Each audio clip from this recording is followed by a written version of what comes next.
Between the silence of pages and the sound of my voice, stories find new life. Welcome to Awesome Audiobook. This audiobook is from a work that is in the public domain. Snow Queen and Other Tales by Andersen Hans Christian. The Emperor's New Clothes. Many years ago, there was an emperor who was so excessively fond of new clothes that he spent all his money in dress.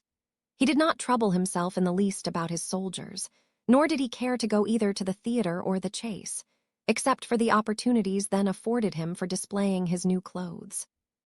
He had a different suit for each hour of the day, and as of any other king or emperor, one is accustomed to say, "He is sitting in council."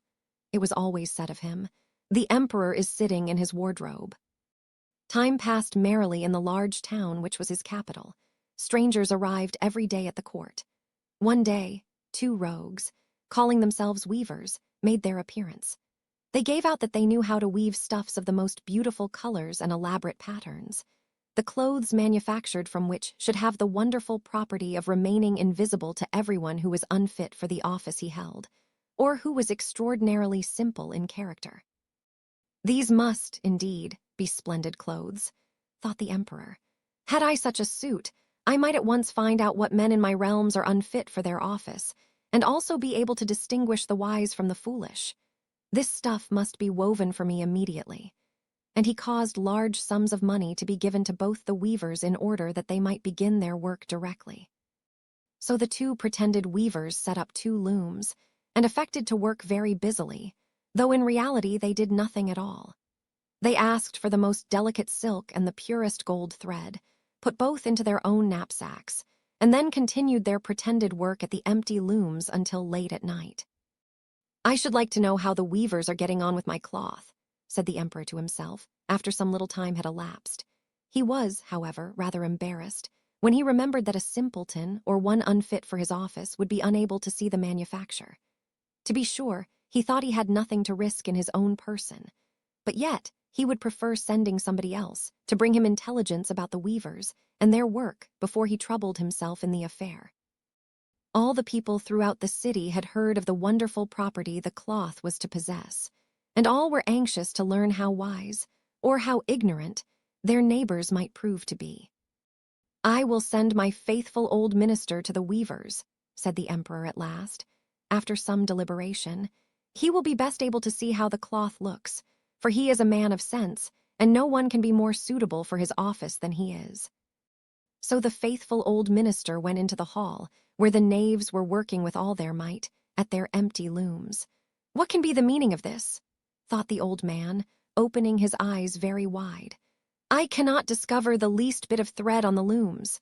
However, he did not express his thoughts aloud.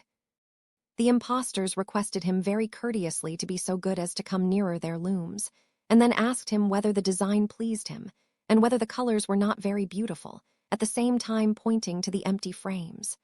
The poor old minister looked and looked. He could not discover anything on the looms, for a very good reason, viz., there was nothing there. "What?" thought he again. "Is it possible that I am a simpleton? I have never thought so myself, and no one must know it now if I am so. Can it be that I am unfit for my office? No, that must not be said either. I will never confess that I could not see the stuff." "Well, Sir Minister," said one of the knaves, still pretending to work, "you do not say whether the stuff pleases you." "Oh, it is excellent," replied the old minister, looking at the loom through his spectacles.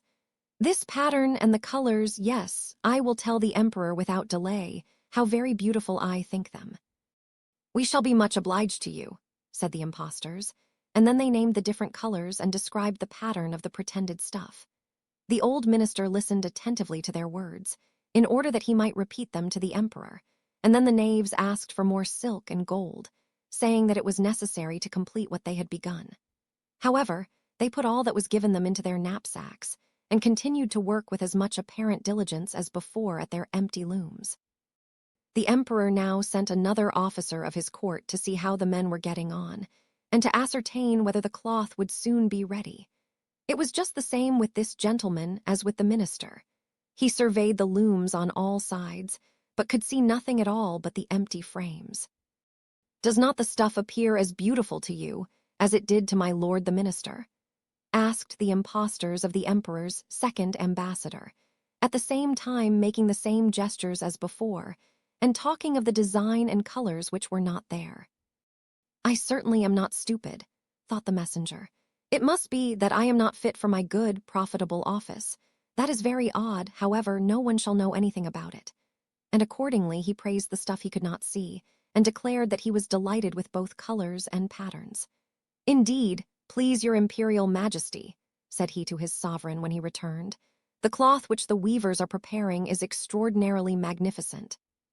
The whole city was talking of the splendid cloth which the emperor had ordered to be woven at his own expense. And now the emperor himself wished to see the costly manufacture, while it was still in the loom. Accompanied by a select number of officers of the court, among whom were the two honest men who had already admired the cloth, he went to the crafty impostors, who, as soon as they were aware of the emperor's approach, went on working more diligently than ever, although they still did not pass a single thread through the looms. "Is not the work absolutely magnificent?" said the two officers of the crown, already mentioned. "If your majesty will only be pleased to look at it, what a splendid design, what glorious colors!" And at the same time they pointed to the empty frames, for they imagined that everyone else could see this exquisite piece of workmanship. "How is this?" said the emperor to himself. "I can see nothing. This is indeed a terrible affair. Am I a simpleton, or am I unfit to be an emperor? That would be the worst thing that could happen. Oh, the cloth is charming," said he, aloud. "It has my complete approbation." And he smiled most graciously and looked closely at the empty looms, for on no account would he say that he could not see what two of the officers of his court had praised so much. All his retinue now strained their eyes, hoping to discover something on the looms, but they could see no more than the others. Nevertheless, they all exclaimed, "Oh, how beautiful!" and advised his majesty to have some new clothes made from this splendid material for the approaching procession. "Magnificent! Charming!" excellent! Resounded on all sides, and everyone was uncommonly gay. The emperor shared in the general satisfaction, and presented the impostors with the riband of an order of knighthood, to be worn in their buttonholes, and the title of gentlemen weavers. The rogues sat up the whole of the night before the day on which the procession was to take place, and had 16 lights burning, so that everyone might see how anxious they were to finish the emperor's new suit. They pretended to roll the cloth off the looms, cut the air with their scissors, and sewed with needles without any thread in them. "See," cried they, at last, "the emperor's new clothes are ready." And now the emperor, with all the grandees of his court, came to the weavers, and the rogues raised their arms, as if in the act of holding something up, saying, "Here are your majesty's trousers. Here is the scarf. Here is the mantle. The whole suit is as light as a cobweb. One might fancy one has nothing at all on when dressed in it. That, however, is the great virtue of this delicate cloth." "Yes, indeed," said all the courtiers, although not one of them could see anything of this exquisite manufacture. "If your imperial majesty will be graciously pleased to take off your clothes, we will fit on the new suit, in front of the looking-glass." The emperor was accordingly undressed, and the rogues pretended to array him in his new suit, the emperor turning round, from side to side, before the looking-glass. "How splendid his majesty looks in his new clothes, and how well they fit!" everyone cried out. "What a design! What colors! These are indeed royal robes." "The canopy which is to be borne over your majesty, in the procession, is waiting," announced the chief master of the ceremonies. "I am quite ready," answered the emperor. "Do my new clothes fit well?" asked he, turning himself round again before the looking-glass, in order that he might appear to be examining his handsome suit. The lords of the bedchamber, who were to carry his majesty's train, felt about on the ground, as if they were lifting up the ends of the mantle, and pretended to be carrying something, for they would by no means betray anything like simplicity or unfitness for their office. So now the emperor walked under his high canopy in the midst of the procession, through the streets of his capital, and all the people standing by, and those at the windows, cried out, "Oh, how beautiful are our emperor's new clothes! What a magnificent train there is to the mantle, and how gracefully the scarf hangs!" In short, no one would allow that he could not see these much-admired clothes, because, in doing so, he would have declared himself either a simpleton or unfit for his office. Certainly, none of the emperor's various suits had ever made so great an impression as these invisible ones. "But the emperor has nothing at all on," said a little child. "Listen to the voice of innocence," exclaimed his father, and what the child had said was whispered from one to another. "But he has nothing at all on," at last cried out all the people. The emperor was vexed, for he knew that the people were right, but he thought the procession must go on now. And the lords of the bedchamber took greater pains than ever to appear holding up a train, although, in reality, there was no train to hold. The swineherd. There was once a poor prince who had a kingdom. His kingdom was very small, but still quite large enough to marry upon, and he wished to marry. It was certainly rather cool of him to say to the emperor's daughter, "Will you have me?" But so he did, for his name was renowned far and wide, and there were 100 princesses who would have answered, "Yes, and thank you kindly." We shall see what this princess said. Listen.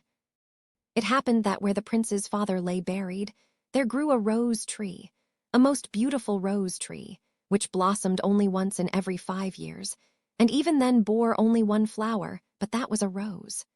It smelt so sweet that all cares and sorrows were forgotten by him who inhaled its fragrance. And furthermore, the prince had a nightingale, who could sing in such a manner that it seemed as though all sweet melodies dwelt in her little throat.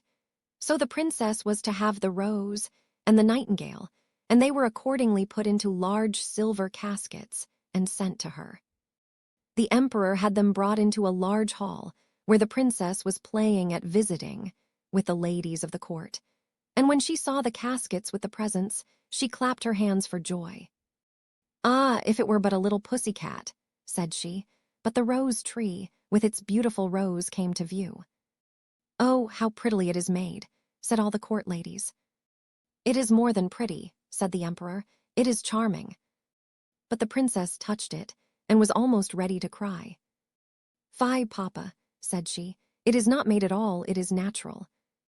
"Let us see what is in the other casket, before we get into a bad humor," said the emperor. So the nightingale came forth and sang so delightfully that at first no one could say anything ill-humored of her. "Superbe, charmant," exclaimed the ladies, for they all used to chatter French, each one worse than her neighbor. "How much the bird reminds me of the musical box that belonged to our blessed empress," said an old knight. "Oh, yes, these are the same tones, the same execution." "Yes, yes," said the emperor, and he wept like a child at the remembrance. "I will still hope that it is not a real bird," said the princess.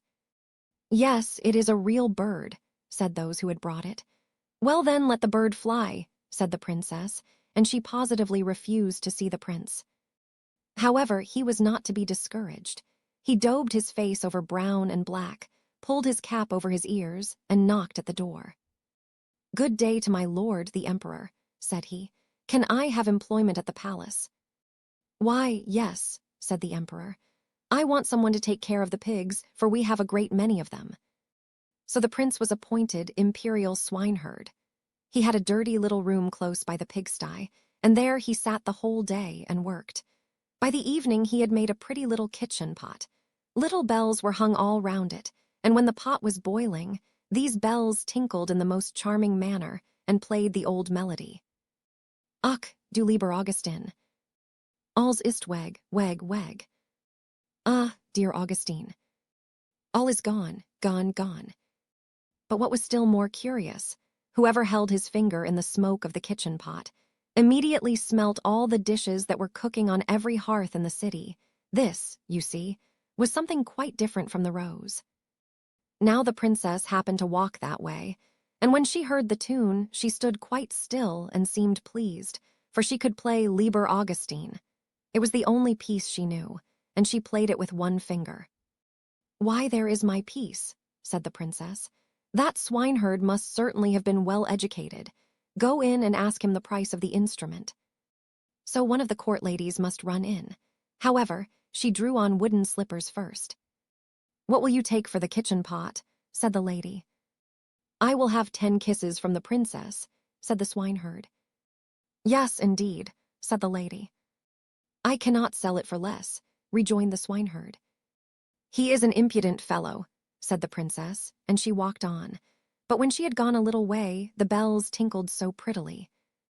Ach, du lieber Augustin. Alles ist weg, weg, weg. Stay, said the princess. Ask him if he will have 10 kisses from the ladies of my court. No, thank you, said the swineherd. 10 kisses from the princess, or I keep the kitchen pot myself. That must not be, either, said the princess. But do you all stand before me that no one may see us? And the court ladies placed themselves in front of her and spread out their dresses. The swineherd got 10 kisses, and the princess, the kitchen pot. That was delightful. The pot was boiling the whole evening and the whole of the following day. They knew perfectly well what was cooking at every fire throughout the city, from the chamberlain's to the cobbler's. The court ladies danced and clapped their hands. We know who has soup, and who has pancakes for dinner today, who has cutlets and who has eggs. How interesting. Yes, but keep my secret, for I am an emperor's daughter. The swineherd, that is to say, the prince, for no one knew that he was other than an ill-favored swineherd, let not a day pass without working at something. He at last constructed a rattle, which, when it was swung round, played all the waltzes and jig tunes, which have ever been heard since the creation of the world. Ah, that is superby, said the princess when she passed by. I have never heard prettier compositions. Go in and ask him the price of the instrument, but mind, he shall have no more kisses. He will have 100 kisses from the princess, said the lady who had been to ask. I think he is not in his right senses, said the princess, and walked on, but when she had gone a little way, she stopped again. One must encourage art, said she. I am the emperor's daughter. Tell him he shall, as on yesterday, have 10 kisses from me, and may take the rest from the ladies of the court. Oh, but we should not like that at all, said they. What are you muttering? Asked the princess.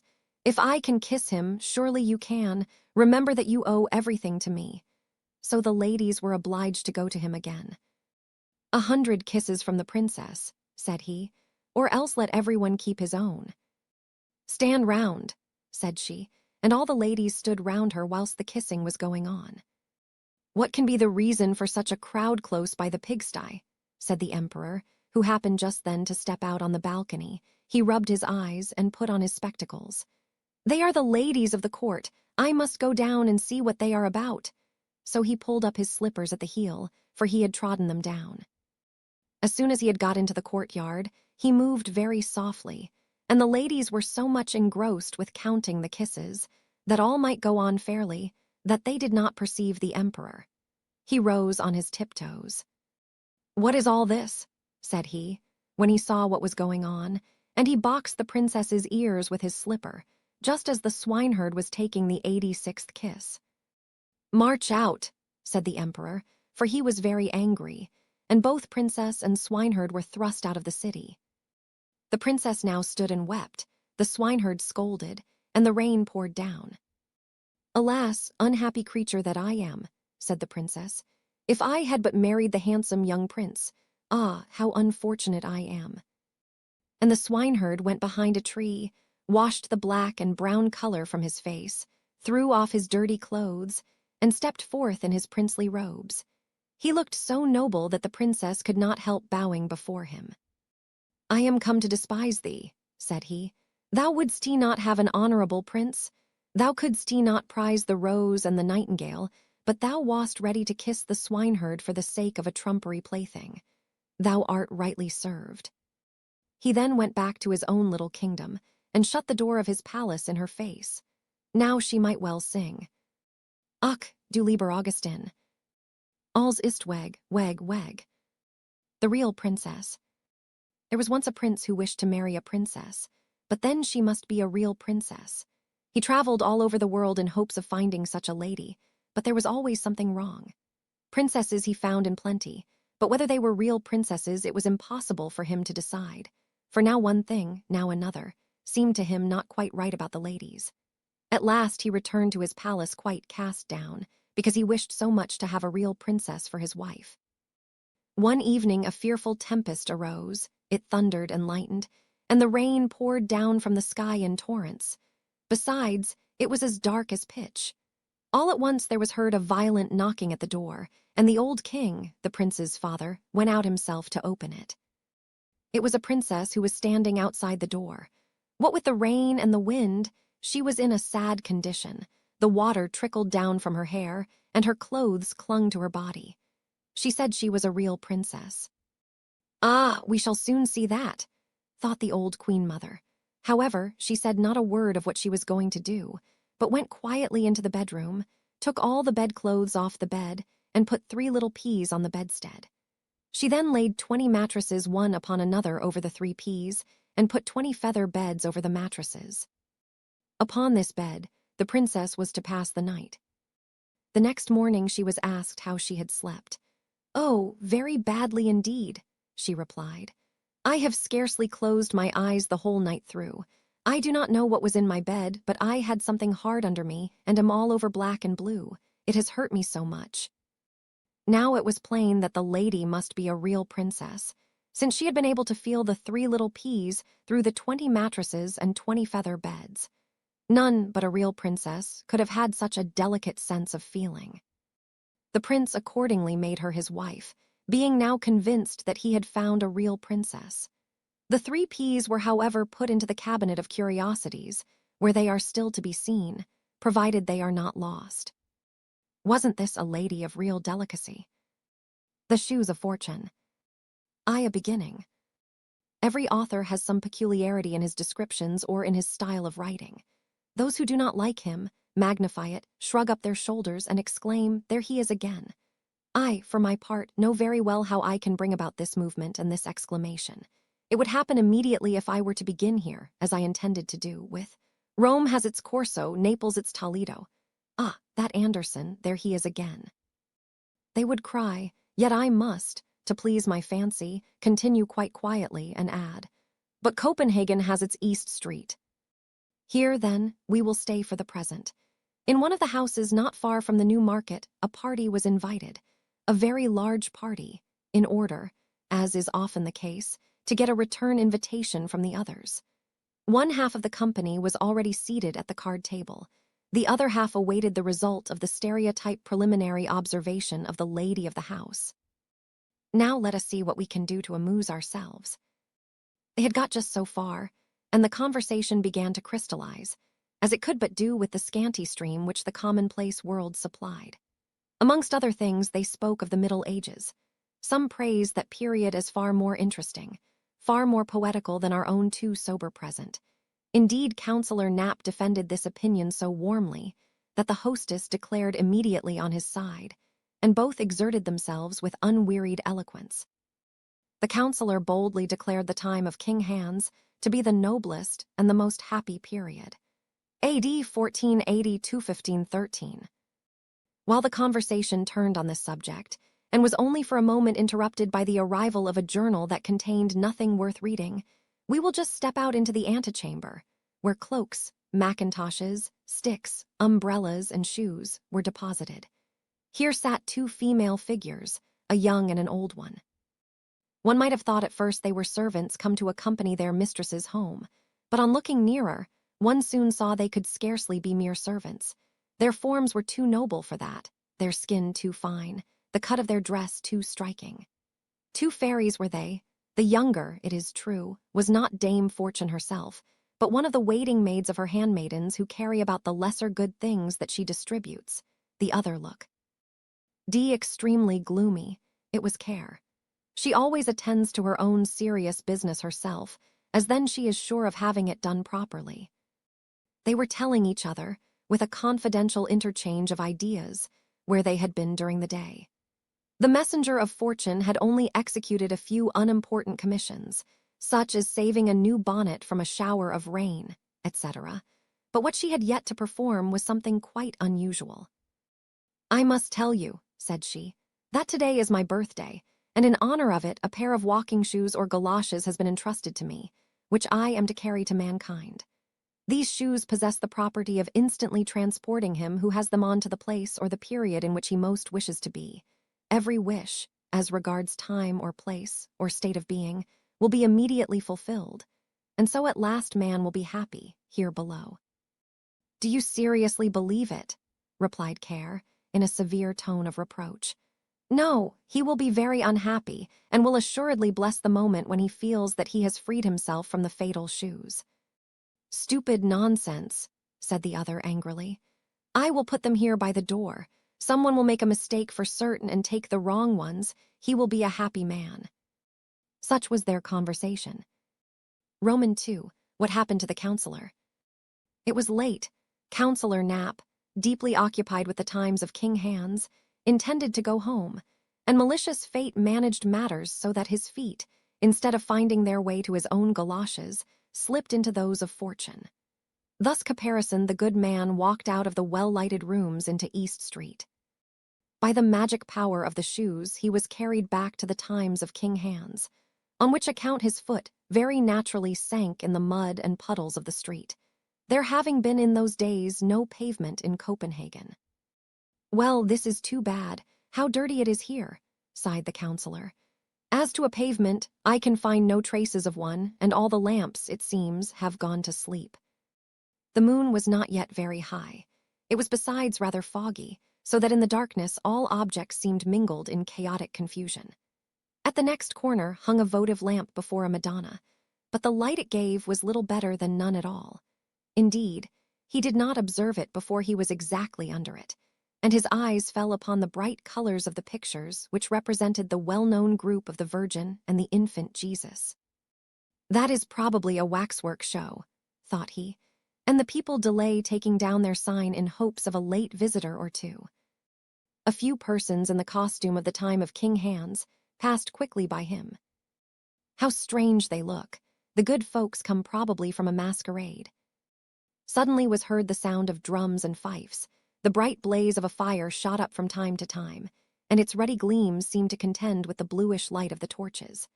The counselor stood still and watched a most strange procession pass by. First came a dozen drummers, who understood pretty well how to handle their instruments. Then came halberdiers, and some armed with crossbows. The principal person in the procession was a priest. Astonished at what he saw, the counselor asked what was the meaning of all this mummery, and who that man was. "That's the Bishop of Zealand," was the answer. "Good heavens, what has taken possession of the bishop?" sighed the counselor, shaking his head. It certainly could not be the bishop, even though he was considered the most absent man in the whole kingdom, and people told the drollest anecdotes about him. Reflecting on the matter, and without looking right or left, the counselor went through East Street and across the Habroplatz. The bridge leading to Palace Square was not to be found. Scarcely trusting his senses, the nocturnal wanderer discovered a shallow piece of water, and here fell in with two men who very comfortably were rocking to and fro in a boat. "Does your honor want to cross the ferry to the home?" asked they. "Across to the home," said the counselor, who knew nothing of the age in which he at that moment was. "No, I am going to Christianshafen, to Little Market Street." Both men stared at him in astonishment. "Only just tell me where the bridge is," said he. "It is really unpardonable that there are no lamps here, and it is as dirty as if one had to wade through a morass." The longer he spoke with the boatmen, the more unintelligible did their language become to him.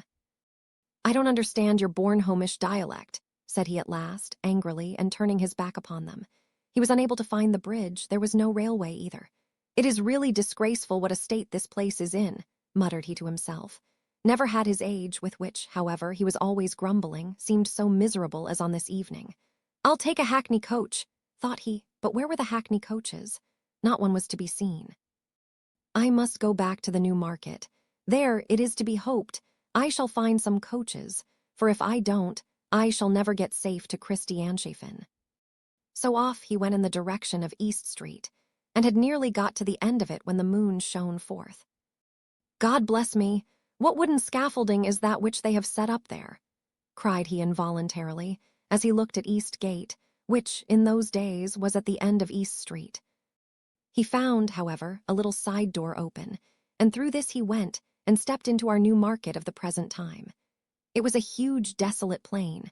Some wild bushes stood up here and there, while across the field flowed a broad canal or river.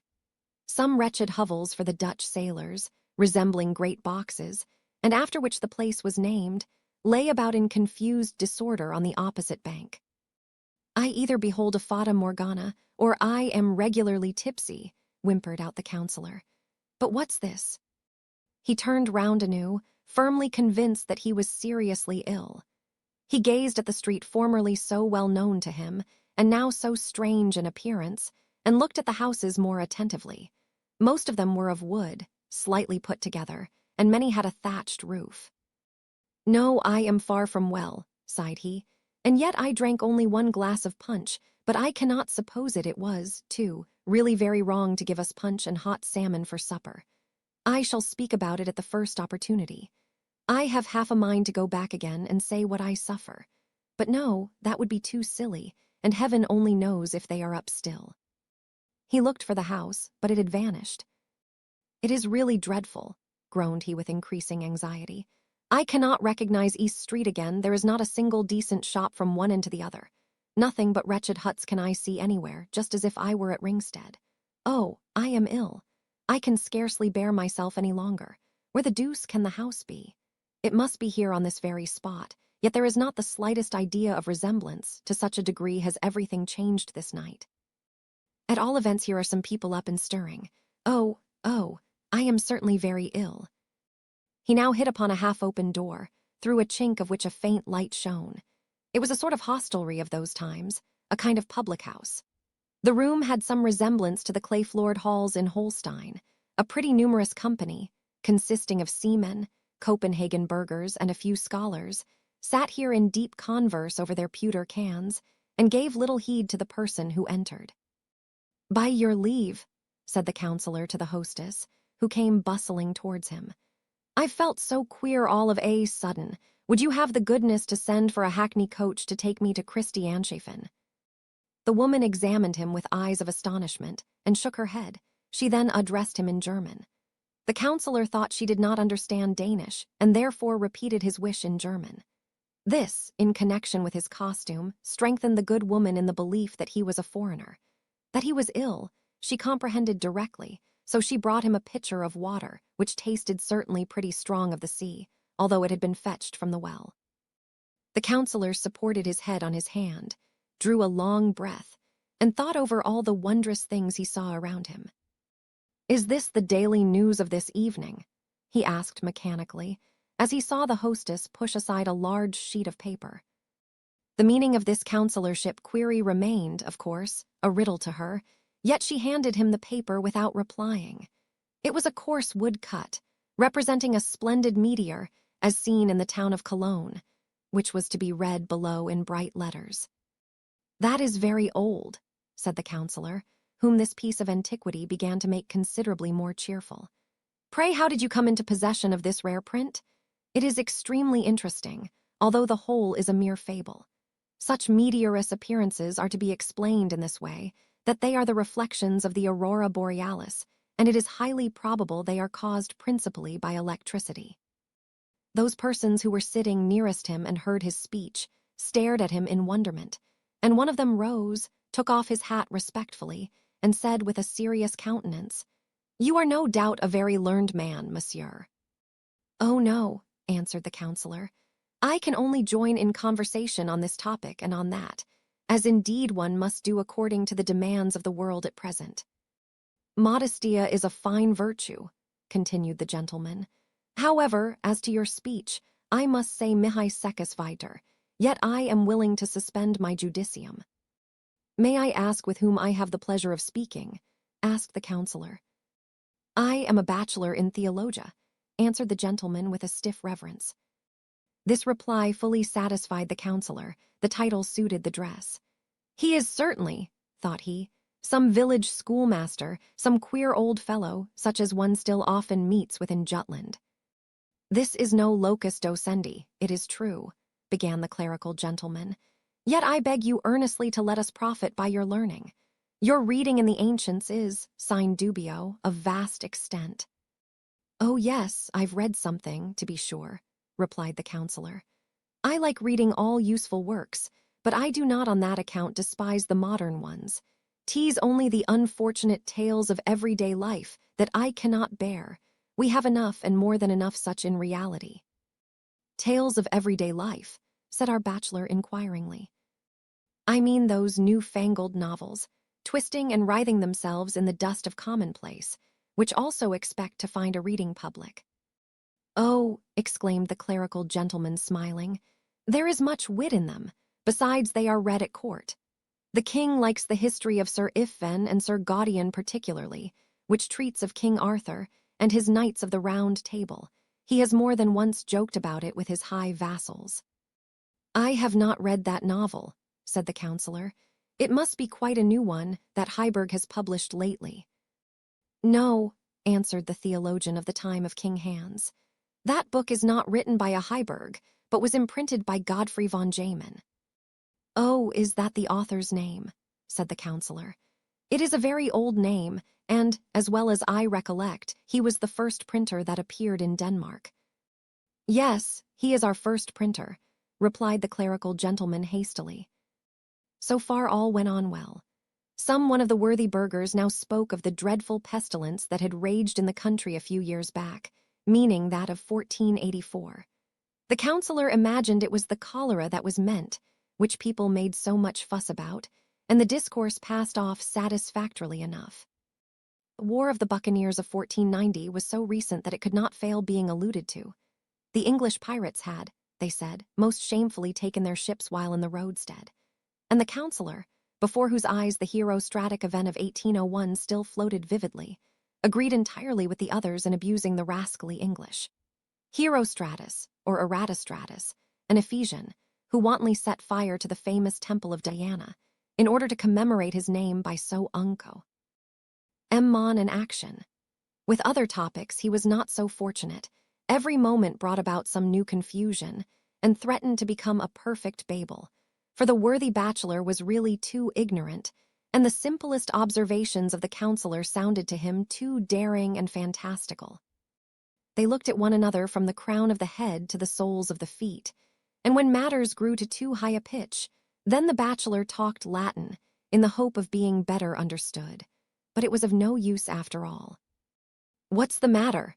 asked the hostess, plucking the counselor by the sleeve, and now his recollection returned, for in the course of the conversation he had entirely forgotten all that had preceded it. "Merciful God, where am I?" exclaimed he in agony, and while he so thought, all his ideas and feelings of overpowering dizziness, against which he struggled with the utmost power of desperation, encompassed him with renewed force.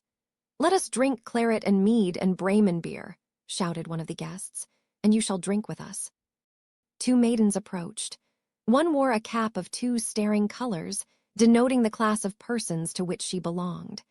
They poured out the liquor and made the most friendly gesticulations, while a cold perspiration trickled down the back of the poor counselor.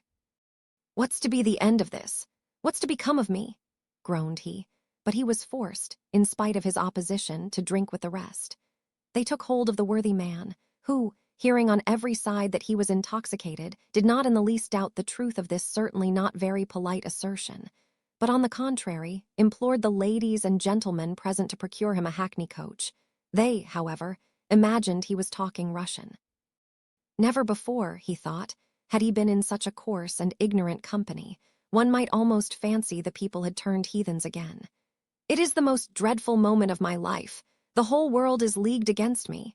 But suddenly it occurred to him that he might stoop down under the table and then creep unobserved out of the door. He did so, but just as he was going, the others remarked what he was about.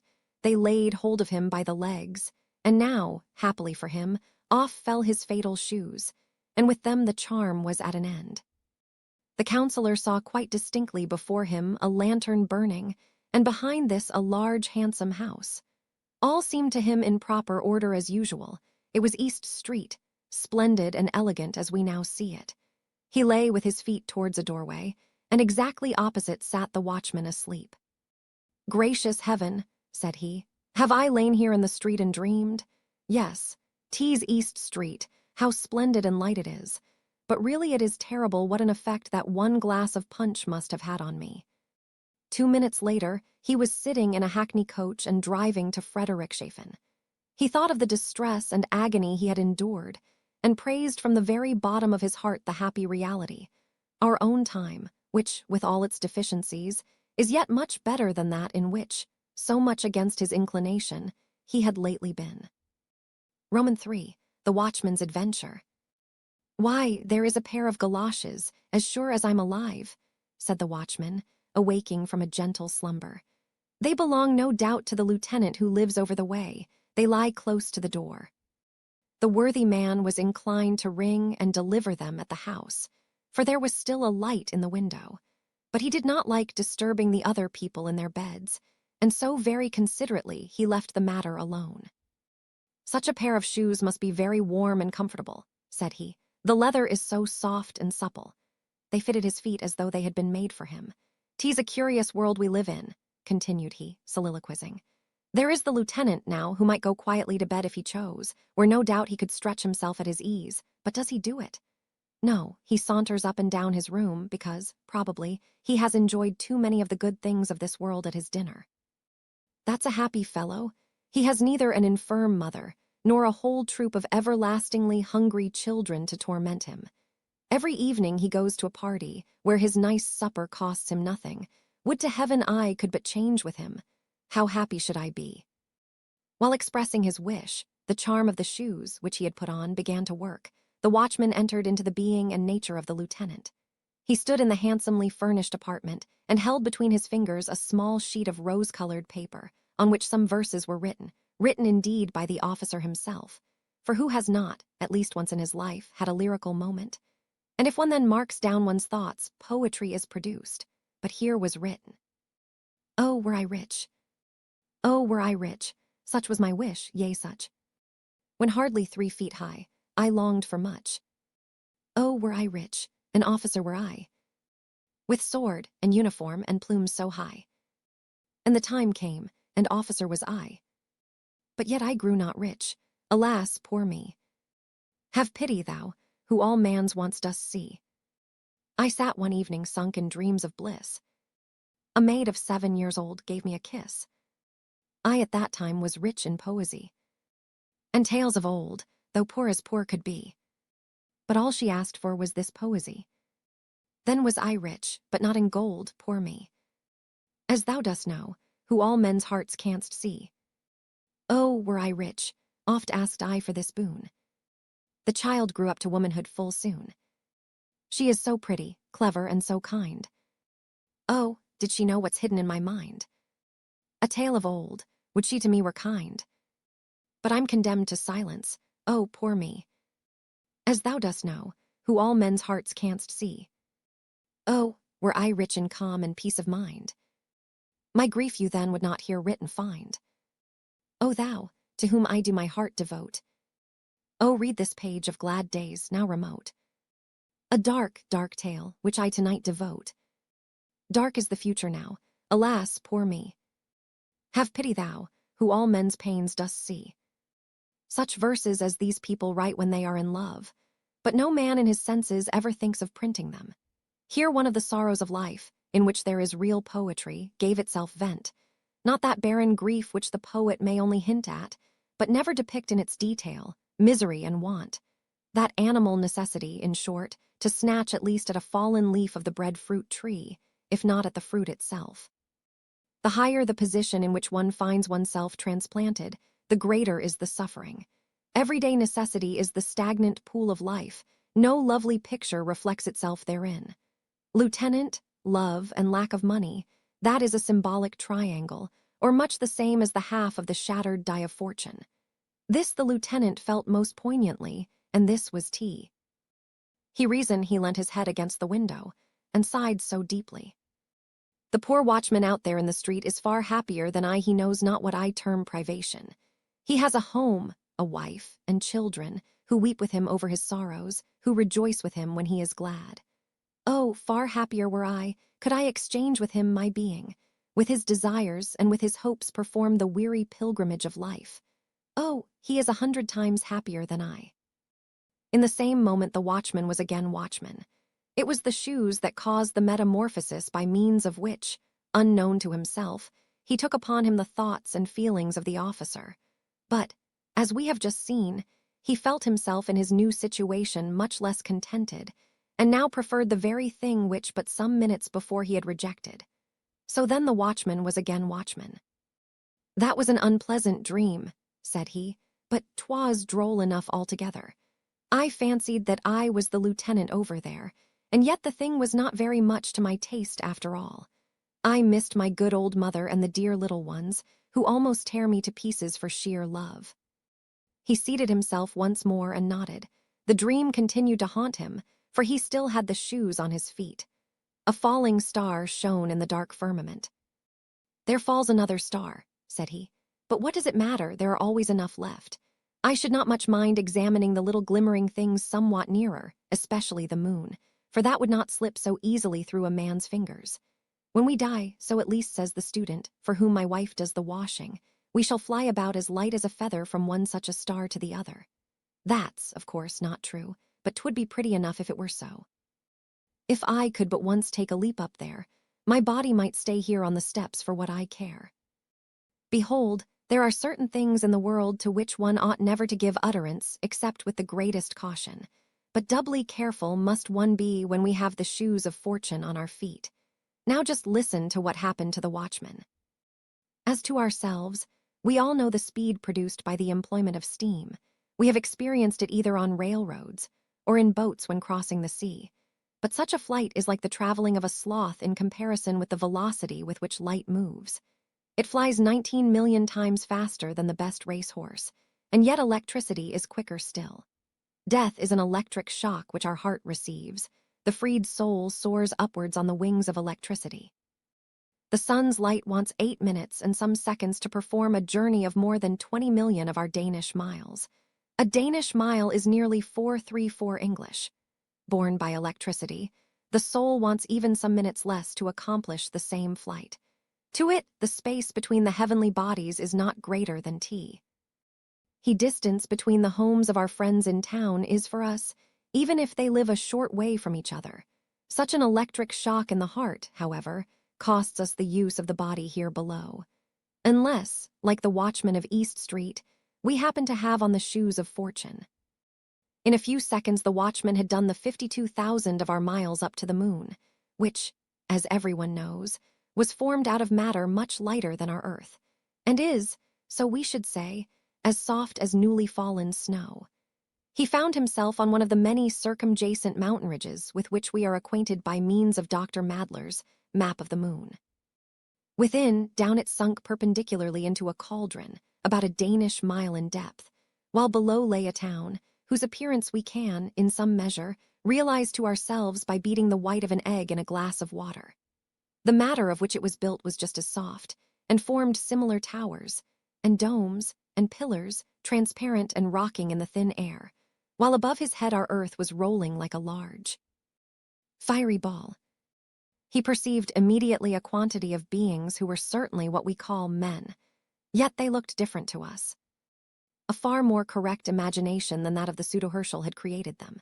This relates to a book published some years ago in Germany, and said to be by Herschel, which contained a description of the moon and its inhabitants, written with such a semblance of truth that many were deceived by the imposture, and if they had been placed in rank and file, and copied by some skillful painter's hand, one would, without doubt, have exclaimed involuntarily, "What a beautiful arabesque!"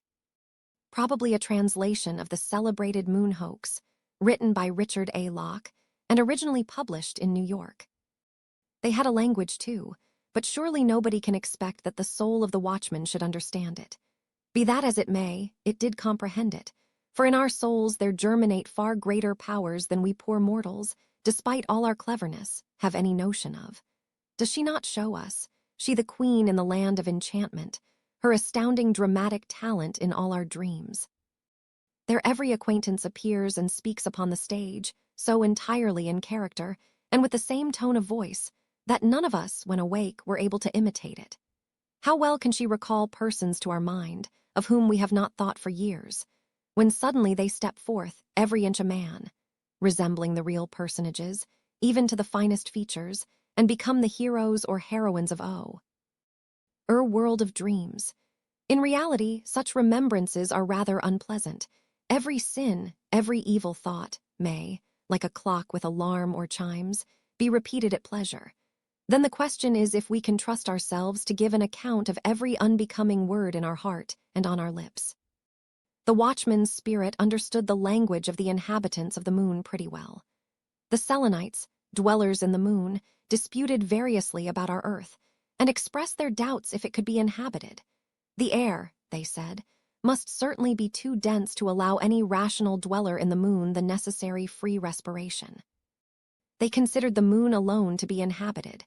They imagined it was the real heart of the universe or planetary system, on which the genuine cosmopolites, or citizens of the world, dwelt. What strange things what strange things Selenites sometimes take into their heads. About politics they had a good deal to say. But little Denmark must take care what it is about, and not run counter to the moon. That great realm, that might in an ill humor bestir itself, and dash down a hailstorm in our faces, or force the Baltic to overflow the sides of its gigantic basin. We will, therefore, not listen to what was spoken, and on no condition run in the possibility of telling tales out of school. But we will rather proceed, like good quiet citizens, to East Street, and observe what happened meanwhile to the body of the watchman. He sat lifeless on the steps. The Morning Star, the watchmen in Germany, had formerly, and in some places they still carry with them, on their rounds at night, a sort of mace or club, known in ancient times by the above denomination. That is to say, the heavy wooden staff, headed with iron spikes, and which had nothing else in common with its sparkling brother in the sky, had glided from his hand, while his eyes were fixed with glassy stare on the moon, looking for the good old fellow of a spirit which still haunted it. "What's the hour, watchman?" asked a passerby. But when the watchman gave no reply, the merry roisterer, who was now returning home from a noisy drinking bout, took it into his head to try what a tweak of the nose would do, on which the supposed sleeper lost his balance. The body lay motionless, stretched out on the pavement. The man was dead. When the patrol came up, all his comrades, who comprehended nothing of the whole affair, were seized with a dreadful fright, for dead he was, and he remained so. The proper authorities were informed of the circumstance. People talked a good deal about it, and in the morning the body was carried to the hospital. Now that would be a very pretty joke, if the spirit, when it came back and looked for the body in East Street, were not to find one. No doubt it would, in its anxiety, run off to the police, and then to the hue and cry office, to announce that the finder will be handsomely rewarded, and at last away to the hospital. Yet we may boldly assert that the soul is shrewdest when it shakes off every fetter and every sort of leading string. The body only makes it stupid. The seemingly dead body of the watchman wandered, as we have said, to the hospital, where it was brought into the general viewing room. And the first thing that was done here was naturally to pull off the galoshes, when the spirit, that was merely gone out on adventures, must have returned with the quickness of lightning to its earthly tenement. It took its direction towards the body in a straight line, and a few seconds after, life began to show itself in the man. He asserted that the preceding night had been the worst that ever the malice of fate had allotted him. He would not for 2 silver marks again go through what he had endured while moon-stricken. But now, however, it was over. The same day he was discharged from the hospital as perfectly cured, but the shoes meanwhile remained behind. Roman 4. A moment of head importance.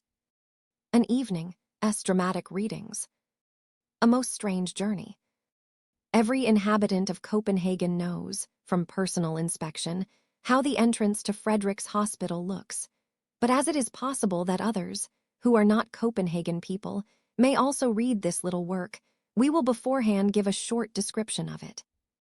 The extensive building is separated from the street by a pretty high railing, the thick iron bars of which are so far apart that in all seriousness, it is said, some very thin fellow had of a night occasionally squeezed himself through to go and pay his little visits in the town. The part of the body most difficult to manage on such occasions was, no doubt, the head. Here, as is so often the case in the world, long-headed people get through best. So much, then, for the introduction. One of the young men, whose head, in a physical sense only, might be said to be of the thickest, had the watch that evening. The rain poured down in torrents. Yet despite these two obstacles, the young man was obliged to go out if it were but for a quarter of an hour. And as to telling the doorkeeper about it, that, he thought, was quite unnecessary if, with a whole skin, he were able to slip through the railings. There, on the floor lay the galoshes, which the watchman had forgotten. He never dreamed for a moment that they were those of Fortune, and they promised to do him good service in the wet, so he put them on. The question now was if he could squeeze himself through the grating, for he had never tried before. Well, there he stood. "Would to heaven I had got my head through," said he, involuntarily, and instantly through it slipped, easily and without pain, notwithstanding it was pretty large and thick. But now the rest of the body was to be got through. "Ah, I am much too stout," groaned he aloud, while fixed as in a vice.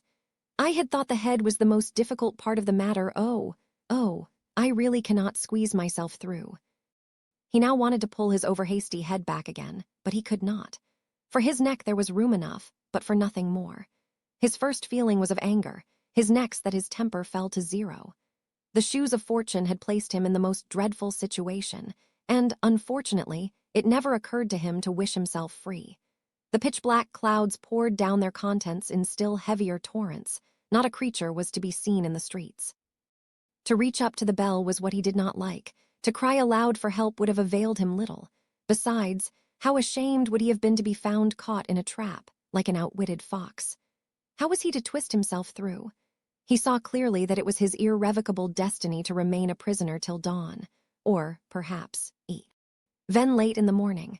Then the smith must be fetched to file away the bars, but all that would not be done so quickly as he could think about it. The whole charity school, just opposite, would be in motion. All the new booths, with their not very courtier-like swarm of seamen, would join them out of curiosity and would greet him with a wild hurrah. While he was standing in his pillory, there would be a mob, a hissing and rejoicing and jeering, 10 times worse than in the rows about the Jews some years ago. Oh, my blood is mounting to my brain. 'Tis enough to drive one mad. I shall go wild. I know not what to do. Oh, were I but loose, my dizziness would then cease. Oh, were my head but loose. You see, he ought to have said that sooner. For the moment he expressed the wish his head was free. And cured of all his paroxysms of love, he hastened off to his room, where the pains consequent on the fright the shoes had prepared for him did not so soon take their leave. But you must not think that the affair is over now. It grows much worse. The night passed, the next day also, but nobody came to fetch the shoes. In the evening, dramatic readings were to be given at the little theater in King Street. The house was filled to suffocation, and among other pieces to be recited was a new poem by H.C. Andersen, called My Aunt's Spectacles, the contents of which were pretty nearly as follows. A certain person had an aunt who boasted of particular skill in fortune-telling with cards, and who was constantly being stormed by persons that wanted to have a peep into futurity. But she was full of mystery about her art, in which a certain pair of magic spectacles did her essential service. Her nephew, a merry boy, who was his aunt's darling, begged so long for these spectacles that, at last, she lent him the treasure, after having informed him, with many exhortations, that in order to execute the interesting trick, he need only repair to some place where a great many persons were assembled, and then, from a higher position, whence he could overlook the crowd, pass the company in review before him through his spectacles. Immediately, the inner man of each individual would be displayed before him, like a game of cards, in which he unerringly might read what the future of every person presented was to be. Well pleased, the little magician hastened away to prove the powers of the spectacles in the theater, no place seeming to him more fitted for such a trial. He begged permission of the worthy audience and set his spectacles on his nose. A motley phantasmagoria presents itself before him, which he describes in a few satirical touches, yet without expressing his opinion openly. He tells the people enough to set them all thinking and guessing, but in order to hurt nobody, he wraps his witty oracular judgments in a transparent veil, or rather in a lurid thundercloud, shooting forth bright sparks of wit, that they may fall in the powder magazine of the expectant audience. The humorous poem was admirably recited, and the speaker much applauded. Among the audience was the young man of the hospital, who seemed to have forgotten his adventure of the preceding night. He had on the shoes, for as yet no lawful owner had appeared to claim them, and besides it was so very dirty out of doors, they were just the thing for him, he thought. The beginning of the poem he praised with great generosity. He even found the idea original and effective. But that the end of it, like the Rhine, was very insignificant, proved, in his opinion, the author's want of invention.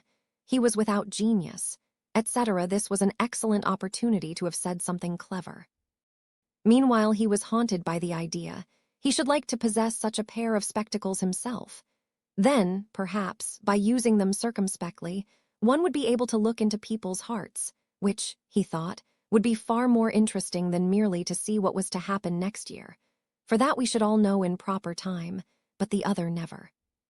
I can now, said he to himself, fancy the whole row of ladies and gentlemen sitting there in the front row, if one could but see into their hearts. Yes, that would be a revelation, a sort of bazaar. In that lady yonder, so strangely dressed, I should find for certain a large milliner's shop. In that one the shop is empty, but it wants cleaning plain enough. But there would also be some good stately shops among them. Alas! Sighed he, I know one in which all is stately, but there sits already a spruce young shopman, which is the only thing that's amiss in the whole shop. All would be splendidly decked out, and we should hear, walk in, gentlemen, pray walk in. Here you will find all you please to want. Ah, I wish to heaven I could walk in and take a trip right through the RTS of those present. And behold, to the shoes of fortune this was the cue. The whole man shrunk together, and a most uncommon journey through the hearts of the front row of spectators now began. The first heart through which he came was that of a middle-aged lady, but he instantly fancied himself in the room of the Institution for the Cure of the Crooked and Deformed, where casts of misshapen limbs are displayed in naked reality on the wall. Yet there was this difference. In the institution the casts were taken at the entry of the patient, but here they were retained and guarded in the heart while the sound persons went away. They were, namely, casts of female friends, whose bodily or mental deformities were here most faithfully preserved. With the snake-like writhings of an idea he glided into another female heart, but this seemed to him like a large holy fane. Temple, the white dove of innocence fluttered over the altar. How gladly would he have sunk upon his knees, but he must away to the next heart, yet he still heard the pealing tones of the organ, and he himself seemed to have become a newer and a better man. He felt unworthy to tread the neighboring sanctuary which a poor garret, with a sick bedrid mother, revealed. But God's warm sun streamed through the open window. Lovely roses nodded from the wooden flower boxes on the roof, and two sky-blue birds sang rejoicingly, while the sick mother implored God's richest blessings on her pious daughter. He now crept on hands and feet through a butcher's shop, at least on every side, and above and below there was naught but flesh. It was the heart of a most respectable rich man, whose name is certain to be found in the directory. He was now in the heart of the wife of this worthy gentleman. It was an old, dilapidated, mouldering dovecot. The husband's portrait was used as a weathercock, which was connected in some way or other with the doors, and so they opened and shut of their own accord whenever the stern old husband turned round. Hereupon he wandered into a boudoir formed entirely of mirrors, like the one in Castle Rosenberg, but here the glasses magnified to an astonishing degree. On the floor, in the middle of the room, sat, like a Dalai Lama, the insignificant self of the person, quite confounded at his own greatness. He then imagined he had got into a needle case full of pointed needles of every size. This is certainly the heart of an old maid, thought he, but he was mistaken. It was the heart of a young military man, a man, as people said, of talent and feeling. In the greatest perplexity, he now came out of the last heart in the row. He was unable to put his thoughts in order, and fancied that his too lively imagination had run away with him. Good heavens, sighed he, I have surely a disposition to madness. 'Tis dreadfully hot here. My blood boils in my veins, and my head is burning like a coal. And he now remembered the important event of the evening before, how his head had got jammed in between the iron railings of the hospital. That's what it is, no doubt, said he. I must do something in time. Under such circumstances, a Russian bath might do me good. I only wish I were already on the upper bank. In these Russian vapor baths, the person extends himself on a bank or form, and as he gets accustomed to the heat, moves to another higher up towards the ceiling, where, of course, the vapor is warmest. In this manner he ascends gradually to the highest. And so there he lay on the uppermost bank in the vapor bath, but with all his clothes on, in his boots and galoshes, while the hot drops fell scalding from the ceiling on his face. "Halloa!" cried he, leaping down. The bathing attendant, on his side, uttered a loud cry of astonishment when he beheld in the bath a man completely dressed. The other, however, retained sufficient presence of mind to whisper to him, "'Tis a bet, and I have won it." But the first thing he did as soon as he got home was to have a large blister put on his chest and back to draw out his madness. The next morning he had a sore chest and a bleeding back, and, excepting the fright, that was all that he had gained by the shoes of fortune. V. Metamorphosis of the copying clerk. The watchman, whom we have certainly not forgotten, thought meanwhile of the galoshes he had found and taken with him to the hospital. He now went to fetch them, and as neither the lieutenant nor anybody else in the street claimed them as his property, they were delivered over to the police office. As on the continent, in all law and police practices nothing is verbal, but any circumstance, however trifling, is reduced to writing. The labor, as well as the number of papers that thus accumulate, is enormous. In a police office, consequently, we find copying clerks among many other scribes of various denominations, of which, it seems, our hero was one. "Why, I declare the shoes look just like my own," said one of the clerks, eyeing the newly found treasure, whose hidden powers even he, sharp as he was not able to discover. "One must have more than the eye of a shoemaker to know one pair from the other," said he, soliloquizing, and putting, at the same time, the galoshes in search of an owner, beside his own in the corner. "Here, sir," said one of the men, who, panting, brought him a tremendous pile of papers. The copying clerk turned round and spoke a while with the man about the reports and legal documents in question, but when he had finished, and his eye fell again on the shoes, he was unable to say whether those to the left or those to the right belonged to him. "At all events it must be those which are wet," thought he. But this time, in spite of his cleverness, he guessed quite wrong, for it was just those of fortune which played as it were into his hands, or rather on his feet. And why, I should like to know, are the police never to be wrong? So he put them on quickly, stuck his papers in his pocket, and took besides a few under his arm, intending to look them through at home to make the necessary notes. It was noon, and the weather, that had threatened rain, began to clear up, while gaily dressed holiday folks filled the streets. "A little trip to Fredericksburg would do me no great harm," thought he, "for I, poor beast of burden that I am, have so much to annoy me that I don't know what a good appetite is. 'Tis a bitter crust, alas, at which I am condemned to gnaw." Nobody could be more steady or quiet than this young man. We therefore wish him joy of the excursion with all our heart, and it will certainly be beneficial for a person who leads so sedentary a life.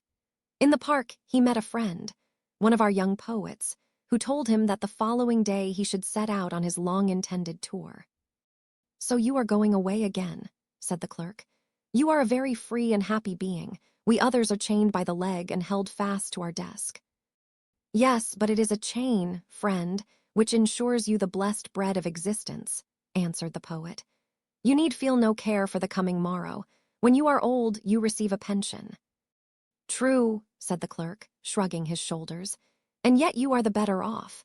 To sit at one's ease and poetize, that is a pleasure. Everybody has something agreeable to say to you, and you are always your own master.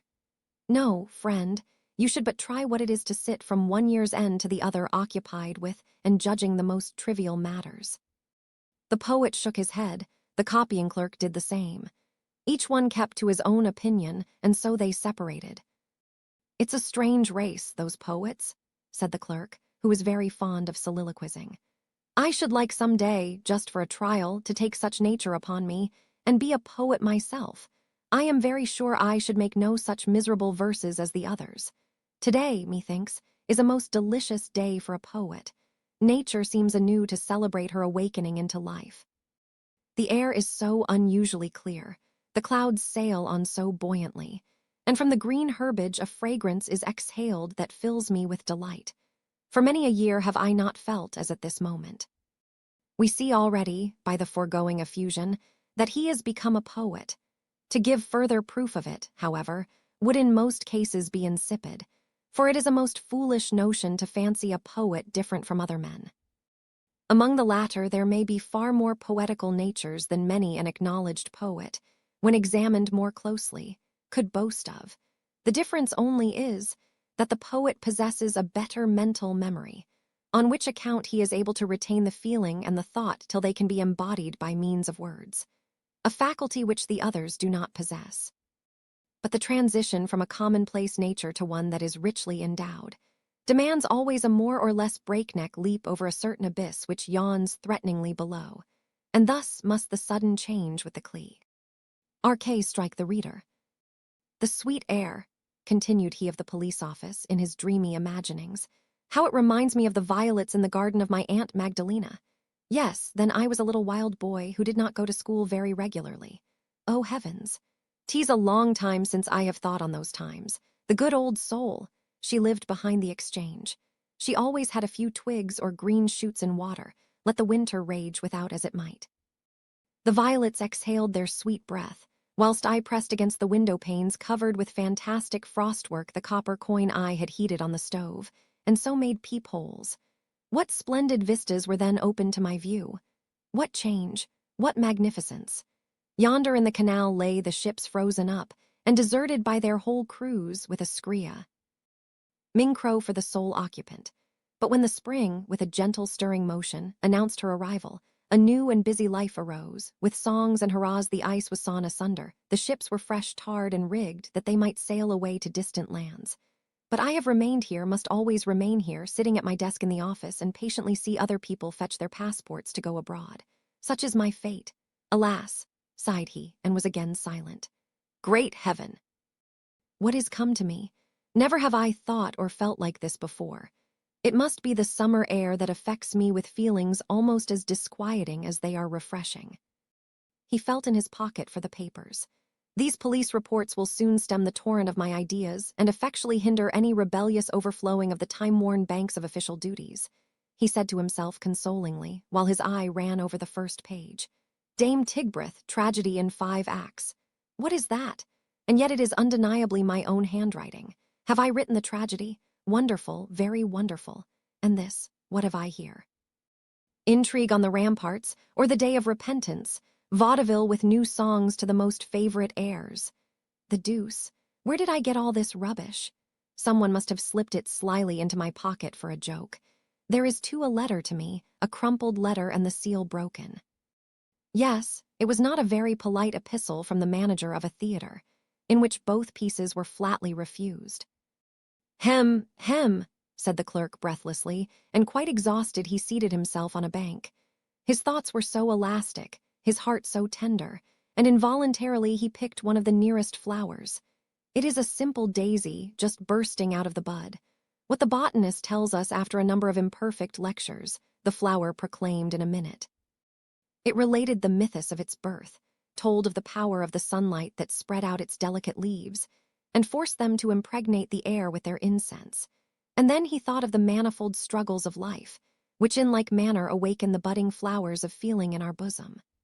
Light and air contend with chivalric emulation for the love of the fair flower that bestowed her chief favors on the latter. Full of longing she turned towards the light, and as soon as it vanished, rolled her tender leaves together and slept in the embraces of the air. It is the light which adorns me, said the flower. But 'tis the air which enables thee to breathe, said the poet's voice. Close by stood a boy who dashed his stick into a wet ditch. The drops of water splashed up to the green leafy roof, and the clerk thought of the million of ephemera which in a single drop were thrown up to a height that was as great doubtless for their size as for us if we were to be hurled above the clouds. While he thought of this and of the whole metamorphosis he had undergone, he smiled and said, I sleep and dream, but it is wonderful how one can dream so naturally, and know besides so exactly that it is but a dream. If only tomorrow on awaking, I could again call all to mind so vividly. I seem in unusually good spirits. My perception of things is clear. I feel as light and cheerful as though I were in heaven. But I know for a certainty that if tomorrow a dim remembrank, if it should swim before my mind, it will then seem nothing but stupid nonsense, as I have often experienced already, especially before I enlisted under the banner of the police, for that dispels like a whirlwind all the visions of an unfettered imagination. All we hear or say in a dream that is fair and beautiful is like the gold of the subterranean spirits. It is rich and splendid when it is given us, but viewed by daylight we find only withered leaves. Alas! He sighed quite sorrowful and gazed at the chirping birds that hopped contentedly from branch to branch. They are much better off than I. To fly must be a heavenly art, and happy do I prize that creature in which it is innate. Yes, could I exchange my nature with any other creature, I fain would be such a happy little lark. He had hardly uttered these hasty words when the skirts and sleeves of his coat folded themselves together into wings. The clothes became feathers, and the galoshes claws. He observed it perfectly and laughed in his heart. Now then, there is no doubt that I am dreaming, but I never before was aware of such mad freaks as these. And up he flew into the green roof and sang. But in the song there was no poetry, for the spirit of the poet was gone. The shoes, as is the case with anybody who does what he has to do properly, could only attend to one thing at a time. He wanted to be a poet, and he was one. He now wished to be a merry chirping bird. But when he was metamorphosed into one, the former peculiarities ceased immediately. "It is really pleasant enough," said he, "the holda. Why long I sit in the office amid the driest law papers, and at night I fly in my dream as a lark in the gardens of Fredericksburg. One might really write a very pretty comedy upon it." He now fluttered down into the grass, turned his head gracefully on every side, and with his bill pecked the pliant blades of grass, which, in comparison to his present size, seemed as majestic as the palm branches of northern Africa. Unfortunately, the pleasure lasted but a moment. Presently black night overshadowed our enthusiast, who had so entirely missed his part of copying clerk at a police office. Some vast object seemed to be thrown over him. It was a large oilskin cap, which a sailor boy of the quay had thrown over the struggling bird. A coarse hand sought its way carefully in under the broad rim and seized the clerk over the back and wings. In the first moment of fear, he called, indeed, as loud as he could, "You impudent little blackguard. I am a copying clerk at the police office, and you know you cannot insult any belonging to the constabulary force without a chastisement. Besides, you good-for-nothing rascal, it is strictly forbidden to catch birds in the royal gardens of Fredericksburg, but your blue uniform betrays where you come from." This fine tirade sounded, however, to the ungodly sailor boy like a mere pippy pie. He gave the noisy bird a knock on his beak and walked on. He was soon met by two schoolboys of the upper class, that is to say as individuals, for with regard to learning they were in the lowest class in the school, and they bought the stupid bird. So the copying clerk came to Copenhagen as guest, or rather as prisoner in a family living in Guther Street. "'Tis well that I'm dreaming," said the clerk, "or I really should get angry. First I was a poet, now sold for a few pence as a lark. No doubt it was that accursed poetical nature which has metamorphosed me into such a poor harmless little creature. It is really pitiable, particularly when one gets into the hands of a little blackguard, perfect in all sorts of cruelty to animals. All I should like to know is how the story will end." The two schoolboys, the proprietors now of the transformed clerk, carried him into an elegant room. A stout stately dame received them with a smile, but she expressed much dissatisfaction that a common field bird, as she called the lark, should appear in such high society. For today, however, she would allow it, and they must shut him in the empty cage that was standing in the window. "Perhaps he will amuse my good Polly," added the lady, looking with a benignant smile at a large green parrot that swung himself backwards and forwards most comfortably in his ring, inside a magnificent brass-wired cage. "Today is Polly's birthday," said she with stupid simplicity, "and the little brown field bird must wish him joy." Mr. Polly uttered not a syllable in reply, but swung to and fro with dignified condescension, while a pretty canary, as yellow as gold, that had lately been brought from his sunny, fragrant home, began to sing aloud. "Noisy creature, will you be quiet?" screamed the lady of the house, covering the cage with an embroidered white pocket handkerchief. "Chirp, chirp," sighed he. That was a dreadful snowstorm, and he sighed again and was silent. The copying clerk, or, as the lady said, the brown field bird, was put into a small cage close to the canary and not far from my good Polly. The only human sounds that the parrot could bawl out were, "Come, let us be men." Everything else that he said was as unintelligible to everybody as the chirping of the canary, except to the clerk, who was now a bird too. He understood his companion perfectly. "I flew about beneath the green palms and the blossoming almond trees," sang the canary. "I flew around, with my brothers and sisters, over the beautiful flowers and over the glassy lakes, where the bright water plants nodded to me from below. There, too, I saw many splendidly dressed paroquets that told the drollest stories and the wildest fairy tales without end." "Oh, those were uncouth birds," answered the parrot. "They had no education and talked of whatever came into their head. If my mistress and all her friends can laugh at what I say, so may you too, I should think. It is a great fault to have no taste for what is witty or amusing. Come, let us be men. Ah, you have no remembrance of love for the charming maidens that danced beneath the outspread tents beside the bright fragrant flowers. Do you no longer remember the sweet fruits and the cooling juice in the wild plants of our never-to-be-forgotten home?" said the former inhabitant of the Canary Isles, continuing his dithyrambic.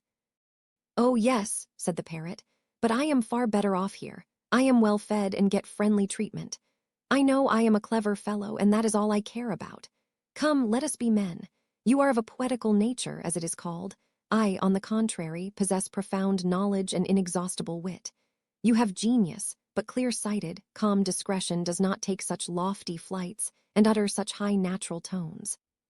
For this they have covered you over. They never do the like to me, for I cost more. Besides, they are afraid of my beak, and I have always a witty answer at hand. Come, let us be men." "O warm, spicy land of my birth," sang the canary bird, "I will sing of thy dark green bowers, of the calm bays where the pendant boughs kiss the surface of the water. I will sing of the rejoicing of all my brothers and sisters, where the cactus grows in wanton luxuriance." "Spare us your elegiac tones," said the parrot, giggling. "Rather speak of something at which one may laugh heartily. Laughing is an infallible sign of the highest degree of mental development. Can a dog or a horse laugh? No, but they can cry. The gift of laughing was given to man alone. Ha, ha, ha, screamed Polly, and added his stereotype witticism. "Come, let us be men." "Poor little Danish gray bird," said the canary. "You have been caught too. It is, no doubt, cold enough in your woods, but there at least is the breath of liberty, therefore fly away. In the hurry they have forgotten to shut your cage, and the upper window is open. Fly, my friend, fly away. Farewell." Instinctively the clerk obeyed. With a few strokes of his wings he was out of the cage. But at the same moment the door, which was only ajar and which led to the next room, began to creak, and supple and creeping came the large tomcat into the room and began to pursue him. The frightened canary fluttered about in his cage. The parrot flapped his wings and cried, "Come, let us be men."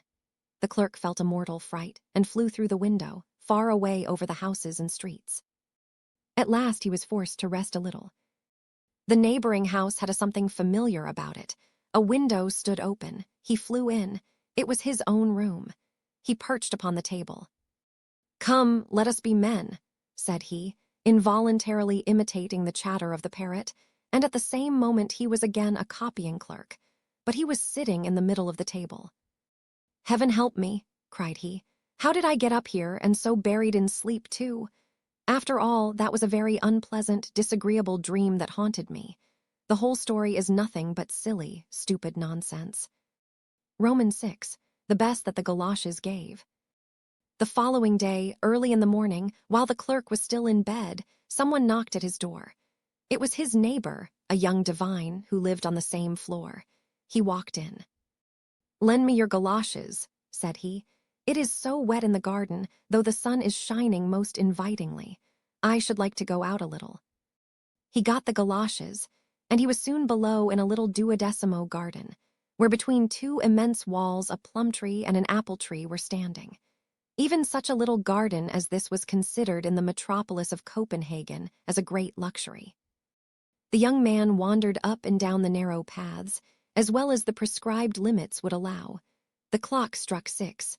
Without was heard the horn of a postboy. To travel, exclaimed he, overcome by most painful and passionate remembrances. That is the happiest thing in the world. That is the highest aim of all my wishes. Then at last would the agonizing restlessness be allayed which destroys my existence. But it must be far, far away. I would behold magnificent Switzerland. I would travel to Italy and... It was a good thing that the power of the galoshes worked as instantaneously as lightning in a powder magazine would do. Otherwise, the poor man with his overstrained wishes would have traveled about the world too much for himself as well as for us. In short, he was traveling. He was in the middle of Switzerland, but packed up with 8 other passengers in the inside of an eternally creaking diligence. His head ached till it almost split. His weary neck could hardly bear the heavy load, and his feet, pinched by his torturing boots, were terribly swollen. He was in an intermediate state between sleeping and waking, at variance with himself, with his company, with the country, and with the government. In his right pocket he had his letter of credit, in the left his passport, and in a small leathern purse some double louis d'or, carefully sewn up in the bosom of his waistcoat. Every dream proclaimed that one or the other of these valuables was lost, wherefore he started up as in a fever, and the first movement which his hand made described a magic triangle from the right pocket to the left, and then up towards the bosom, to feel if he had them all safe or not. From the roof inside the carriage, umbrellas, walking sticks, hats, and sundry other articles were depending, and hindered the view, which was particularly imposing. He now endeavored as well as he was able to dispel his gloom, which was caused by outward chance circumstances merely, and on the bosom of nature imbibed the milk of purest human enjoyment. Grand, solemn, and dark was the whole landscape around. The gigantic pine forests, on the pointed crags, seemed almost like little tufts of heather, colored by the surrounding clouds. It began to snow. A cold wind blew and roared as though it were seeking a bride. "Ah," sighed he, "were we only on the other side the Alps, then we should have summer, and I could get my letters of credit cashed. The anxiety I feel about them prevents me enjoying Switzerland, were I but on the other side." And so saying, he was on the other side in Italy, between Florence and Rome. Lake Thrace, illumined by the evening sun, lay like flaming gold between the dark blue mountain ridges. Here, where Hannibal defeated Flaminius, the rivers now held each other in their green embraces. Lovely, half-naked children tended a herd of black swine, beneath a group of fragrant laurel trees, hard by the roadside. Could we render this inimitable picture properly, then would everybody exclaim, "Beautiful, unparalleled Italy!" But neither the young divine said so, nor any one of his grumbling companions in the coach of the Vetturino. The poisonous flies and gnats swarmed around by thousands. In vain one waved myrtle branches about like mad. The audacious insect population did not cease to sting, nor was there a single person in the well-crammed carriage whose face was not swollen and sore from their ravenous bites. The poor horses, tortured almost to death, suffered most from this truly Egyptian plague. The flies alighted upon them in large, disgusting swarms, and if the coachman got down and scraped them off, hardly a minute elapsed before they were there again. The sun now set. A freezing cold, though of short duration, pervaded the whole creation. It was like a horrid gust coming from a burial vault on a warm summer's day. But all around the mountains retained that wonderful green tone which we see in some old Pict.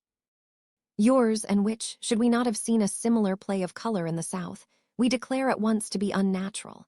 It was a glorious prospect, but the stomach was empty, the body tired. All that the heart cared and longed for was good night quarters. Yet how would they be? For these one looked much more anxiously than for the charms of nature, which everywhere were so profusely displayed. The road led through an olive grove, and here the solitary inn was situated. 10 or 12 crippled beggars had encamped outside. The healthiest of them resembled, to use an expression of Marryat's, hunger's eldest son when he had come of age. The others were either blind, had withered legs and crept about on their hands, or withered arms and fingerless hands. It was the most wretched misery, dragged from among the filthiest rags. "Excellenza, miserably," sighed they, thrusting forth their deformed limbs to view. Even the hostess, with bare feet, uncombed hair and dressed in a garment of doubtful color, received the guests grumblingly. The doors were fastened with a loop of string. The floor of the rooms presented a stone paving half torn up. Bats fluttered wildly about th. ceiling, and as to the smell therein, no, that was beyond description. "You had better lay the cloth below in the stable," said one of the travelers. "There, at all events, one knows what one is breathing." The windows were quickly opened to let in a little fresh air. Quicker, however, than the breeze, the withered, sallow arms of the beggars were thrust in, accompanied by the eternal whine of miserabili, excellenza. On the walls were displayed innumerable inscriptions, written in nearly every language of Europe, some in verse, some in prose, most of them not very laudatory of Bella Italia. The meal was served. It consisted of a soup of salted water, seasoned with pepper and rancid oil. The last ingredient played a very prominent part in the salad. Stale eggs and roasted cocks, combs furnished the grand dish of the repast. The wine even was not without a disgusting taste. It was like a medicinal draught. At night, the boxes and other effects of the passengers were placed against the rickety doors. One of the travelers kept watch while the others slept. The sentry was our young divine. How close it was in the chamber! The heat oppressive to suffocation. The gnats hummed and stung unceasingly. The miserabili without whined and moaned in their sleep. "Traveling would be agreeable enough," said he, groaning, "if one only had no body, or could send it to rest while the spirit went on its pilgrimage unhindered, whither the voice within might call it. Wherever I go, I am pursued by a longing that is insatiable, that I cannot explain to myself, and that tears my very heart. I want something better than what is fled in an instant. But what is it, and where is it to be found? Yet, I know in reality what it is I wish for. Oh, most happy were I, could I but reach one aim, could but reach the happiest of all." And as he spoke the word, he was again in his home. The long white curtains hung down from the windows, and in the middle of the floor stood the black coffin. In it he lay in the sleep of death. His wish was fulfilled, the body rested, while the spirit went unhindered on its pilgrimage. "Let no one deem himself happy before his end," were the words of Solon, and here was a new and brilliant proof of the wisdom of the old apothegm. Every corpse is a sphinx of immortality. Here, too, on the black coffin, the sphinx gave us no answer to what he who lay within had written 2 days before.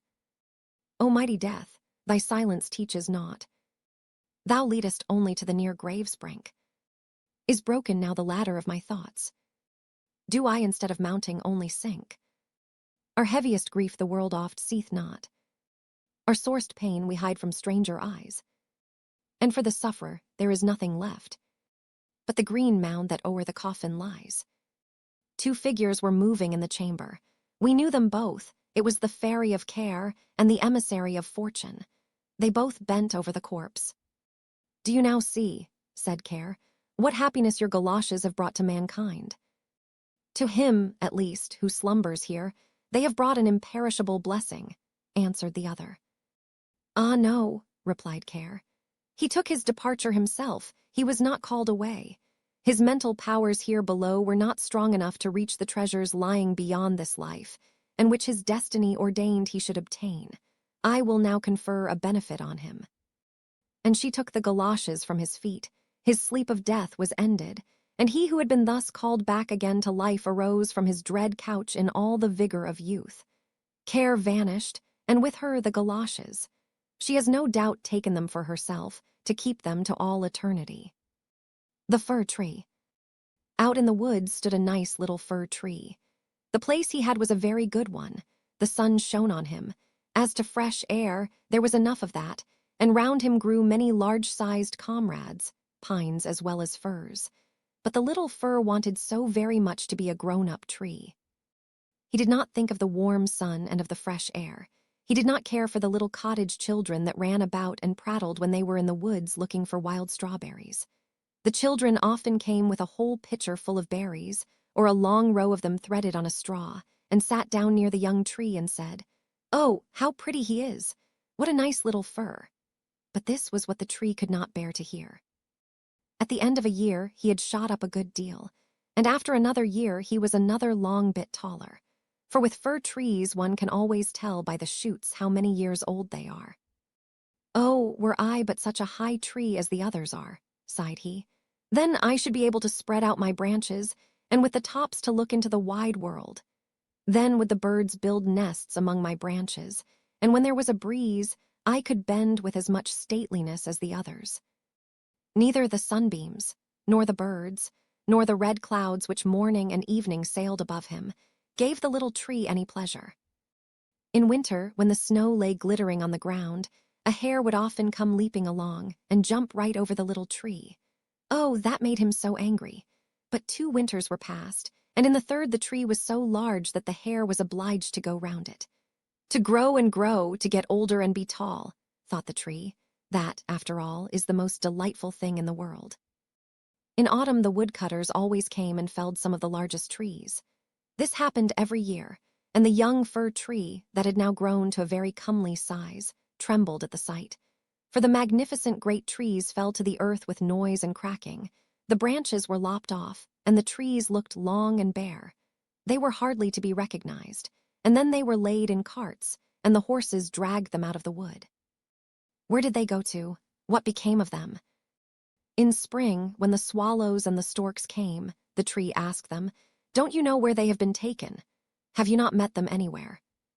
The swallows did not know anything about it, but the stork looked musing, nodded his head, and said, "Yes, I think I know.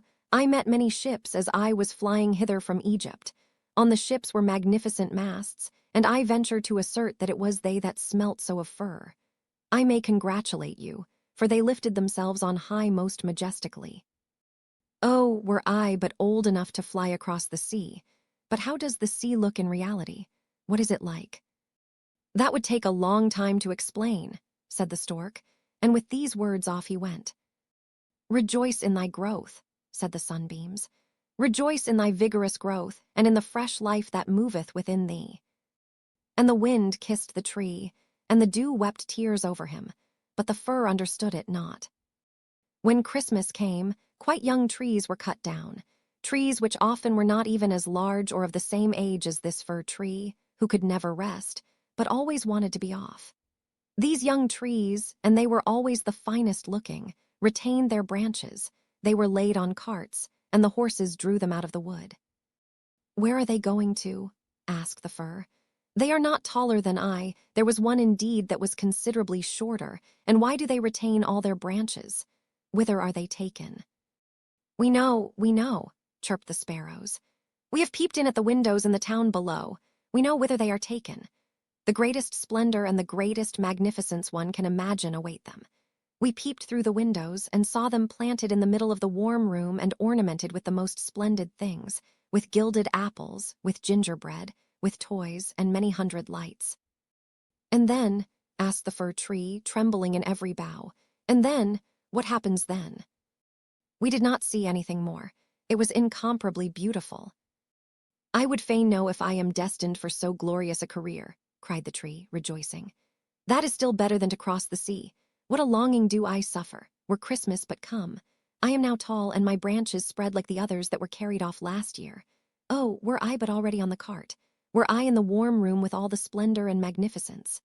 Yes, then something better, something still grander, will surely follow, or wherefore should they thus ornament me? Something better, something still grander must follow, but what? Oh, how I long, how I suffer! I do not know myself what is the matter with me." "Rejoice in our presence," said the air and the sunlight. "Rejoice in thy own fresh youth." But the tree did not rejoice at all. He grew and was green both winter and summer. People that saw him said, "What a fine tree!" And towards Christmas he was one of the first that was cut down. The axe struck deep into the very pith. The tree fell to the earth with a sigh. He felt a pang. It was like a swoon. He could not think of happiness, for he was sorrowful at being separated from his home, from the place where he had sprung up. He well knew that he should never see his dear old comrades, the little bushes and flowers around him, any more, perhaps not even the birds. The departure was not at all agreeable. The tree only came to himself when he was unloaded in a courtyard with the other trees, and heard a man say, "That one is splendid. We don't want the others." Then 2 servants came in rich livery and carried the fir tree into a large and splendid drawing room. Portraits were hanging on the walls, and near the white porcelain stove stood 2 large Chinese vases with lions on the covers. There, too, were large easy chairs, silken sofas, large tables full of picture books and full of toys, worth hundreds and hundreds of crowns. At least the children said so. And the fir tree was stuck upright in a cask that was filled with sand, but no one could see that it was a cask, for green cloth was hung all round it, and it stood on a large, gaily colored carpet. Oh, how the tree quivered! What was to happen? The servants, as well as the young ladies, decorated it.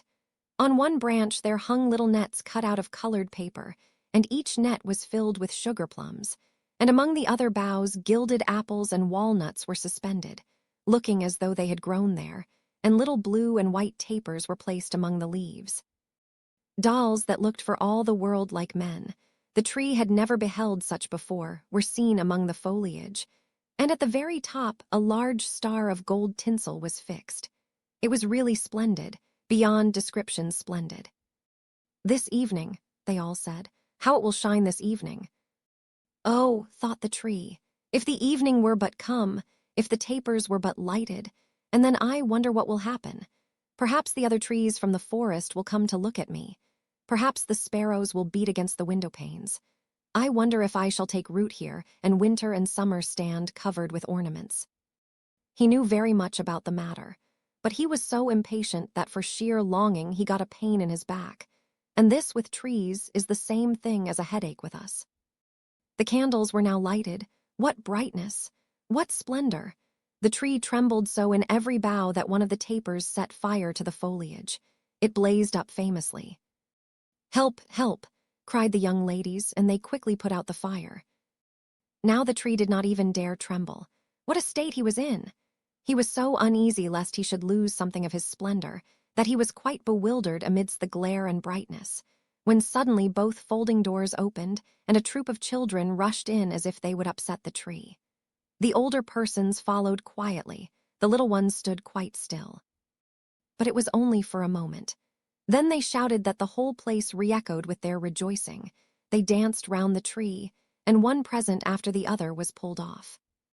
"What are they about?" thought the tree. "What is to happen now?"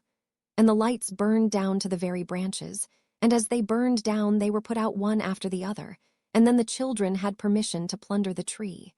So they fell upon it with such violence that all its branches cracked. If it had not been fixed firmly in the ground, it would certainly have tumbled down. The children danced about with their beautiful playthings. No one looked at the tree except the old nurse, who peeped between the branches, but it was only to see if there was a fig or an apple left that had been forgotten. A story, cried the children, drawing a little fat man towards the tree. He seated himself under it and said, "Now we are in the shade and the tree can listen too, but I shall tell only one story. Now which will you have, that about Ivedy-Avedy or about Humpy Dumpy, who tumbled downstairs, and yet after all came to the throne and married the princess?" "Ivedy-Avedy," cried some. "Humpy Dumpy," cried the others. There was such a bawling and screaming. The fir tree alone was silent, and he thought to himself, "Am I not to bawl with the rest? Am I to do nothing whatever?" For he was one of the company and had done what he had to do. And the man told about Humpy Dumpy that tumbled down, who notwithstanding came to the throne, and at last married the princess. And the children clapped their hands and cried, "Oh, go on, do go on." They wanted to hear about Ivedy-Avedy too, but the little man only told them about Humpy Dumpy. The fir tree stood quite still and absorbed in thought. The birds in the wood had never related the like of this. Humpy Dumpy fell downstairs, and yet he married the princess. Yes, yes. That's the way of the world, thought the fir tree, and believed it all because the man who told the story was so good-looking. Well, well, who knows, perhaps I may fall downstairs too and get a princess as wife. And he looked forward with joy to the morrow, when he hoped to be decked out again with lights, playthings, fruits, and tinsel. I won't tremble tomorrow, thought the fir tree. I will enjoy to the full all my splendor. Tomorrow I shall hear again the story of Humpy Dumpy, and perhaps that of Ivedy-Avedy too. And the whole night the tree stood still and in deep thought. In the morning, the servant and the housemaid came in. Now then the splendor will begin again, thought the fir, but they dragged him out of the room and up the stairs into the loft, and here, in a dark corner where no daylight could enter, they left him. "What's the meaning of this?" thought the tree. "What am I to do here? What shall I hear now, I wonder?" And he leaned against the wall, lost in reverie. Time enough had he too for his reflections, for days and nights passed on, and nobody came up, and when at last somebody did come, it was only to put some great trunks in a corner, out of the way. There stood the tree quite hidden. It seemed as if he had been entirely forgotten. "'Tis now winter out of doors," thought the tree. "The earth is hard and covered with snow. Men cannot plant me now, and therefore I have been put up here under shelter till the springtime comes. How thoughtful that is. How kind man is, after all. If it only were not so dark here and so terribly lonely. Not even a hare.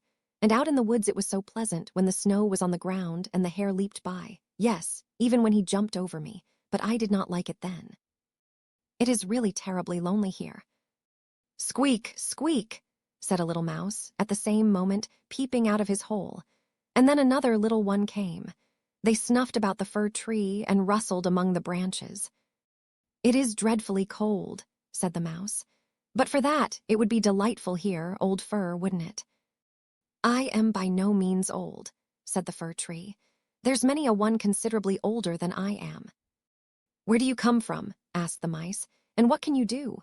They were so extremely curious. "Tell us about the most beautiful spot on the earth.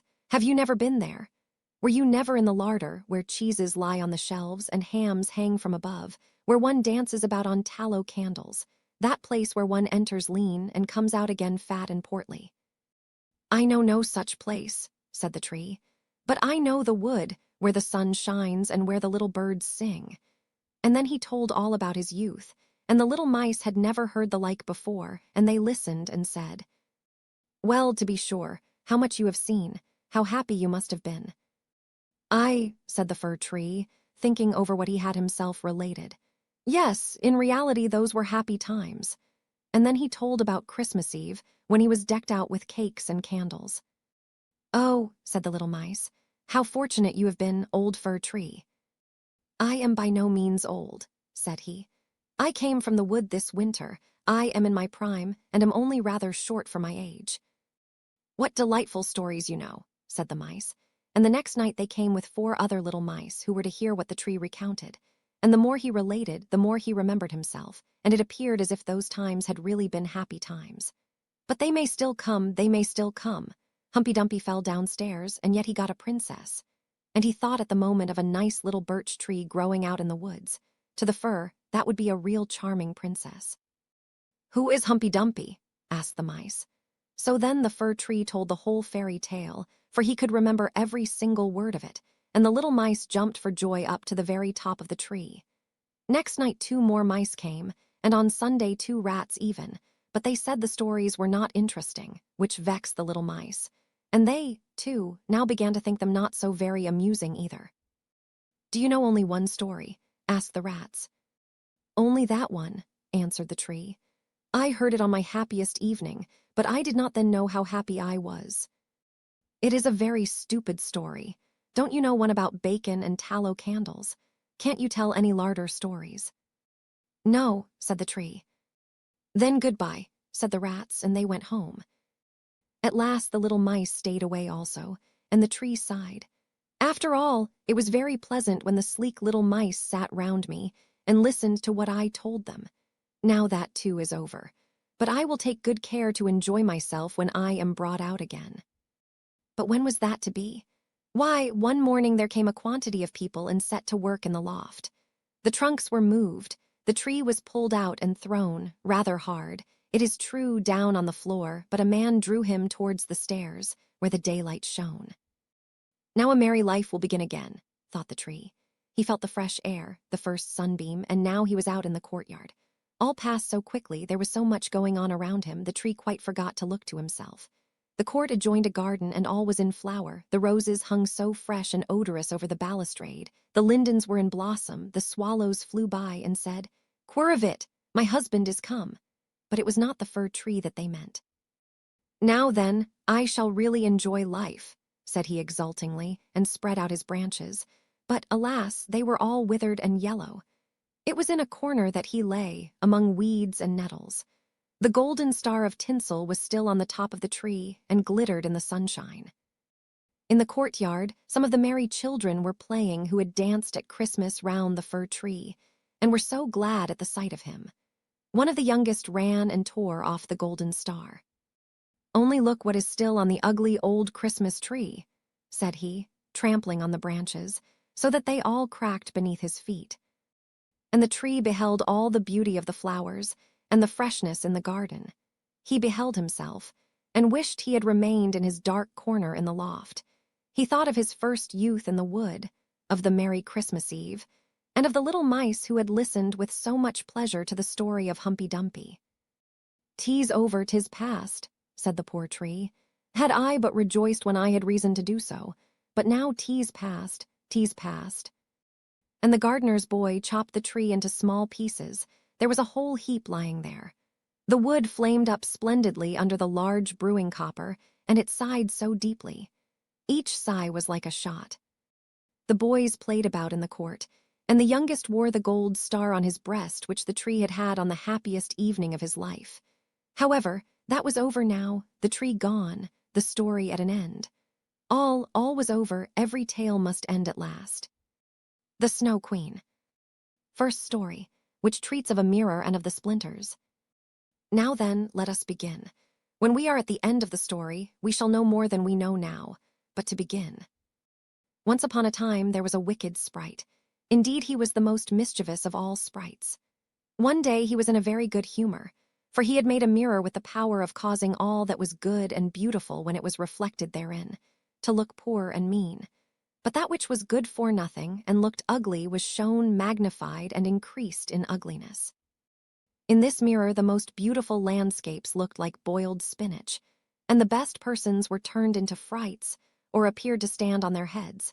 Their faces were so distorted that they were not to be recognized, and if anyone had a mole, you might be sure that it would be magnified and spread over both nose and mouth. "That's glorious fun," said the sprite. If a good thought passed through a man's mind, then a grin was seen in the mirror, and the sprite laughed heartily at his clever discovery. All the little sprites who went to his school, for he kept a sprite school, told each other that a miracle had happened, and that now only, as they thought, it would be possible to see how the world really looked. They ran about with the mirror, and at last there was not a land or a person who was not represented distorted in the mirror. So then they thought they would fly up to the sky and have a joke there. The higher they flew with the mirror, the more terribly it grinned. They could hardly hold it fast. Higher and higher still they flew, nearer and nearer to the stars, when suddenly the mirror shook oh terribly with grinning, that it flew out of their hands and fell to the earth, where it was dashed in 100,000,000 and more pieces. And now it worked much more evil than before, for some of these pieces were hardly so large as a grain of sand, and they flew about in the wide world, and when they got into people's eyes, there they stayed. And then people saw everything perverted, or only had an eye for that which was evil. This happened because the very smallest bit had the same power which the whole mirror had possessed. Some persons even got a splinter in their heart, and then it made one shudder, for their heart became like a lump of ice. Some of the broken pieces were so large that they were used for window panes, through which one could not see one's friends. Other pieces were put in spectacles, and that was a sad affair when people put on their glasses to see well and rightly. Then the wicked sprite laughed till he almost choked, for all this tickled his fancy. The fine splinters still flew about in the air, and now we shall hear what happened next. Second story, a little boy and a little girl.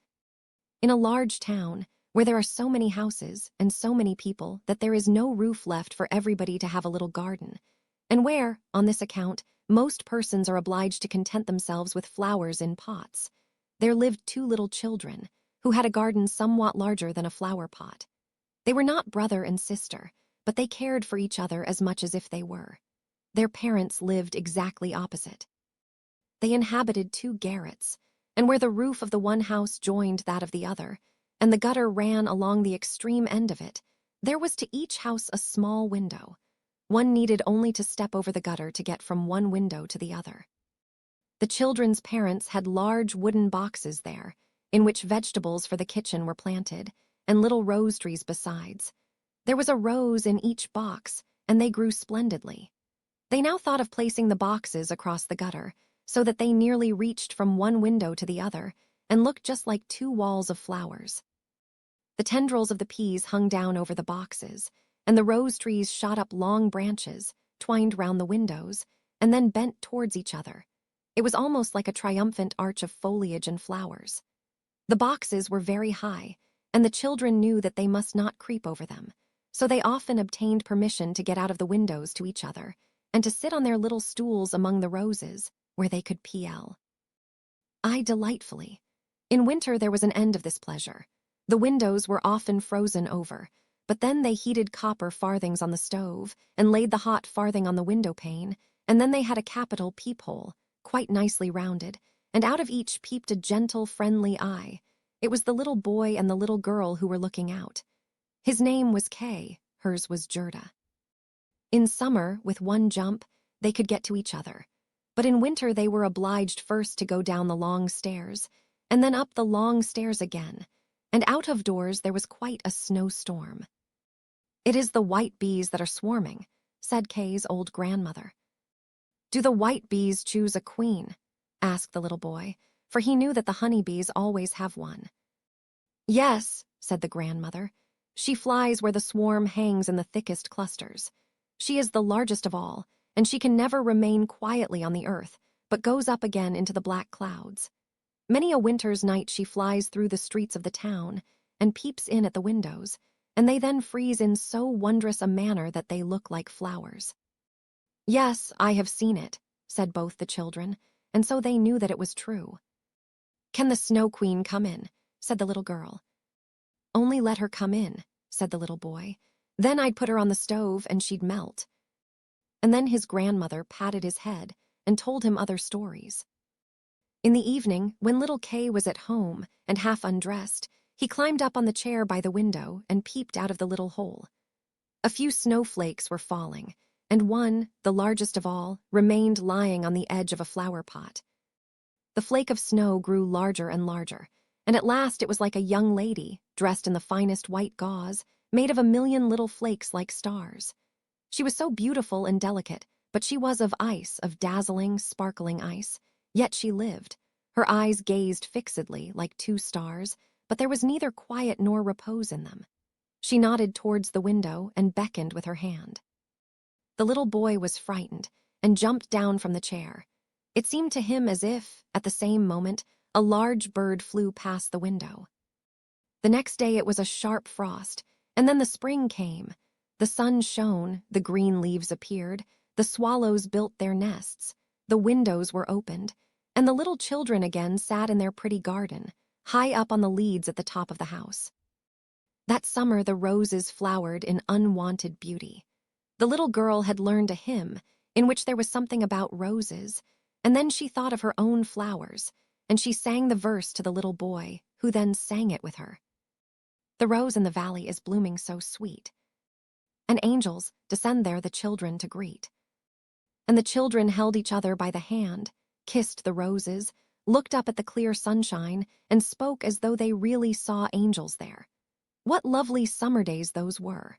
How delightful to be out in the air, near the fresh rose bushes, that seemed as if they would never finish blossoming. Kay and Gerda looked at the picture book full of beasts and of birds, and it was then, the clock in the church tower was just striking 5, that Kay said, "Oh, I feel such a sharp pain in my heart, and now something has got into my eye." The little girl put her arms around his neck. He winked his eyes. Now there was nothing to be seen. "I think it is out now," said he, but it was not. It was just one of those pieces of glass from the magic mirror that had got into his eye, and poor Kay had got another piece right in his heart. It will soon become like ice. It did not hurt any longer, but there it was. "What are you crying for?" asked he. "You look so ugly, there's nothing the matter with me." "Ah," said he at once, "that rose is cankered, and look, this one is quite crooked. After all, these roses are very ugly. They are just like the box they are planted in." And then he gave the box a good kick with his foot and pulled both the roses up. "What are you doing?" cried the little girl. And as he perceived her fright, he pulled up another rose, got in at the window, and hastened off from dear little Gerda. After Afterwards, when she brought her picture book, he asked, "What horrid beasts have you there?" And if his grandmother told them stories, he always interrupted her. Besides, if he could manage it, he would get behind her, put on her spectacles, and imitate her way of speaking. He copied all her ways, and then everybody laughed at him. He was soon able to imitate the gait and manner of everyone in the street. Everything that was peculiar and displeasing in them, that Kay knew how to imitate, and at such times all the people said, "The boy is certainly very clever." But it was the glass he had got in his eye, the glass that was sticking in his heart, which made him tease even little Gerda, whose whole soul was devoted to him. His games now were quite different to what they had formerly been. They were so very knowing. One winter's day, when the flakes of snow were flying about, he spread the skirts of his blue coat and caught the snow as it fell. "Look through this glass, Gerda," said he, and every flake seemed larger and appeared like a magnificent flower or beautiful star. It was splendid to look at. "Look, how clever," said Kay. "That's much more interesting than real flowers. They are as exact as possible. There is not a fault in them if they did not melt." It was not long after this that Kay came one day with large gloves on, and his little sledge at his back, and bawled right into Gerda's ears, "I have permission to go out into the square where the others are playing," and off he was in a moment. There, in the marketplace, some of the boldest of the boys used to tie their sledges to the carts as they passed by, and so they were pulled along and got a good ride. It was so capital. Just as they were in the very height of their amusement, a large sledge passed by. It was painted quite white, and there was someone in it wrapped up in a rough white mantle of fur, with a rough white fur cap on his head. The sledge drove round the square twice, and Kay tied on his sledge as quickly as he could, and off he drove with it. On they went quicker and quicker into the next street, and the person who drove turned round to Kay and nodded to him in a friendly manner, just as if they knew each other. Every time he was going to untie his sledge, the person nodded to him, and then Kay sat quiet, and so on they went till they came outside the gates of the town. Then the snow began to fall so thickly that the little boy could not see an arm's length before him, but still on he went, when suddenly he let go the string he held in his hand in order to get loose from the sledge. But it was of no use. Still the little vehicle rushed on with the quickness of the wind. He then cried as loud as he could, but no one heard him. The snow drifted and the sledge flew on, and sometimes it gave a jerk as though they were driving over hedges and ditches. He was quite frightened, and he tried to repeat the Lord's Prayer, but all he could do, he was only able to remember the multiplication table. The snowflakes grew larger and larger, till at last they looked just like great white fowls. Suddenly they flew on one side, the large sledge stopped, and the person who drove rose up. It was a lady. Her cloak and cap were of snow. She was tall and of slender figure and of a dazzling whiteness. It was the Snow Queen. "We have traveled fast," said she, "but it is freezingly cold. Come under my bearskin." And she put him in the sledge beside her, wrapped the fur round him, and he felt as though he were sinking in a snow wreath. "Are you still cold?" asked she, and then she kissed his forehead. Ah, it was colder than ice. It penetrated to his very heart, which was already almost a frozen lump. It seemed to him as if he were about to die, but a moment more and it was quite congenial to him, and he did not remark the cold that was around him. "My sledge, do not forget my sledge." It was the first thing he thought of. It was there tied to one of the white chickens, who flew along with it on his back behind the large sledge. The Snow Queen kissed Kay once more, and then he forgot little Gerda, grandmother, and all whom he had left at his home. "Now you will have no more kisses," said she, "or else I should kiss you to death." Kay looked at her. She was very beautiful, a more clever or a more lovely countenance he could not fancy to himself, and she no longer appeared of ice as before when she sat outside the window and beckoned to him. In his eyes she was perfect. He did not fear her at all, and told her that he could calculate in his head and with fractions, even, that he knew the number of square miles there were in the different countries, and how many inhabitants they contained, and she smiled while he spoke. It then seemed to him as if what he knew was not enough, and he looked upwards in the large, huge, empty space above him, and on she flew with him, flew high over the black clouds, while the storm moaned and whistled as though it were singing some old tune. On they flew over woods and lakes, over seas and many lands, and beneath them the chilling storm rushed fast, the wolves howled, the snow crackled. Above them flew large screaming crows, but higher up appeared the moon, quite large and bright, and it was on it that Kay gazed during the long, long winter's night, while by day he slept at the feet of the Snow Queen. Third story, of the flower garden at the old woman, who understood witchcraft. But what became of little Gerda when Kay did not return? Where could he be? Nobody knew. Nobody could give any intelligence. All the boys knew was that they had seen him tie his sledge to another large and splendid one, which drove down the street and out of the town. Nobody knew where he was. Many sad tears were shed, and little Gerda wept long and bitterly. At last she said he must be dead, that he had been drowned in the river which flowed close to the town. Oh, those were very long and dismal winter evenings. At last spring came, with its warm sunshine. Kay is dead and gone, said little Gerda. That I don't believe, said the sunshine. Kay is dead and gone, said she to the swallows. That I don't believe, said they, and at last little Gerda did not think so any longer either. I'll put on my red shoes, said she one morning. Kay has never seen them, and then I'll go down to the river and ask there. It was quite early. She kissed her old grandmother, who was still asleep, put on her red shoes, and went alone to the river. Is it true that you have taken my little playfellow? I will make you a present of my red shoes, if you will give him back to me. And, as it seemed to her, the blue waves nodded in a strange manner. Then she took off her red shoes, the most precious things she possessed, and threw them both into the river. But they fell close to the bank, and the little waves bore them immediately to land.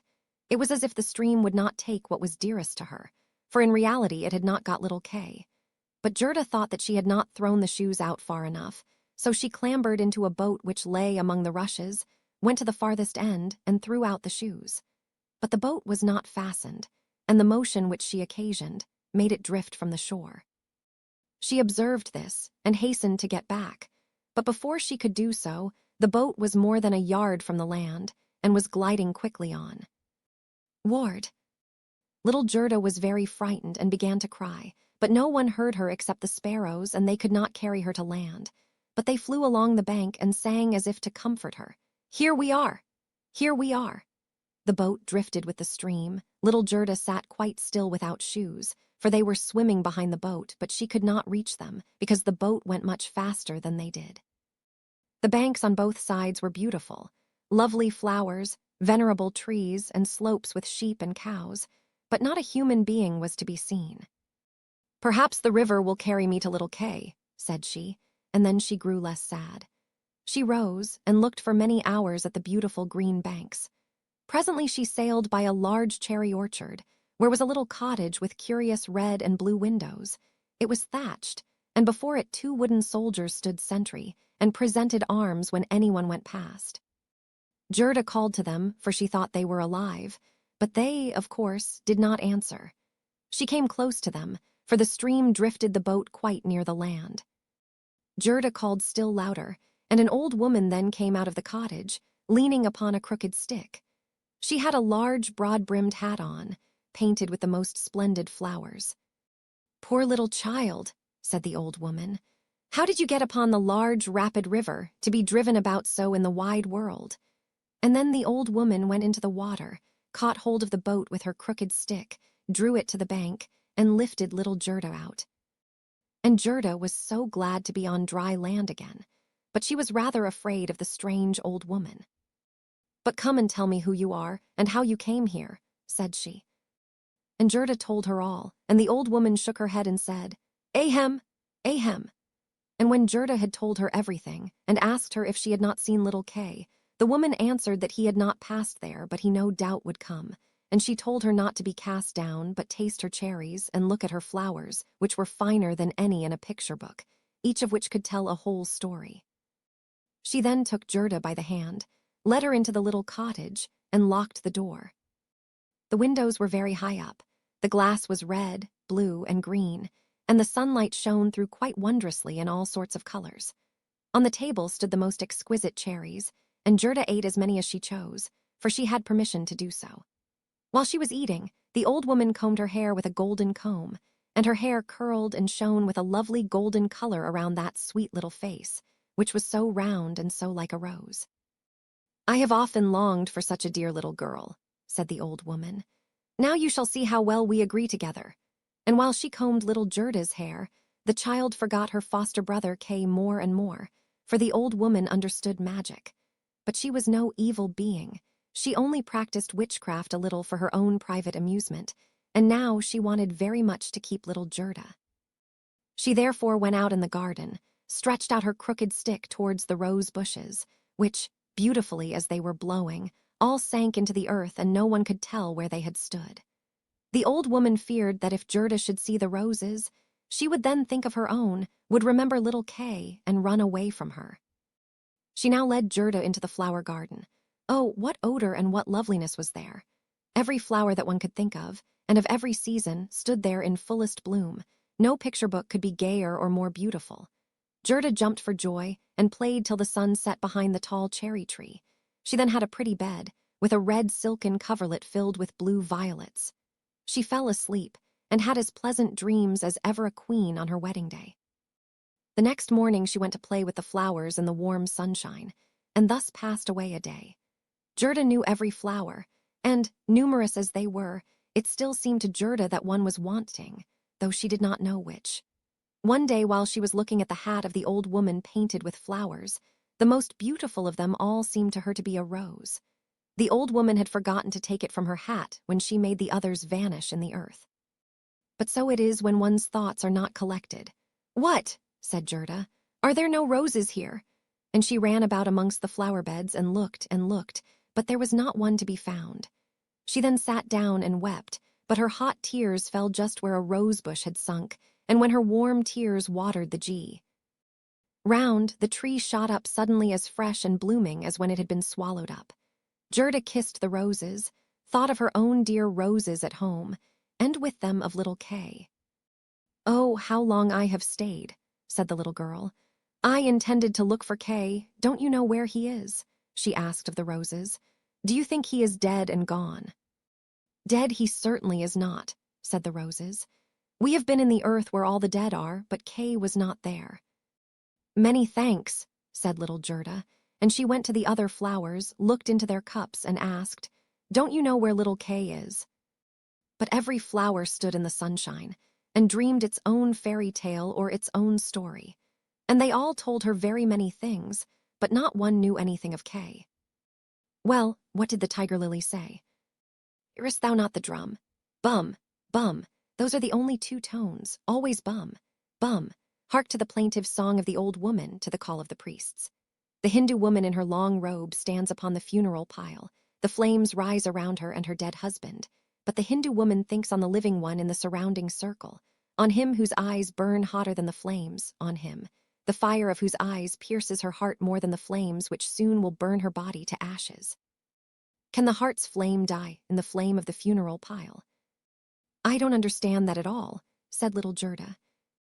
"That is my story," said the lily. "What did the convolvula say?" "Projecting over a narrow mountain path there hangs an old feudal castle. Thick evergreens grow on the dilapidated walls, and around the altar, where a lovely maiden is standing. She bends over the railing and looks out upon the rose. No fresher rose hangs on the branches than she. No apple blossom carried away by the wind is more buoyant. How her silken robe is rustling.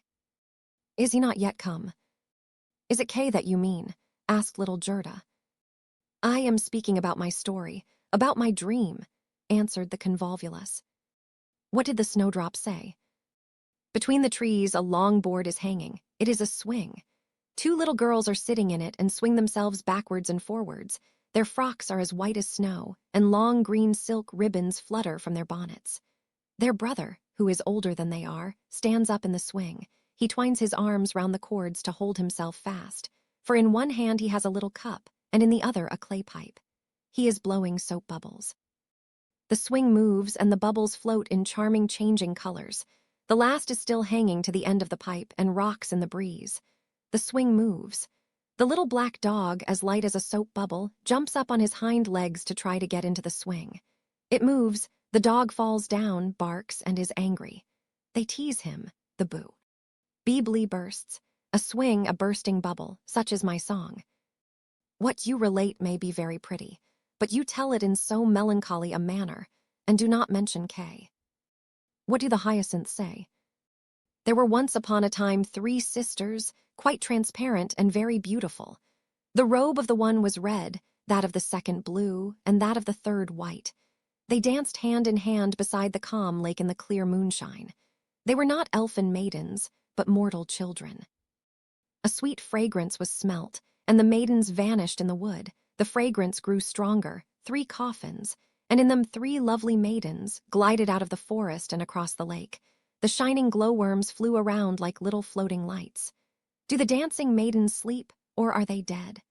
The odor of the flowers says they are corpses. The evening bell tolls for the dead.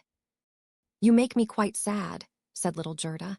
I cannot help thinking of the dead maidens. Oh, is little Kay really dead? The roses have been in the earth, and they say no. Ding, dong, sounded the hyacinth bells. We do not toll for little Kay, we do not know him. That is our way of singing, the only one we have. And Gerda went to the ranunculuses, that looked forth from among the shining green leaves. You are a little bright sun, said Gerda. Tell me if you know where I can find my playfellow. And the ranunculus shone brightly, and looked again at Gerda. What song could the ranunculus sing? It was one that said nothing about Kay either. In a small court the bright sun was shining in the first days of spring. The beams glided down the white walls of a neighbor's house, and close by the fresh yellow flowers were growing, shining like gold in the warm sun rays. An old grandmother was sitting in the air, her granddaughter, the poor and lovely servant, just come for a short visit. She knows her grandmother. There was gold, pure virgin gold in that blessed kiss. There, that is my little story, said the ranunculus. My poor old grandmother, sighed Gerda. Yes, she is longing for me, no doubt. She is sorrowing for me, as she did for little Kay. But I will soon come home, and then I will bring Kay with me. It is of no use asking the flowers, they only know their own old rhymes and can tell me nothing. And she tucked up her frock to enable her to run quicker, but the narcissus gave her a knock on the leg, just as she was going to jump over it. So she stood still, looked at the long yellow flower and asked, You perhaps know something. And she bent down to the narcissus. And what did it say? I can see myself, I can see myself. Oh, how odorous I am. Up in the little garret there stands, half-dressed, a little dancer. She stands now on one leg, now on both. She despises the whole world, yet she lives only in imagination. She pours water out of the teapot over a piece of stuff which she holds in her hand. It is the bodice. Cleanliness is a fine thing. The white dress is hanging on the hook. It was washed in the teapot and dried on the roof. She puts it on, ties a saffron-colored kerchief round her neck, and then the gown looks whiter. I can see myself, I can see myself. That's nothing to me, said little Gerda. That does not concern me. And then off she ran to the further end of the garden. The gate was locked, but she shook the rusted bolt till it was loosened, and the gate opened, and little Gerda ran off barefooted into the wide world. She looked round her thrice, but no one followed her. At last she could run no longer. She sat down on a large stone, and when she looked about her, she saw that the summer had passed. It was late in the autumn, but that one could not remark in the beautiful garden, where there was always sunshine, and where there were flowers the whole year round. Dear me, how long I have stayed, said Gerda. Autumn is come, I must not rest any longer. And she got up to go further. Oh, how tender and wearied her little feet were. All around it looked so cold and raw. The long willow leaves were quite yellow, and the fog dripped from them like water. One leaf fell after the other. The sloes only stood full of fruit, which set one's teeth on edge. Oh, how dark and comfortless it was in the dreary world. Fourth story, The Prince and Princess. Gerda was obliged to rest herself again, when, exactly opposite to her, a large raven came hopping over the white snow. He had long been looking at Gerda and shaking his head, and now he said, Caw, caw! Good day, good day. He could not say it better, but he felt a sympathy for the little girl and asked her where she was going all alone. The word alone Gerda understood quite well, and felt how much was expressed by it. So she told the raven her whole history, and asked if he had not seen Kay. The raven nodded very gravely and said, It may be, it may be. "What, do you really think so?" cried the little girl, and she nearly squeezed the raven to death, so much did she kiss him. "Gently, gently," said the raven. "I think I know. I think that it may be little Kay, but now he has forgotten you for the princess." "Does he live with a princess?" asked Gerda. "Yes, listen," said the raven, "but it will be difficult for me to speak your language. If you understand the raven language, I can tell you better." "No, I have not learnt it," said Gerda, "but my grandmother understands it, and she can speak gibberish too. I wish I had learnt it." "No matter," said the raven. "I will tell you as well as I can, however, it will be bad enough." And then he told all he knew. "In the kingdom where we now are there lives a princess, who is extraordinarily clever, for she has read all the newspapers in the whole world and has forgotten them again, so clever is she.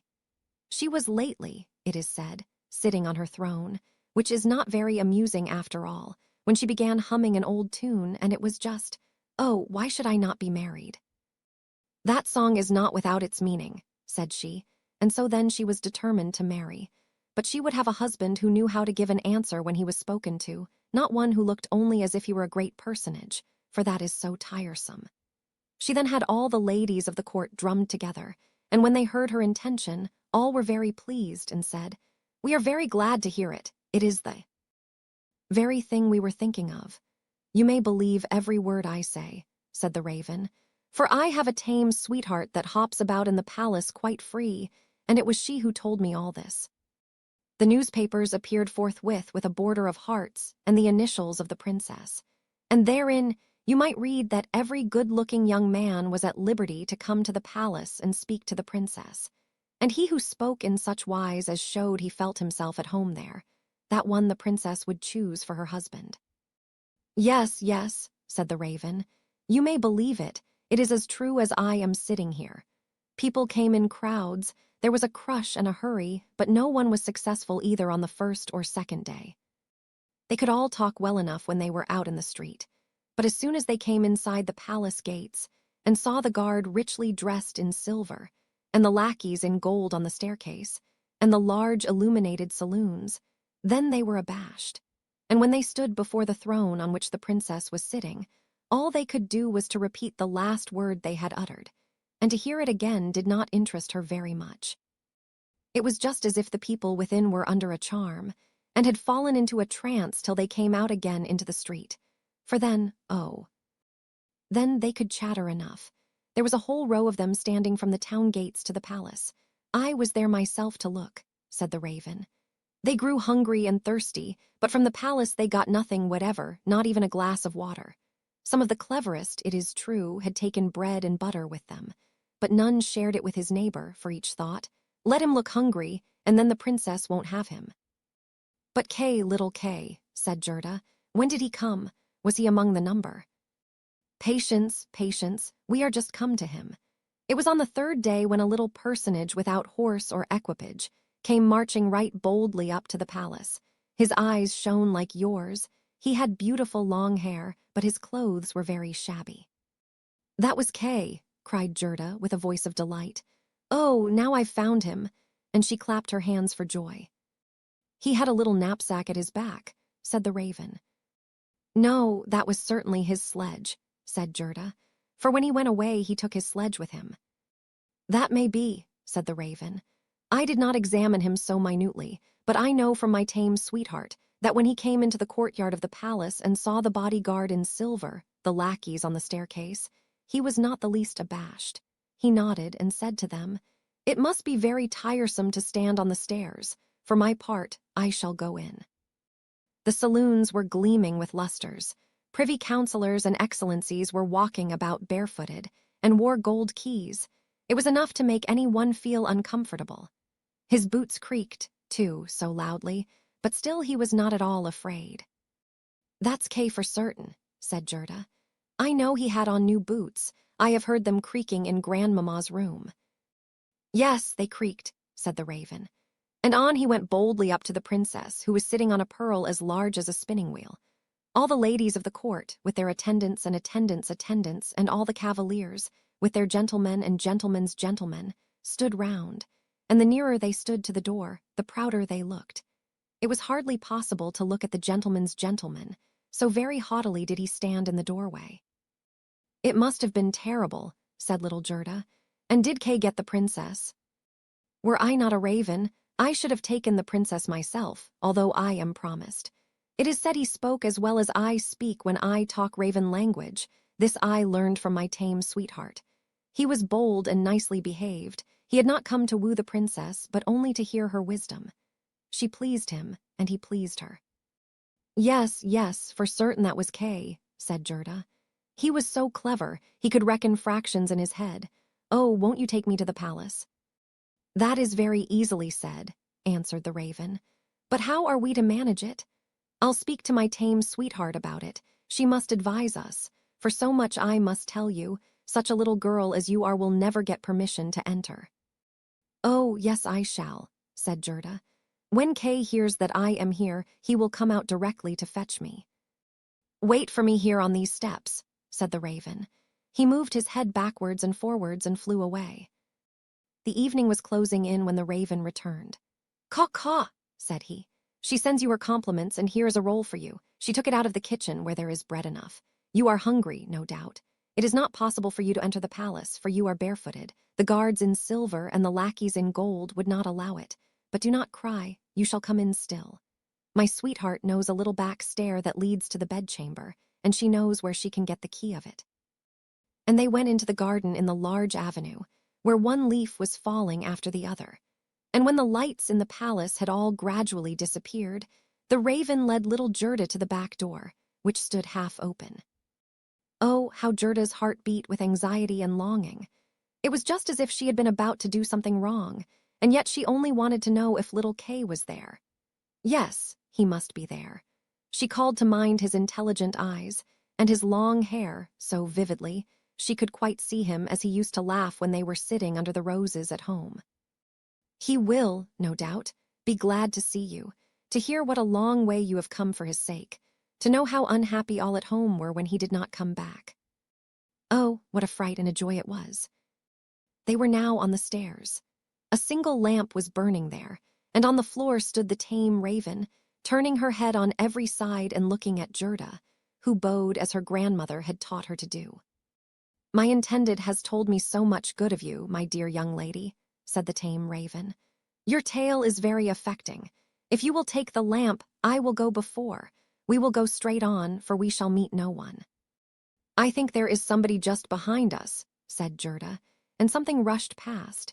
It was like shadowy figures on the wall, horses with flowing monnets and thin legs, huntsmen, ladies and gentlemen on horseback. "They are only dreams," said the raven. "They come to fetch the thoughts of the high personages to the chase. Tease well, for now you can observe them in bed all the better. But let me find, when you enjoy honor and distinction, that you possess a grateful heart." "Tut, that's not worth talking about," said the raven of the woods. They now entered the first saloon, which was of rose-colored satin, with artificial flowers on the wall. Here the dreams were rushing past, but they hastened by so quickly that Gerda could not see the high personages. One hall was more magnificent than the other. One might indeed well be abashed, and at last they came into the bedchamber. The ceiling of the room resembled a large palm tree with leaves of glass, of costly glass, and in the middle, from a thick golden stem, hung 2 beds, each of which resembled a lily. One was white, and in this lay the princess, the other was red, and it was here that Gerda was to look for little Kay. She bent back one of the red leaves and saw a brown neck. Oh, that was Kay. She called him quite loud by name, held the lamp towards him, the doctor. Eames rushed back again into the chamber. He awoke, turned his head, and it was not little Kay. The prince was only like him about the neck, but he was young and handsome. And out of the white lily leaves the princess peeped, too, and asked what was the matter. Then little Gerda cried and told her whole history, and all that the ravens had done for her. "Poor little thing," said the prince and the princess. They praised the ravens very much, and told them they were not at all angry with them, but they were not to do so again. However, they should have a reward. "Will you fly about here at liberty?" asked the princess. "Or would you like to have a fixed appointment as court ravens with all the broken bits from the kitchen?" And both the ravens nodded, and begged for a fixed appointment, for they thought of their old age, and said, "It is a good thing to have a provision for our old days." And the prince got up and let Gerda sleep in his bed, and more than this he could not do. She folded her little hands and thought, "How good men and animals are!" And she then fell asleep and slept soundly. All the dreams flew in again, and they now looked like the angels. They drew a little sledge, in which little Kay sat and nodded his head. But the whole was only a dream, and therefore it all vanished as soon as she awoke. The next day she was dressed from head to foot in silk and velvet.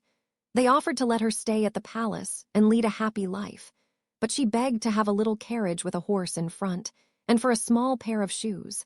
Then, she said, she would again go forth in the wide world and look for Kay. Shoes and a muff were given her. She was, too, dressed very nicely, and when she was about to set off, a new carriage stopped before the door. It was of pure gold, and the arms of the prince and princess shone like a star upon it. The coachman, the footmen, and the outriders, for outriders were there, too, all wore golden crowns. The prince and the princess assisted her into the carriage themselves, and wished her all success. The Raven of the Woods, who was now married, accompanied her for the first 3 miles. He sat beside Gerda, for he could not bear riding backwards. The other raven stood in the doorway and flapped her wings. She could not accompany Gerda, because she suffered from headache since she had had a fixed appointment and ate so much.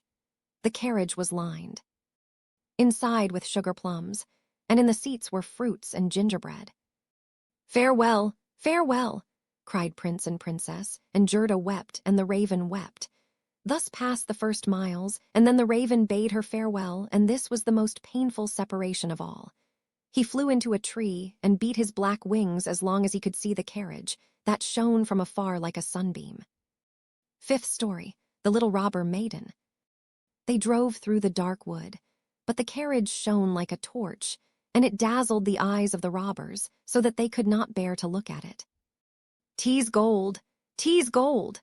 they cried, and they rushed forward, seized the horses, knocked down the little postilion, the coachman, and the servants, and pulled little Gerda out of the carriage. "How plump, how beautiful she is!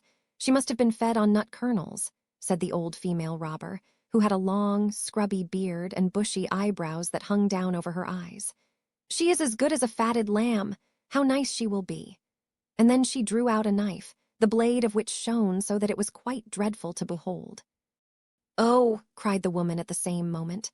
She had been bitten in the ear by her own little daughter, who hung at her back, and who was so wild and unmanageable that it was quite amusing to see her.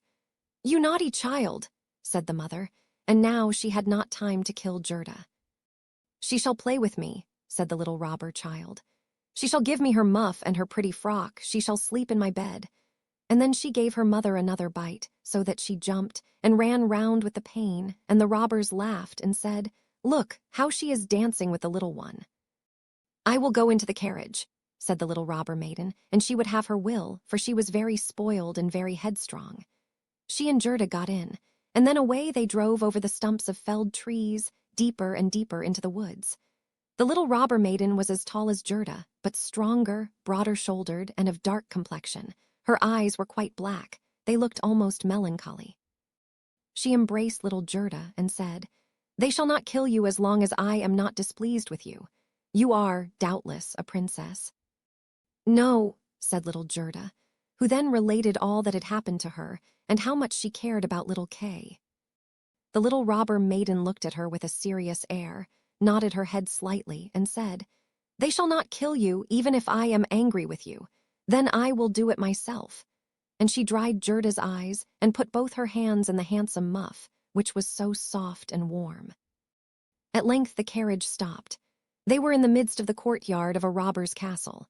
It was full of cracks from top to bottom, and out of the openings magpies and rooks were flying, and the great bulldogs, each of which looked as if he could swallow a man, jumped up, but they did not bark, for that was forbidden.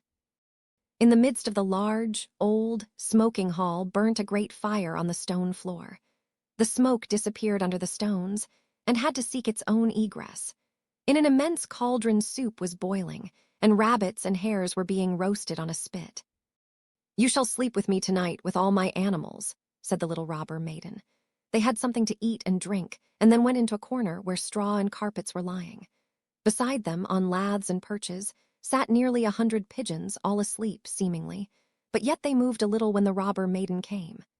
"They are all mine," said she, at the same time seizing one that was next to her by the legs and shaking it so that its wings fluttered. "Kiss it," cried the little girl, and flung the pigeon in Gerda's face. "Up there is the rabble of the wood," continued she, pointing to several laths which were fastened before a hole high up in the wall. "That's the rabble. They would all fly away immediately if they were not well fastened in. And here is my ear-old back," and she laid hold of the horns of a reindeer that had a bright copper ring round its neck and was tethered to the spot. "We are obliged to lock this fellow in too, or he would make his escape. Every evening I tickle his neck with my sharp knife, he is so frightened at it." And the little girl drew forth a long knife from a crack in the wall and let it glide over the reindeer's neck. The poor animal kicked, the girl laughed, and pulled Gerda into bed with her. "Do you intend to keep your knife while you sleep?" asked Gerda, looking at it rather fearfully. "I always sleep with the knife," said the little robber maiden. "There is no knowing what may happen. But tell me now, once more, all about little Kay, and why you have started off in the wide world alone." And Gerda related all, from the very beginning. The wood pigeons cooed above in their cage, and the others slept. The little robber maiden wound her arm round Gerda's neck, held the knife in the other hand, and snored so loud that everybody could hear her. But Gerda could not close her eyes, for she did not know whether she was to live or die. The robbers sat round the fire, sang and drank, and the old female robber jumped about so that it was quite dreadful for Gerda to see her. Then the wood pigeons said, "Coo, coo, we have seen little Kay. A white hen carries his sledge. He himself sat in the carriage of the Snow Queen, who passed here down just over the wood as we lay in our nest. She blew upon us young ones, and all died except we two. Coo, coo." "What is that you say up there?" cried little Gerda. "Where did the Snow Queen go to? Do you know anything about it?" "She is no doubt gone to Lapland, for there is always snow and ice there. Only ask the reindeer, who is tethered there." "Ice and snow is there. There it is, glorious and beautiful," said the reindeer. "One can spring about in the large shining valleys. The Snow Queen has her summer tent there, but her fixed abode is high up towards the North Pole on the island called Spitzbergen." "Oh, Kay, poor little Kay," sighed Gerda. "Do you choose to be quiet?" said the robber maiden. "If you don't, I shall make you." In the morning, Gerda told her all that the wood pigeons had said, and the little maiden looked very serious, but she nodded her head and said, "That's no matter, that's no matter. Do you know where Lapland lies?" she asked of the reindeer. "Who should know better than I?" said the animal, and his eyes rolled in his head. "I was born and bred there, there I leapt about on the fields of snow." "Listen," said the robber maiden to Gerda. "You see that the men are gone, but my mother is still here and will remain.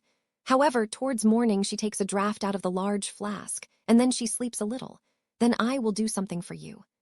She now jumped out of bed, flew to her mother, with her arms round her neck, and pulling her by the beard, said, "Good morrow, my own sweet nanny goat of a mother." And her mother took hold of her nose, and pinched it till it was red and blue. But this was all done out of pure love. When the mother had taken a sup at her flask, and was having a nap, the little robber maiden went to the reindeer and said, "I should very much like to give you still many a tickling with the sharp knife, for then you are so amusing. However, I will untether you and help you out so that you may go back to Lapland. But you must make good use of your legs and take this little girl for me to the palace of the Snow Queen, where her playfellow is." You have heard, I suppose, all she said, for she spoke loud enough and you were listening.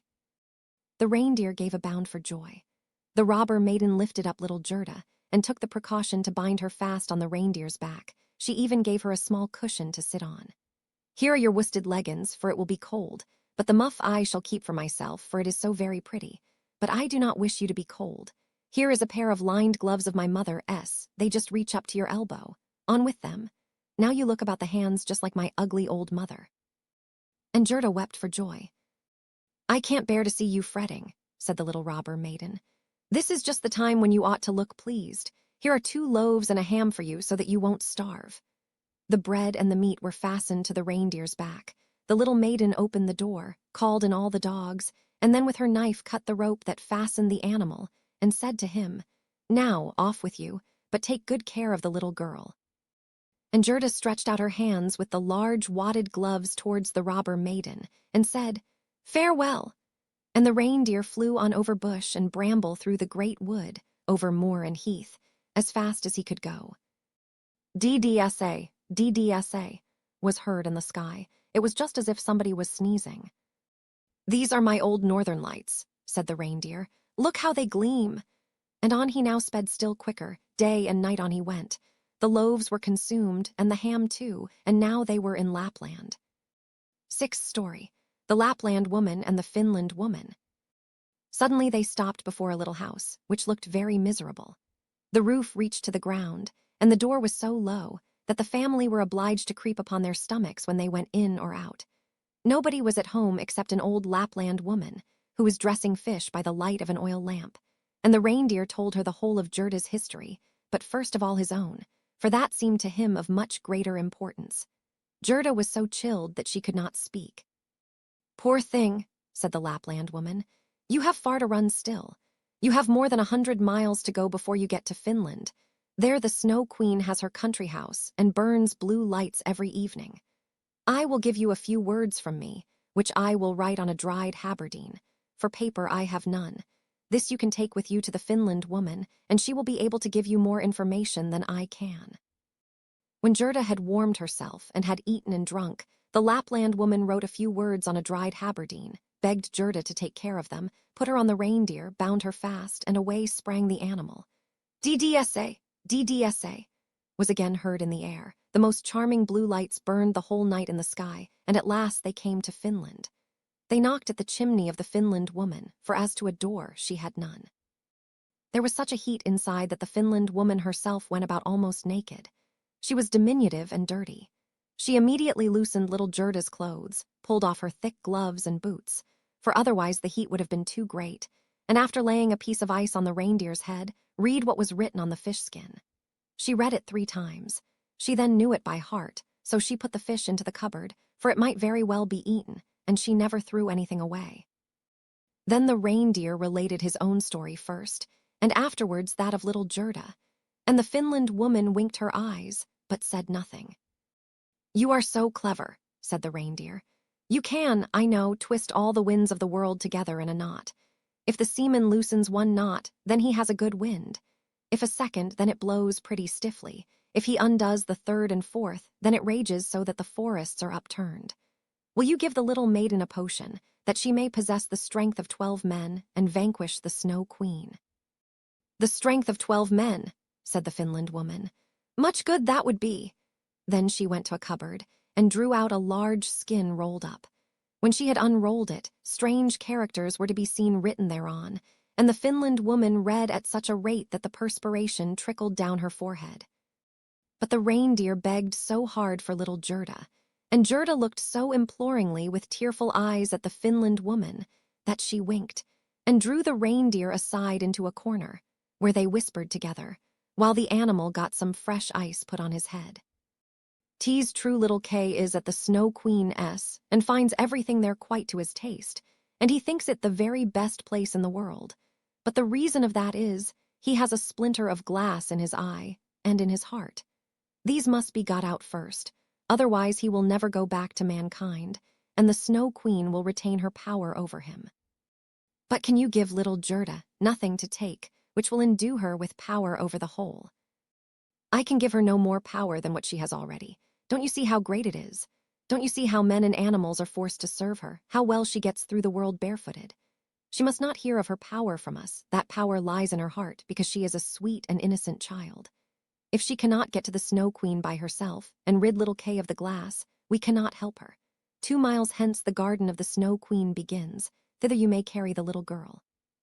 Set her down by the large bush with red berries, standing in the snow.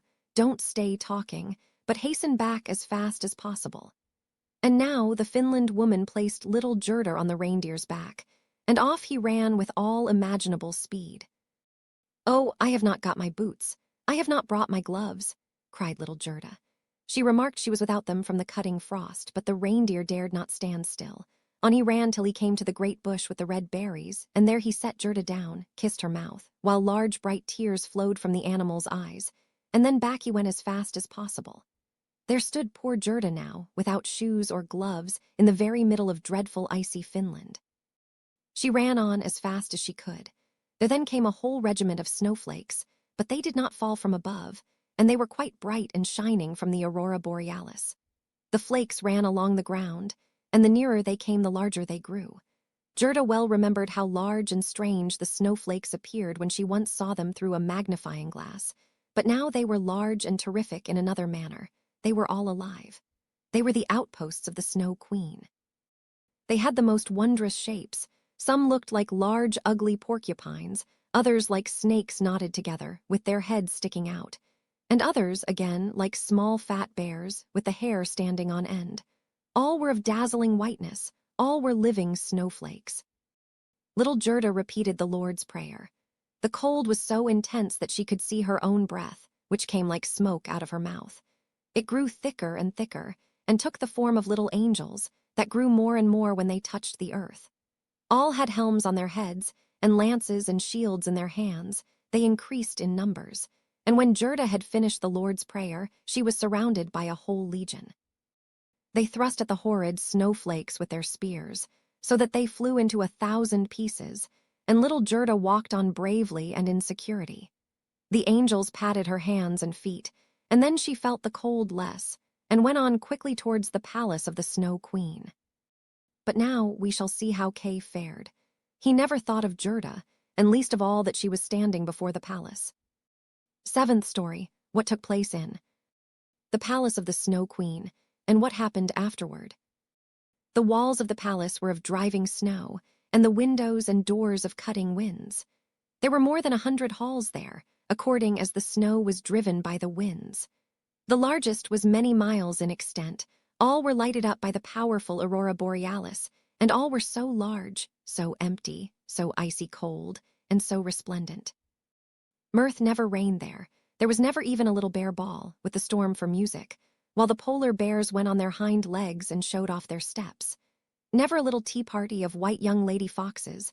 Vast, cold, and empty were the halls of the Snow Queen. The northern lights shone with such precision that one could tell exactly when they were at their highest or lowest degree of brightness. In the middle of the empty, endless hall of snow was a frozen lake. It was cracked in 1,000 pieces, but each piece was so like the other that it seemed the work of a cunning artificer. In the middle of this lake sat the Snow Queen when she was at home, and then she said she was sitting in the mirror of understanding, and that this was the only one and the best thing in the world. Little Kay was quite blue, yes, nearly black with cold, but he did not observe it, for she had kissed away all feeling of cold from his body, and his heart was a lump of ice.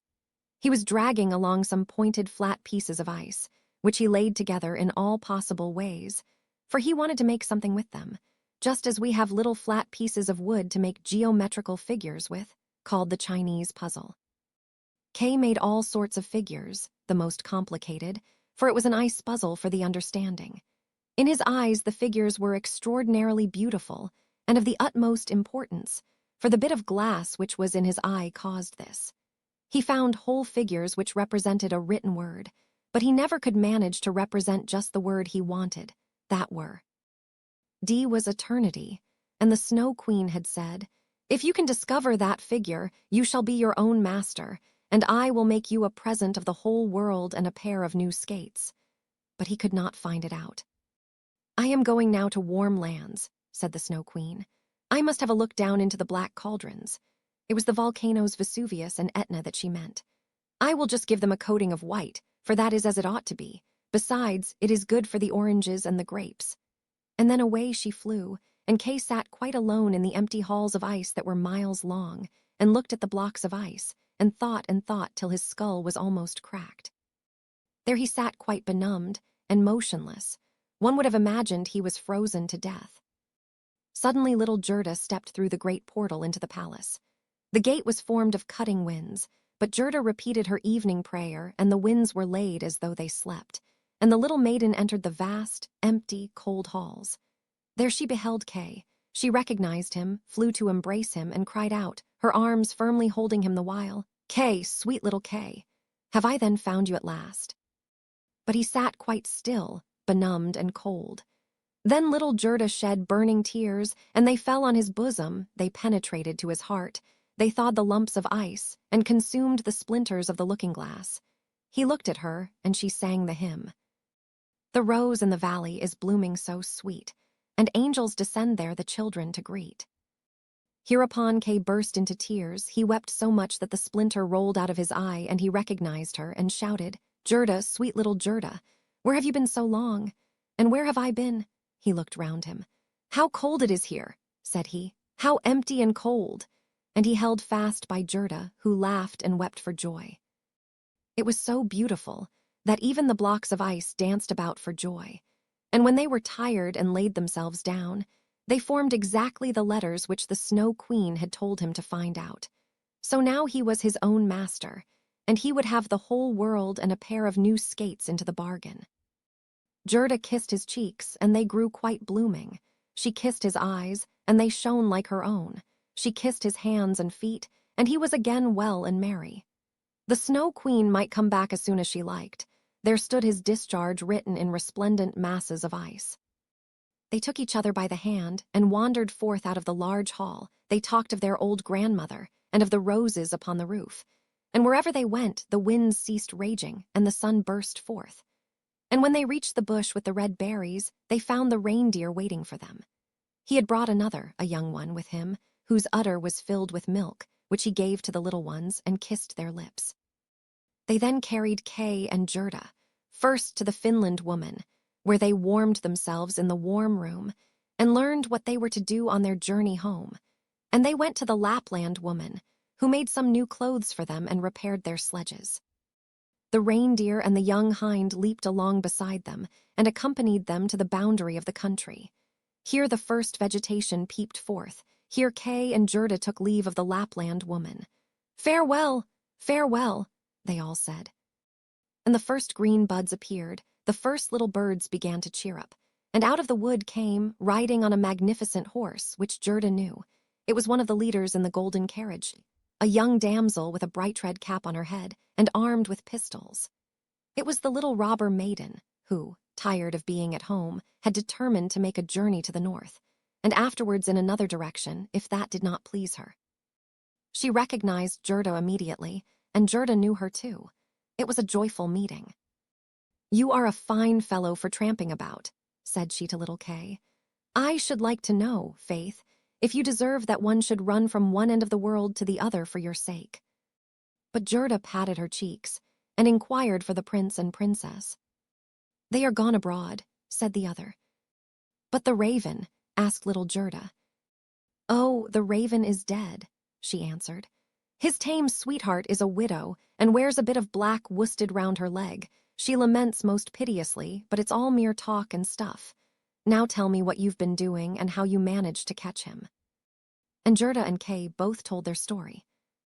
"And Schnipp-Schnapp Schnurr-Basselur," said the robber maiden, and she took the hands of each and promised that if she should some day pass through the town where they lived, she would come and visit them.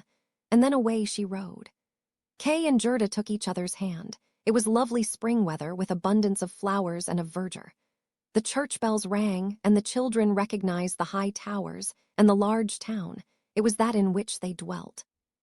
They entered and hastened up to their grandmother's room, where everything was standing as formerly. The clock said tick, tack, and the finger moved round, but as they entered, they remarked that they were now grown up. The roses on the leads hung blooming in at the open window. There stood the little children's chairs. And Kay and Gerda sat down on them, holding each other by the hand. They both had forgotten the cold, empty splendor of the Snow Queen, as though it had been a dream. The grandmother sat in the bright sunshine and read aloud from the Bible. "Unless ye become as little children, ye cannot enter the kingdom of heaven." And Kay and Gerda looked in each other's eyes, and all at once they understood the old hymn. "The rose in the valley is blooming so sweet, and angels descend there the children to greet." There sat the two grown-up persons, grown up and yet children, children at least in heart, and it was summertime, summer, glorious summer. The leapfrog. A flea, a grasshopper, and a leapfrog once wanted to see which could jump highest, and they invited the whole world, and everybody else besides who chose to come to see the festival. 3 famous jumpers were they, as everyone would say, when they all met together in the room. "I will give my daughter to him who jumps highest," exclaimed the king, "for it is not so amusing where there is no prize to jump for." The flea was the first to step forward. He had exquisite manners and bowed to the company on all sides, for he had noble blood and was, moreover, accustomed to the society of man alone, and that makes a great difference. Then came the grasshopper. He was considerably heavier, but he was well-mannered and wore a green uniform, which he had by right of birth. He said, moreover, that he belonged to a very ancient Egyptian family, and that in the house where he then was, he was thought much of. The fact was, he had been just brought out of the fields and put in a pasteboard house, 3 stories high, all made of court cards, with the colored side inwards, and doors and windows cut out of the body of the Queen of Hearts. "I sing so well," said he, "that 16 native grasshoppers who have chirped from infancy, and yet got no house built of cards to live in, grew thinner than they were before for sheer vexation when they heard me." It was thus that the flea and the grasshopper gave an account of themselves, and thought they were quite good enough to marry a princess. The leapfrog said nothing, but people gave it as their opinion that he therefore thought the more, and when the housedog snuffed at him with his nose, he confessed the leapfrog was of good family. The old counselor, who had had 3 orders given him to make him hold his tongue, asserted that the leapfrog was a prophet, for that one could see on his back if there would be a severe or mild winter, and that was what one could not see even on the back of the man who writes the almanac. "I say nothing, it is true," exclaimed the king, "but I have my own opinion notwithstanding." Now the trial was to take place. The flea jumped so high that nobody could see where he went to, so they all asserted he had not jumped at all, and that was dishonorable.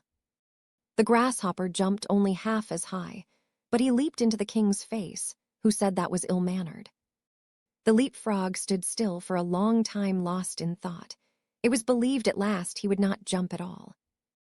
"I only hope he is not unwell," said the housedog, when, pop, he made a jump all on one side into the lap of the princess, who was sitting on a little golden stool close by. Hereupon the king said, "There is nothing above my daughter, therefore to bound up to her is the highest jump that can be made. But for this, one must possess understanding, and the leapfrog has shown that he has understanding. He is brave and intellectual." And so he won the princess. "It's all the same to me," said the flea. "She may have the old leapfrog for all I care. I jumped the highest, but in this world merit seldom meets its reward. A fine exterior is what people look at nowadays." The flea then went into foreign service, where, it is said, he was killed. The grasshopper sat without on a green bank and reflected on worldly things, and he said too, "Yes, a fine exterior is everything. A fine exterior is what people care about." And then he began chirping his peculiar melancholy song, from which we have taken this history, and which may, very possibly, be all untrue, although it does stand here printed in black and white. The Elderbush. Once upon a time there was a little boy who had taken cold. He had gone out and got his feet wet, though nobody could imagine how it had happened, for it was quite dry weather. So his mother undressed him, put him to bed, and had the teapot brought in to make him a good cup of elderflower tea. Just at that moment the merry old man came in who lived up atop of the house all alone, for he had neither wife nor children, but he liked children very much, and knew so many fairy tales that it was quite delightful. "Now drink your tea," said the boy's mother. "Then, perhaps, you may hear a fairy tale." "If I had but something new to tell," said the old man. "But how did the child get his feet wet?" "That is the very thing that nobody can make out," said his mother. "Am I to hear a fairy tale?" asked the little boy. "Yes, if you can tell me exactly, for I must know that first. How deep the gutter is in the little street opposite that you pass through in going to school." "Just up to the middle of my boot," said the child, "but then I must go into the deep hole." Ah, that's where the wet feet came from," said the old man. "I ought now to tell you a story, but I don't know any more." You can make one in a moment, said the little boy. My mother says that all you look at can be turned into a fairy tale, and that you can find a story in everything. Yes, but such tales and stories are good for nothing. The right sort come of themselves. They tap at my forehead and say, here we are. Won't there be a tap soon? Asked the little boy. And his mother laughed, put some elder flowers in the teapot, and poured boiling water upon them. Do tell me something, pray do. Yes, if a fairy tale would come of its own accord, but they are proud and haughty and come only when they choose. Stop, said he, all on a sudden. I have it. Pay attention. There is one in the teapot. And the little boy looked at the teapot. The cover rose more and more, and the elderflowers came forth so fresh and white, and shot up long branches. Out of the spout even did they spread themselves on all sides and grew larger and larger. It was a splendid elder bush, a whole tree, and it reached into the very bed and pushed the curtains aside. How it bloomed, and what an odor! In the middle of the bush sat a friendly-looking old woman in a most strange dress. It was quite green, like the leaves of the elder, and was trimmed with large white elder flowers, so that at first one could not tell whether it was a stuff or a natural green and real flowers. What's that woman's name? Asked the little boy. The Greeks and Romans, said the old man, called her a dryad, but that we do not understand. The people who live in the new booths, a row of buildings for seamen in Copenhagen, have a much better name for her. They call her Old Granny, and she it is to whom you are to pay attention. Now listen and look at the beautiful elder bush. Just such another large blooming elder tree stands near the new booths. It grew there in the corner of a little miserable courtyard, and under it sat, of an afternoon, in the most splendid sunshine, two old people, an old seaman and his old wife. They had great-grandchildren and were soon to celebrate the 50th anniversary of their marriage, but they could not exactly recollect the date, and old Granny sat in the tree and looked as pleased as now. I know the date, said she, but those below did not hear her, for they were talking about old times. Yes, can't you remember when we were very little, said the old seaman, and ran and played about. It was the very same courtyard where we now are, and we stuck slips in the ground and made a garden. I remember it well, said the old woman. I remember it quite well. We watered the slips, and one of them was an elder bush. It took root, put forth green shoots, and grew up to be the large tree under which we old folks are now sitting. To be sure, said he, and there in the corner stood a water pail where I used to swim my boats. True, but first we went to school to learn somewhat, said she, and then we were confirmed. We both cried. But in the afternoon we went up the round tower and looked down on Copenhagen and far, far away over the water. Then we went to Frederiksberg, where the king and the queen were sailing about in their splendid barges. But I had a different sort of sailing to that, later, and that, too, for many a year, a long way off on great voyages. Yes, many a time have I wept for your sake, said she. I thought you were dead and gone, and lying down in the deep waters. Many a night have I got up to see if the wind had not changed, and changed it had, sure enough, but you never came.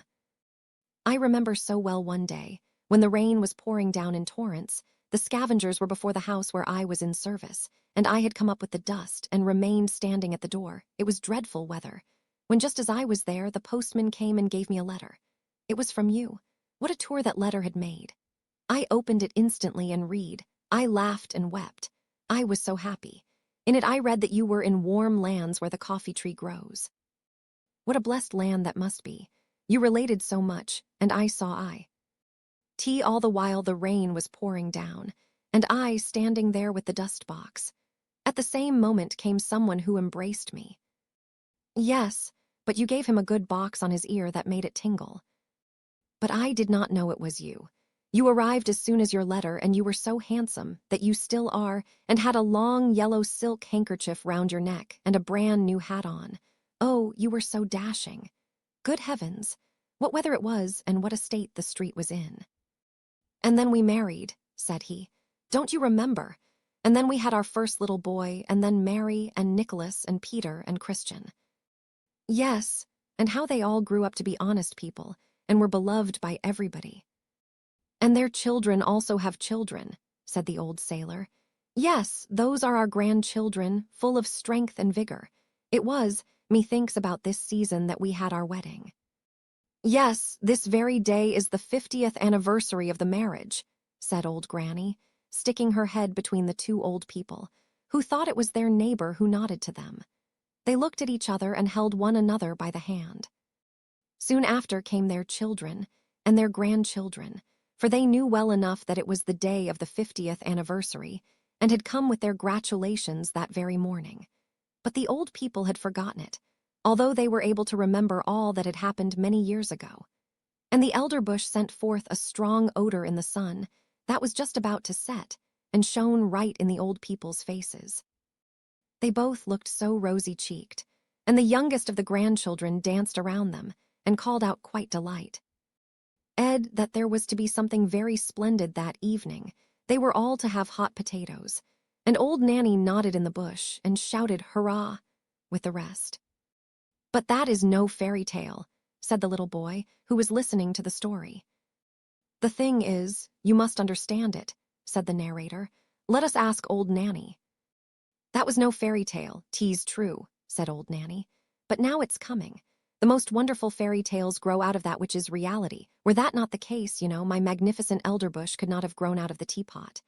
And then she took the little boy out of bed, laid him on her bosom, and the branches of the elder tree, full of flowers, closed around her. They sat in an aerial dwelling, and it flew with them through the air. Oh, it was wondrous beautiful. Old Nanny had grown all of a sudden a young and pretty maiden, but her robe was still the same green stuff with white flowers, which she had worn before. On her bosom she had a real elderflower, and in her yellow waving hair a wreath of the flowers. Her eyes were so large and blue that it was a pleasure. To look at them. She kissed the boy, and now they were of the same age and felt alike. Hand in hand they went out of the bower, and they were standing in the beautiful garden of their home. Near the green lawn Papa's walking stick was tied, and for the little ones it seemed to be endowed with life, for as soon as they got astride it, the round polished knob was turned into a magnificent neighing head. A long black mane fluttered in the breeze, and 4 slender yet strong legs shot out. The animal was strong and handsome, and away they went at full gallop round the lawn. Huzzah! Now we are riding miles off, said the boy. We are riding away to the castle where we were last year.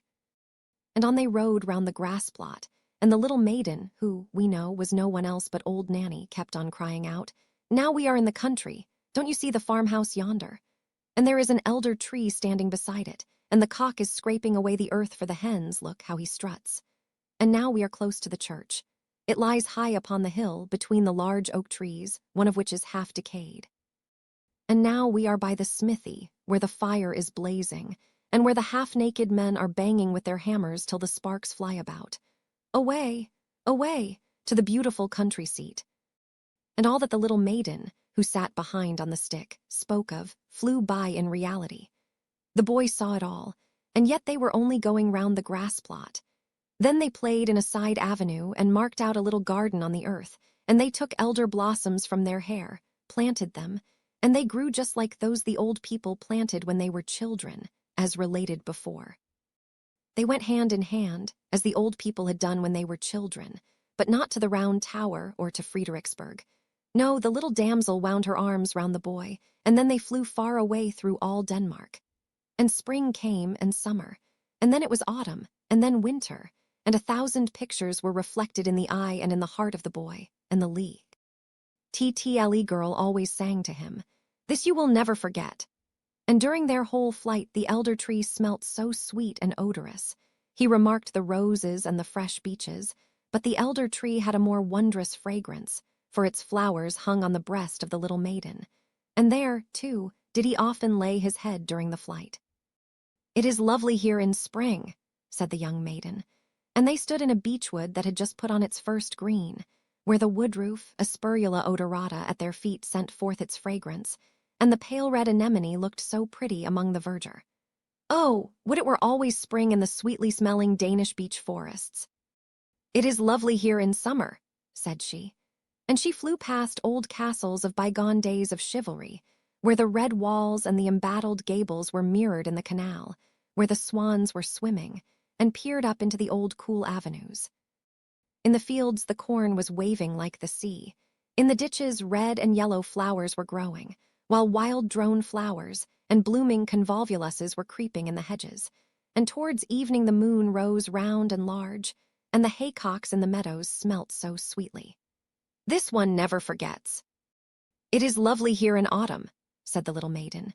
And suddenly the atmosphere grew as blue again as before. The forest grew red and green and yellow-colored. The dogs came leaping along, and whole flocks of wildfowl flew over the cairn, where blackberry bushes were hanging round the old stones. The sea was dark blue, covered with ships full of white sails, and in the barn old women, maidens, and children were sitting picking hops into a large cask. The young sang songs, but the old told fairy tales of mountain sprites and soothsayers. Nothing could be more charming. "It is delightful here in winter," said the little maiden, and all the trees were covered with hoarfrost. They looked like white corals. The snow crackled underfoot as if one had new boots on, and one falling star after the other was seen in the sky. The Christmas tree was lighted in the room, presents were there, and good humor reigned. In the country the violin sounded in the room of the peasant, the newly baked cakes were attacked. Even the poorest child said, "It is really delightful here in winter." Yes, it was delightful, and the little maiden showed the boy everything, and the elder tree still was fragrant, and the red flag with the white cross was still waving, the flag under which the old seamen in the new booths had sailed. And the boy grew up to be a lad, and was to go forth in the wide world far, far away to warm lands where the coffee tree grows. But at his departure the little maiden took an elder blossom from her bosom and gave it him to keep, and it was placed between the leaves of his prayer book. And when in foreign lands he opened the book, it was always at the place where the keepsake flower lay. And the more he looked at it, the fresher it became. He felt, as it were, the fragrance of the Danish groves. And from among the leaves of the flowers he could distinctly see the little maiden, peeping forth with her bright blue eyes, and then she whispered, "It is delightful here in spring, summer, autumn, and winter," and 100 visions glided before his mind. Thus passed many years, and he was now an old man, and sat with his old wife under the blooming tree. They held each other by the hand, as the old grandfather and grandmother yonder in the new booths did, and they talked exactly like them of old times, and of the 50th anniversary of their wedding. The little maiden, with the blue eyes and with elder blossoms in her hair, sat in the tree, nodded to both of them, and said, "Today is the 50th anniversary." And then she took 2 flowers out of her hair and kissed them. First, they shone like silver, then like gold, and when they laid them on the heads of the old people, each flower became a golden crown. So there they both sat, like a king and a queen, under the fragrant tree that looked exactly like an elder. The old man told his wife the story of Old Nanny, as it had been told him when a boy, and it seemed to both of them it contained much that resembled their own history, and those parts that were like it pleased them best. "Thus it is," said the little maiden in the tree. "Some call me Old Nanny, others a dryad, but in reality my name is Remembrance. 'Tis I who sit in the tree that grows and grows. I can remember, I can tell things. Let me see if you have my flower still." And the old man opened his prayer book. There lay the elder blossom, as fresh as if it had been placed there but a short time before, and Remembrance nodded, and the old people, decked with crowns of gold, sat in the flush of the evening sun. They closed their eyes and yes, that's the end of the story. The little boy lay in his bed. He did not know if he had dreamed or not, or if he had been listening while someone told him the story. The teapot was standing on the table, but no elder tree was growing out of it. And the old man, who had been talking, was just on the point of going out at the door, and he did go. "How splendid that was," said the little boy. "Mother, I have been to warm countries." "So I should think," said his mother. "When one has drunk 2 good cupfuls of elderflower tea's likely enough one goes into warm climates." And she tucked him up nicely, lest he should take cold. "You have had a good sleep while I have been sitting here, and arguing with him whether it was a story or a fairy tale." "And where is Old Nanny?" asked the little boy. "In the teapot," said his mother, "and there she may remain." The bell. People said the evening bell is sounding, the sun is setting. For a strange, wondrous tone was heard in the narrow streets of a large town. It was like the sound of a church bell, but it was only heard for a moment, for the rolling of the carriages and the voices of the multitude made too great a noise. Those persons who were walking outside the town, where the houses were farther apart, with gardens or little fields between them, could see the evening sky still better, and heard the sound of the bell much more distinctly. It was as if the tones came from a church in the still forest. People looked thitherward, and felt their minds attuned most solemnly. A long time passed, and people said to each other, "I wonder if there is a church out in the wood. The bell has a tone that is wondrous sweet. Let us stroll thither and examine the matter nearer." And the rich people drove out, and the poor walked, but the way seemed strangely long to them. And when they came to a clump of willows which grew on the skirts of the forest, they sat down and looked up at the long branches, and fancied they were now in the depth of the green wood. The confectioner of the town came out and set up his booth there, and soon after came another confectioner, who hung a bell over his stand as a sign or ornament, but it had no clapper, and it was tarred over to preserve it from the rain. When all the people returned home, they said it had been very romantic, and that it was quite a different sort of thing to a picnic or tea party. There were 3 persons who asserted they had penetrated to the end of the forest, and that they had always heard the wonderful sounds of the bell, but it had seemed to them as if it had come from the town. One wrote a whole poem about it, and said the bell sounded like the voice of a mother to a good dear child, and that no melody was sweeter than the tones of the bell. The king of the country was also observant of it, and vowed that he who could discover whence the sounds proceeded should have the title of universal bell-ringer, even if it were not really a bell. Many persons now went to the wood, for the sake of getting the place, but one only returned with a sort of explanation, for nobody went far enough, that one not further than the others. However, he said that the sound proceeded from a very large owl in a hollow tree, a sort of learned owl that continually knocked its head against the branches. But whether the sound came from his head or from the hollow tree, that no one could say with certainty. So now he got the place of universal bell-ringer, and wrote yearly a short treatise on the owl, but everybody was just as wise as before. It was the day of confirmation. The clergyman had spoken so touchingly. The children who were confirmed had been greatly moved. It was an eventful day for them. From children they become all at once grown-up persons. It was as if their infant souls were now to fly all at once into persons with more understanding. The sun was shining gloriously. The children that had been confirmed went out of the town, and from the wood was borne towards them the sounds of the unknown bell with wonderful distinctness. They all immediately felt a wish to go thither, all except 3. One of them had to go home to try on a ball dress, for it was just the dress and the ball which had caused her to be confirmed this time, for otherwise she would not have come. The other was a poor boy who had borrowed his coat and boots to be confirmed in from the innkeeper's son, and he was to give them back by a certain hour. The third said that he never went to a strange place if his parents were not with him, that he had always been a good boy hitherto, and would still be so now that he was confirmed, and that one ought not to laugh at him for it. The others, however, did make fun of him, after all. There were 3, therefore, that did not go. The others hastened on. The sun shone, the birds sang, and the children sang too, and each held the other by the hand. For as yet they had none of them any high office, and were all of equal rank in the eye of God. But 2 of the youngest soon grew tired, and both returned to town. 2 little girls sat down and twined garlands, so they did not go either. And when the others reached the willow tree, where the confectioner was, they said, "Now we are there." In reality, the bell does not exist. It is only a fancy that people have taken into their heads.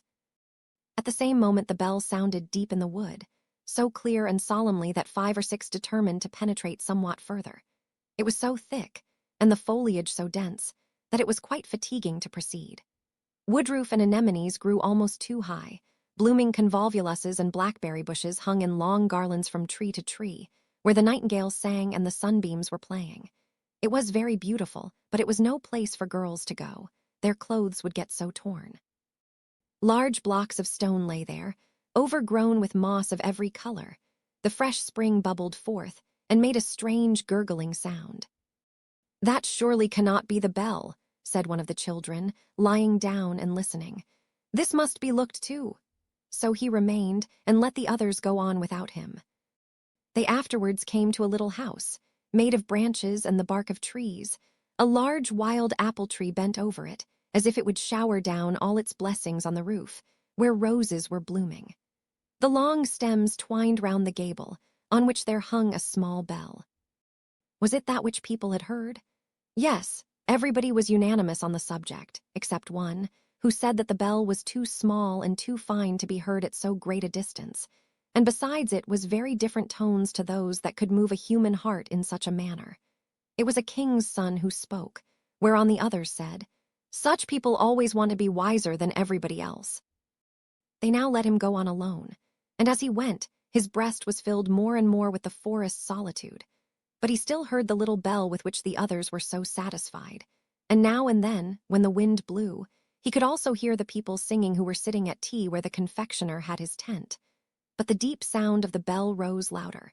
It was almost as if an organ were accompanying it, and the tones came from the left hand, the side where the heart is placed. A rustling was heard in the bushes, and a little boy stood before the king's son, a boy in wooden shoes, and with so short a jacket that one could see what long wrists he had. Both knew each other. The boy was that one among the children who could not come because he had to go home and return his ciket and boots to the innkeeper's son. This he had done, and was now going on in wooden shoes and in his humble dress, for the bell sounded with so deep a tone, and with such strange power, that proceed he must. "Why, then, we can go together," said the king's son. But the poor child that had been confirmed was quite ashamed. He looked at his wooden shoes, pulled at the short sleeves of his jacket, and said that he was afraid he could not walk so fast. Besides, he thought that the bell must be looked for to the right, for that was the place where all sorts of beautiful things were to be found. "But there we shall not meet," said the king's son, nodding at the same time to the poor boy, who went into the darkest, thickest part of the wood, where thorns tore his humble dress and scratched his face and hands and feet till they bled. The king's son got some scratches too, but the sun shone on his path, and it is him that we will follow, for he was an excellent and resolute youth. "I must and will find the bell," said he, "even if I am obliged to go to the end of the world." The ugly apes sat upon the trees and grinned. "Shall we thrash him?" said they. "Shall we thrash him? He is the son of a king." But on he went, without being disheartened, deeper and deeper into the wood, where the most wonderful flowers were growing. There stood white lilies with blood-red stamina, sky-blue tulips, which shone as they waved in the winds, and apple trees, the apples of which looked exactly like large soap bubbles. So only think how the trees must have sparkled in the sunshine. Around the nicest green meads, where the deer were playing in the grass, grew magnificent oaks and beeches, and if the bark of one of the trees was cracked, their grass and long creeping plants grew in the crevices. And there were large calm lakes there too, in which white swans were swimming and beat the air with their wings. The king's son often stood still and listened. He thought the bells sounded from the department HS of these still lakes, but then he remarked again that the tone proceeded not from there, but farther off, from out the depths of the forest.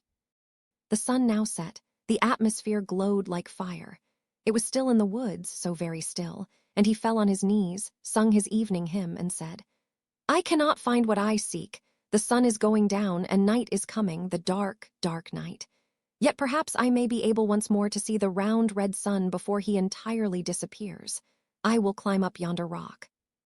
And he seized hold of the creeping plants, and the roots of trees, climbed up the moist stones where the water snakes were writhing and the toads were croaking, and he gained the summit before the sun had quite gone down. How magnificent was the sight from this height! The sea, the great, the glorious sea, that dashed its long waves against the coast, was stretched out before him. And yonder, where sea and sky meet, stood the sun like a large shining altar, all melted together in the most glowing colors. And the wood and the sea sang a song of rejoicing, and his heart sang with the rest.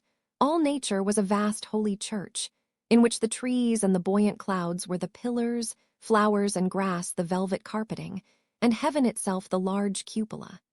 The red colors above fade away as the sun vanished, but a million stars were lighted, a million lamps shone, and the king's son spread out his arms towards heaven and wood and sea. when at the same moment, coming by a path to the right, appeared, in his wooden shoes and jacket, the poor boy who had been confirmed with him. He had followed his own path, and had reached the spot just as soon as the son of the king had done. They ran towards each other, and stood together hand in hand in the vast church of nature and of poetry, while over them sounded the invisible holy bell. Blessed spirits floated around them, and lifted up their voices in a rejoicing hallelujah. The old house. In the street, up there, was a very old house. It was almost 300 years old, for that might be known by reading the great beam on which the date of the year was carved. Together with tulips and hop-binds, there were whole verses spelled as in former times, and over every window was a distorted face cut out in the beam. The one story stood forward a great way over the other, and directly under the eaves was a leaden spout with a dragon's head. The rain-water should have run out of the mouth, but it ran out of the belly, for there was a hole in the spout. All the other houses in the street were so new and so neat, with large window panes and smooth walls. One could easily see that they would have nothing to do with the old house. They certainly thought, "How long is that old decayed thing to stand here as a spectacle in the street? And then the projecting windows stand so far out that no one can see from our windows what happens in that direction. The steps are as broad as those of a palace, and as high as to a church tower. The iron railings look just like the door to an old family vault, and then they have brass tops. That's so stupid." On the other side of the street were also new and neat houses, and they thought just as the others did. But at the window opposite the old house there sat a little boy with fresh, rosy cheeks and bright, beaming eyes. He certainly liked the old house best, and that both in sunshine and moonshine. And when he looked across at the wall where the mortar had fallen out, he could sit and find out there the strangest figures imaginable, exactly as the street had appeared before, with steps, projecting windows, and pointed gables. He could see soldiers with halberds, and spouts where the water ran like dragons and serpents. That was a house to look at, and there lived an old man who wore plush breeches, and he had a coat with large brass buttons, and a wig that one could see was a real wig. Every morning there came an old fellow to him who put his rooms in order, and went on errands. Otherwise, the old man in the plush breeches was quite alone in the old house. Now and then he came to the window and looked out, and the little boy nodded to him, and the old man nodded again, and so they became acquaintances, and then they were friends, although they had never spoken to each other, but that made no difference. The little boy heard his parents say, "The old man opposite is very well off, but he is so very, very lonely."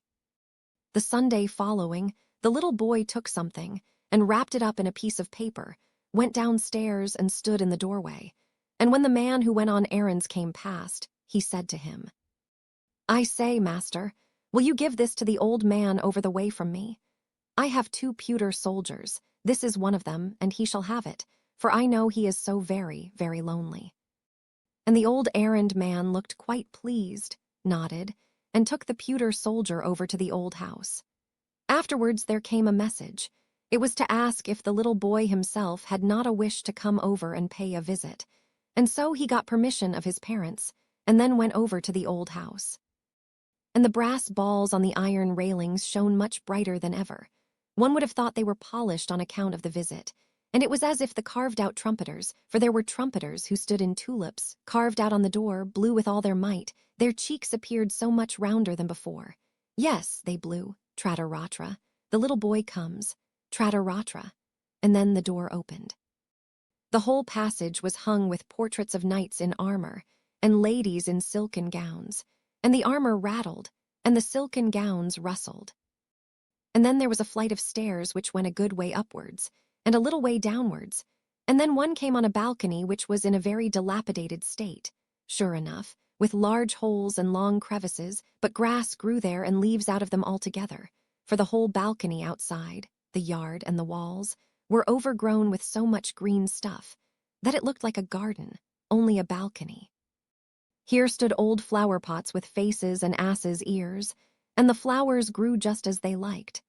One of the pots was quite overrun on all sides with pinks, that is to say, with the green part, shoot stood by shoot, and its sigh. D quite distinctly, "The air has cherished me, the sun has kissed me, and promised me a little flower on Sunday. a little flower on Sunday.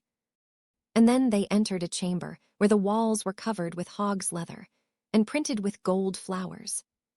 The gilding decays, but hog's leather stays, said the walls. And there stood easy chairs with such high backs and so carved out and with arms on both sides.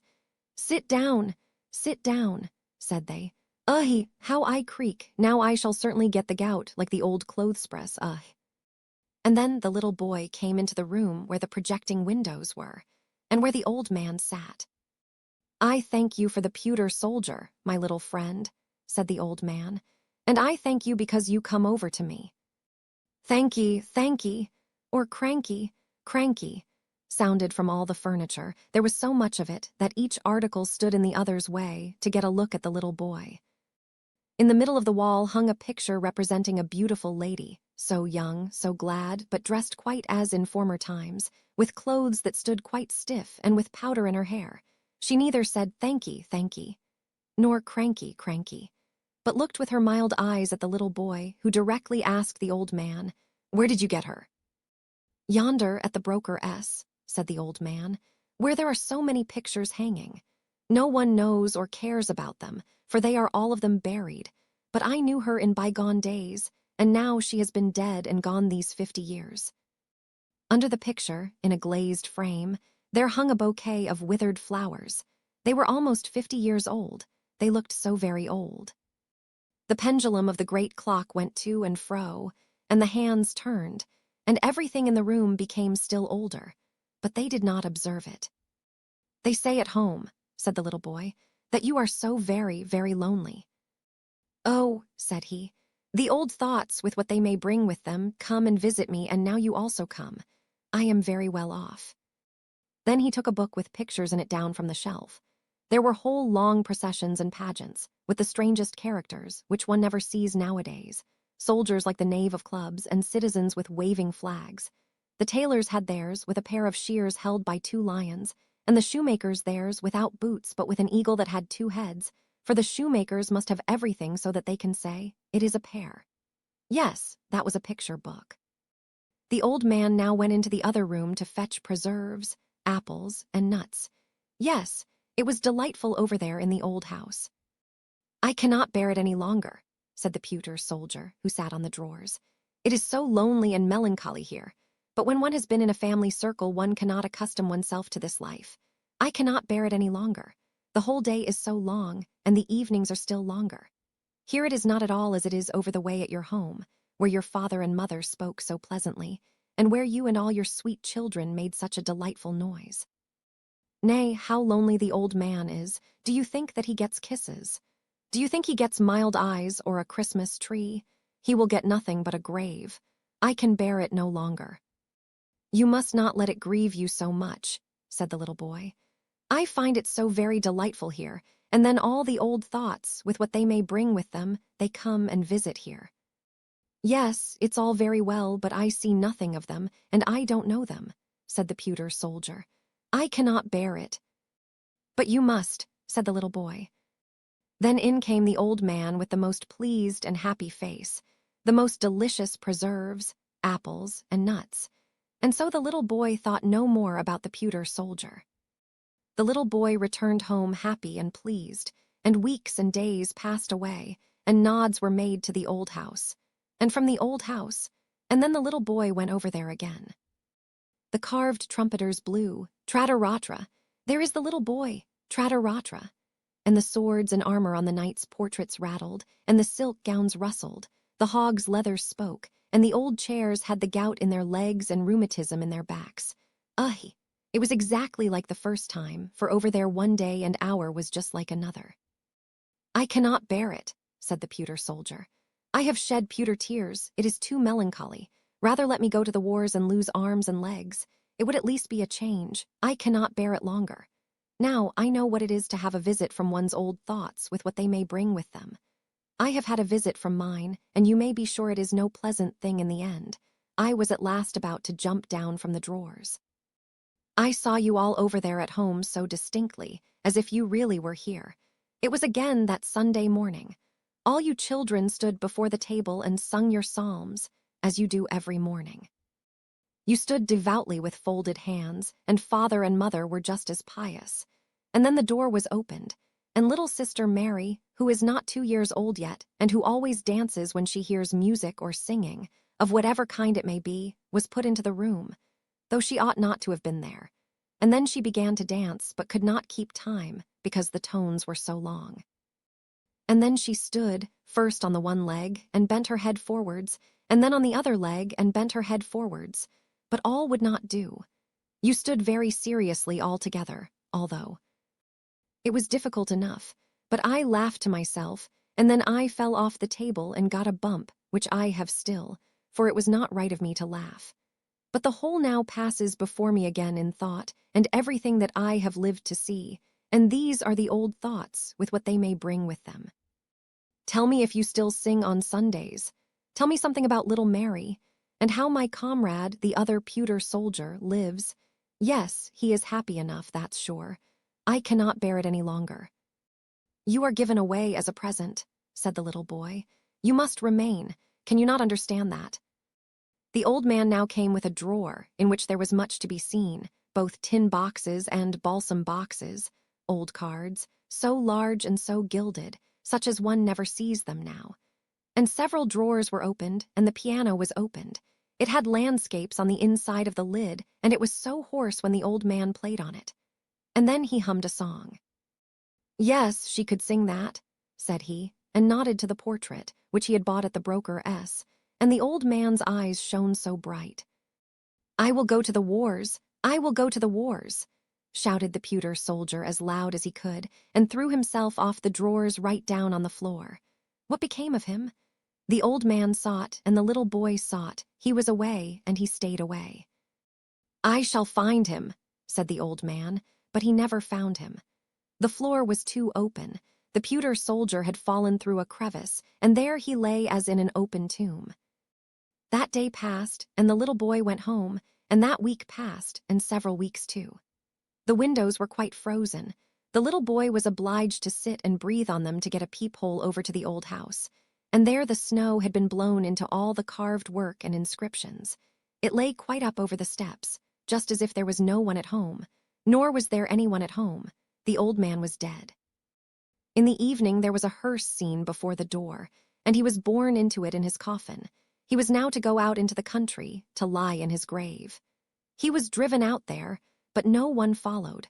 All his friends were dead, and the little boy kissed his hand to the coffin as it was driven away. Some days afterwards there was an auction at the old house, and the little boy saw from his window how they carried the old knights and the old ladies away, the flower pots with the long ears, the old chairs, and the old clothes presses. Something came here, and something came there. The portrait of her who had been found at the broker S came to the broker S again, and there it hung, for no one knew her more. No one cared about the old picture. In the spring they pulled the house down, for, as people said, it was a ruin. One could see from the street right into the room with the hog's leather hanging, which was slashed and torn, and the green grass and leaves about the balcony hung quite wild about the falling beams. And then it was put to rights. That was a relief, said the neighboring houses. A fine house was built there, with large windows and smooth white walls. But before it, where the old house had in fact stood, was a little garden laid out, and a wild grapevine ran up the wall of the neighboring house. Before the garden there was a large iron railing with an iron door. It looked quite splendid, and people stood still and peeped in, and the sparrows hung by scores in the vine and chattered away at each other as well as they could.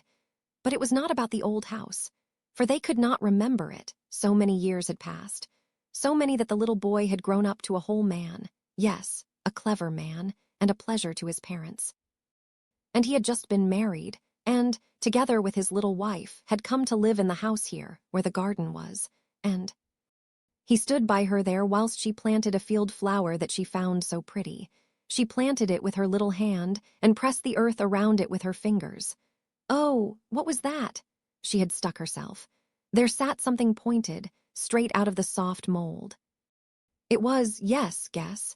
It was the pewter soldier, he that was lost up at the old man S., and had tumbled and turned about amongst the timber and the rubbish, and had at last laid for many years in the ground. The young wife wiped the dirt off the soldier, first with a green leaf, and then with her fine handkerchief. It had such a delightful smell that it was to the pewter soldier just as if he had awaked from a trance. "Let me see him," said the young man. He laughed and then shook his head. "Nay, it cannot be he, but he reminds me of a story about a pewter soldier which I had when I was a little boy." And then he told his wife about the old house, and the old man, and about the pewter soldier that he sent over to him because he was so very, very lonely. And he told it as correctly as it had really been, so that the tears came into the eyes of his young wife, on account of the old house and the old man. "It may possibly be, however, that it is the same pewter soldier," said she. "I will take care of it and remember all that you have told me, but you must show me the old man's grave." "But I do not know it," said he, "and no one knows it. All his friends were dead, no one took care of it, and I was then a little boy." "How very, very lonely he must have been," said she. "Very, very lonely," said the pewter soldier, "but it is delightful not to be forgotten."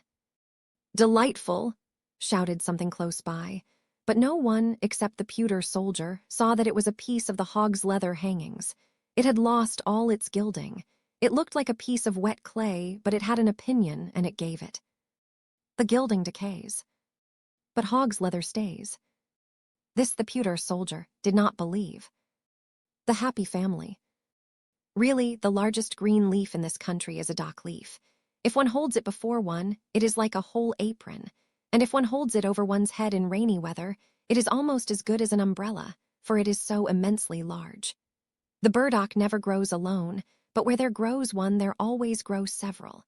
It is a great delight, and all this delightfulness is snails' food. The great white snails which persons of quality in former times made fricassees of, ate and said, "Hem, hem, how delicious!" For they thought it tasted so delicate lived on dock leaves, and therefore burdock seeds were sown. Now there was an old manor house, where they no longer ate snails, they were quite extinct. But the burdocks were not extinct. They grew and grew all over the walks and all the beds. They could not get the mastery over them. It was a whole forest of burdocks.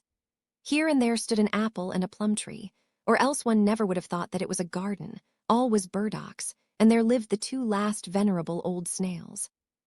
They themselves knew not how old they were, but they could remember very well that there had been many more, that they were of a family from foreign lands, and that for them and theirs the whole forest was planted. They had never been outside it, but they knew that there was still something more in the world, which was called the manor house, and that there they were boiled, and then they became black, and were then placed on a silver dish. But what happened further they knew not, or, in fact, what it was to be boiled, and to lie on a silver dish, they could not possibly imagine, but it was said to be delightful and particularly genteel. Neither the chafers, the toads, nor the earthworms, whom they asked about it could give them any information. None of them had been boiled or laid on a silver dish. The old white snails were the first persons of distinction in the world. That they knew. The forest was planted for their sake, and the manor house was there that they might be boiled and laid on a silver dish. Now they lived a very lonely and happy life, and as they had no children themselves, they had adopted a little common snail, which they brought up as their own. But the little one would not grow, for he was of a common family. But the old ones, especially Dame Mother Snail, thought they could observe how he increased in size, and she begged father, if he could not see it, that he would at least feel the little snail's shell. And then he felt it, and found the good dame was right. One day there was a heavy storm of rain. "Hear how it beats like a drum on the dock leaves," said Father Snail. "There are also raindrops," said Mother Snail. "And now the rain pours right down the stalk. You will see that it will be wet here. I am very happy to think that we have our good house, and the little one has his also. There is more done for us than for all other creatures, sure enough, but can you not see that we are folks of quality in the world? We are provided with a house from our birth, and the burdock forest is planted for our sakes. I should like to know how far it extends, and what there is outside." "There is nothing at all," said Father Snail. "No place can be better than ours, and I have nothing to wish for." "Yes," said the dame, "I would willingly go to the manor house, be boiled, and laid on a silver dish, All our forefathers have been treated so. There is something extraordinary in it, you may be sure. The manor house has most likely fallen to ruin, said Father Snail, or the burdocks have grown up over it so that they cannot come out. There need not, however, be any haste about that, but you are always in such a tremendous hurry, and the little one is beginning to be the same. Has he not been creeping up that stalk these 3 days? It gives me a headache when I look up to him. You must not scold him, said Mother Snail. He creeps so carefully, he will afford us much pleasure, and we have nothing but him to live for. But have you not thought of it? Where shall we get a wife for him? Do you not think that there are some of our species at a great distance in the interior of the burdock forest? Black snails, I dare say, there are enough of, said the old one. Black snails without a house, but they are so common and so conceited. But we might give the ants a commission to look out for us. They run to and fro as if they had something to do, and they certainly know of a wife for our little snail. I know one, sure enough, the most charming one, said one of the ants. But I am afraid we shall hardly succeed, for she is a queen. That is nothing, said the old folks. Has she a house? She has a palace, said the ant. The finest ant's palace with 700 passages.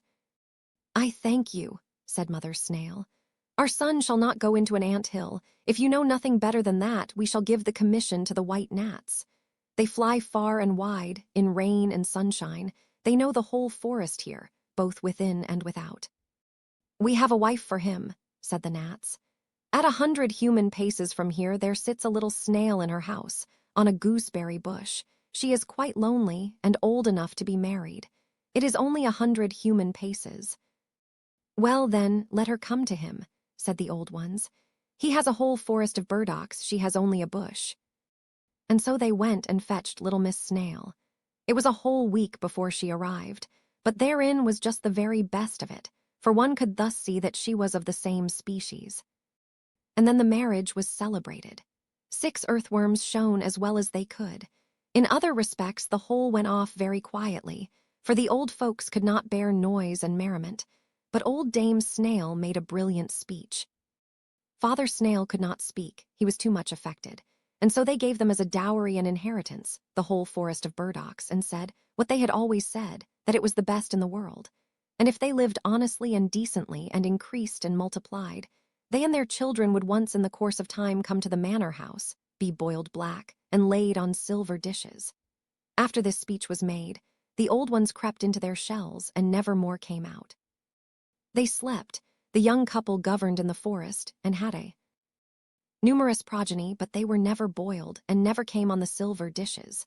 So from this they concluded that the manor house had fallen to ruins, and that all the men in the world were extinct, and as no one contradicted them, so, of course it was so. And the rain beat on the dock leaves to make drum music for their sake, and the sun shone in order to give the burdock forest a color for their sakes, and they were very happy, and the whole family was happy, for they, indeed, were so. The story of a mother. A mother sat there with her little child. She was so downcast, so afraid that it should die. It was so pale, the small eyes had closed themselves, and it drew its breath so softly, now and then, with a deep respiration, as if it sighed, and the mother looked still more sorrowfully on the little creature.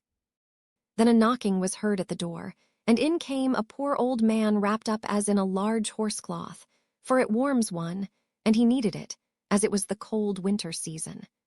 Everything out of doors was covered with ice and snow, and the wind blew so that it cut the face. As the old man trembled with cold, and the little child slept a moment, the mother went and poured some ale into a pot and set it on the stove, that it might be warm for him. The old man sat and rocked the cradle, and the mother sat down on a chair close by him, and looked at her little sick child that drew its breath so deep, and raised its little hand. "Do you not think that I shall save him?" said she. "Our Lord will not take him from me." And the old man, it was Death himself. He nodded so strangely, it could just as well signify yes as no. And the mother looked down in her lap, and the tears ran down over her cheeks. Her head became so heavy. She had not closed her eyes for 3 days and nights, and now she slept, but only for a minute, when she started up and trembled with cold. "What is that?" said she, and looked on all sides, but the old man was gone, and her little child was gone. He had taken it with him, and the old clock in the corner bird, the great leaden weight ran down to the floor, bump. And then the clock also stood still. But the poor mother ran out of the house and cried aloud for her child. Out there, in the midst of the snow, there sat a woman in long, black clothes, and she said, "Death has been in thy chamber, and I saw him hasten away with thy little child. He goes faster than the wind, and he never brings back what he takes." "Oh, only tell me which way he went," said the mother. "Tell me the way, and I shall find him." "I know it," said the woman in the black clothes. "But before I tell it, thou must first sing for me all the songs thou hast sung for thy child. I am fond of them. I have heard them before. I am night. I saw thy tears whilst thou sangst them." "I will sing them all," said the mother. "But do not stop me now. I may overtake him. I may find my child." But Night stood still and mute. Then the mother wrung her hands, sang and wept, and there were many songs, but yet many more tears. And then Night said, "Go to the right into the dark pine forest. Thither I saw Death take his way with thy little child." The roads crossed each other in the depths of the forest, and she no longer knew whither she should go. Then there stood a thorn bush. There was neither leaf nor flower on it. It was also in the cold winter season, and ice flakes hung on the branches. "Hast thou not seen Death go past with my little child?" said the mother. "Yes," said the thorn bush, "but I will not tell thee which way he took, unless thou wilt first warm me up at thy heart. I am freezing to death. I shall become a lump of ice."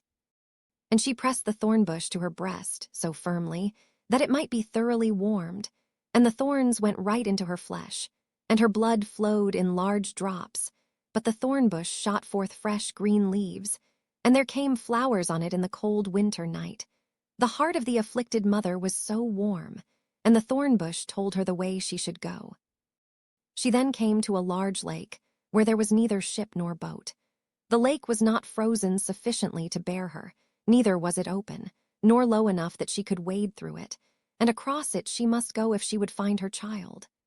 Then she lay down to drink up the lake, and that was an impossibility for a human being, but the afflicted mother thought that a miracle might happen nevertheless. "Oh, what would I not give to come to my child?" said the weeping mother, and she wept still more, and her eyes sunk down in the depths of the waters and became two precious pearls. But the water bore her up as if she sat in a swing, and she flew in the rocking waves to the shore on the opposite side, where there stood a mile-broad, strange house. One knew not if it were a mountain with forests and caverns, or if it were built up. But the poor mother could not see it. She had wept her eyes out. "Where shall I find Death, who took away my little child?" said she. "He has not come here yet," said the old grave woman, who was appointed to look after Death's great greenhouse. "How have you been able to find the way hither, and who has helped you?" "Our Lord has helped me," said she. "He is merciful, and you will also be so. Where shall I find my little child?" "Nay, I know not," said the woman, "and you cannot see. Many flowers and trees have withered this night. Death will soon come and plant them over again. You certainly know that every person has his or her life's tree or flower, just as everyone happens to be settled. They look like other plants, but they have pulsations of the heart. Children's hearts can also beat. Go after yours. Perhaps you may know your child, S. But what will you give me if I tell you what you shall do more?" "I have nothing to give," said the afflicted mother, "but I will go to the world's end for you." "Nay, I have nothing to do there," said the woman. "But you can give me your long black hair. You know yourself that it is fine, and that I like. You shall have my white hair instead, and that's always something." "Do you demand nothing else?" said she. "That I will gladly give you." And she gave her fine black hair, and got the old woman's snow-white hair instead. So they went into Death's great greenhouse, where flowers and trees grew strangely into one another. There stood fine hyacinths under glass bells, and there stood strong-stemmed peonies. There grew water plants, some so fresh, others half sick. The water snakes lay down on them, and black crabs pinched their stalks. There stood beautiful palm trees, oaks, and plantains. There stood parsley and flowering thyme. Every tree and every flower had its name. Each of them was a human life. The human frame still lived, one in China and another in Greenland, round about in the world. There were large trees in small pots, so that they stood so stunted in growth and ready to burst the pots. In other places, there was a little dull flower in rich mold. with moss round about it, and it as so petted and nursed. But the distressed mother bent down over all the smallest plants, and heard within them how the human heart beat, and amongst millions she knew her child, S. "There it is," cried she, and stretched her hands out over a little blue crocus that hung quite sickly on one side. "Don't touch the flower," said the old woman, "but place yourself here, and when death comes, I expect him every moment. Do not let him pluck the flower up, but threaten him that you will do the same with the others. Then he will be afraid. He is responsible for them to our Lord, and no one dares to pluck them up before he gives leave." All at once an icy cold rushed through the great hall, and the blind mother could feel that it was death that came. "How hast thou been able to find thy way hither?" he asked. "How couldst thou come quicker than I?" "I am a mother," said she. And Death stretched out his long hand towards the fine little flower, but she held her hands fast around his, so tight, and yet afraid that she should touch one of the leaves. Then Death blew on her hands, and she felt that it was colder than the cold wind, and her hands fell down powerless. "Thou canst not do anything against me," said Death. "But our Lord can," said she. "I only do his bidding," said Death. "I am his gardener. I take all his flowers and trees and plant them out in the great garden of paradise in the unknown land. But how they grow there, and how it is there, I dare not tell thee." "Give me back my child," said the mother, and she wept and prayed. At once she seized hold of two beautiful flowers close by, with each hand, and cried out to Death, "I will tear all thy flowers off, for I am in despair." "Touch them not," said Death.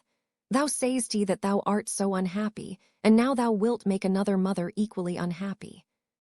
"Another mother," said the poor woman, and directly let go her hold of both the flowers. "There thou hast thine eyes," said Death. "I fished them up from the lake, they shone so bright, I knew not they were thine. Take them again, they are now brighter than before, now look down into the deep well close by. I shall tell thee the names of the two flowers thou wouldst have torn up, and thou wilt see their whole future life, their whole human existence, and see what thou wast about to disturb and destroy." And she looked down into the well, and it was a happiness to see how the one became a blessing to the world, to see how much happiness and joy were felt everywhere. And she saw the other's life, and it was sorrow and distress, horror and wretchedness. "Both of them are God's will," said Death. "Which of them is misfortune's flower, and which is that of happiness?" asked she.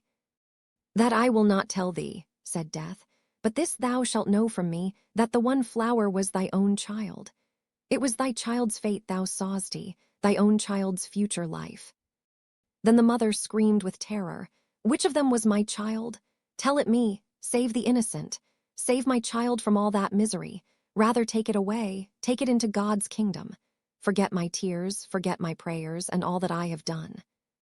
"I do not understand thee," said Death. "Wilt thou have thy child again, or shall I go with it there, where thou dost not know?" Then the mother wrung her hands, fell on her knees, and prayed to our Lord. "Oh, hear me not when I pray against thy will, which is the best. Hear me not, hear me not." And she bowed her head down in her lap, and Death took her child, and went with it into the unknown land. The false collar. There was once a fine gentleman, all of whose movables were a boot-jack and a hair-comb. But he had the finest false collars in the world, and it is about one of these collars that we are now to hear a story.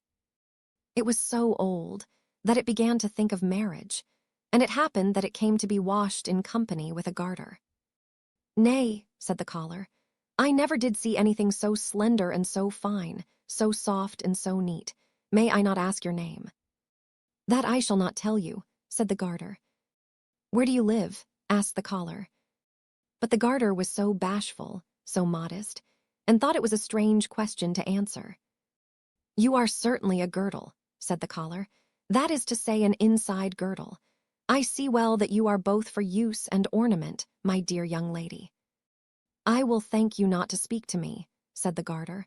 "I think I have not given the least occasion for it." "Yes, when one is as handsome as you," said the collar, "that is occasion enough." "Don't come so near me, I beg of you," said the garter. "You look so much like those men folks."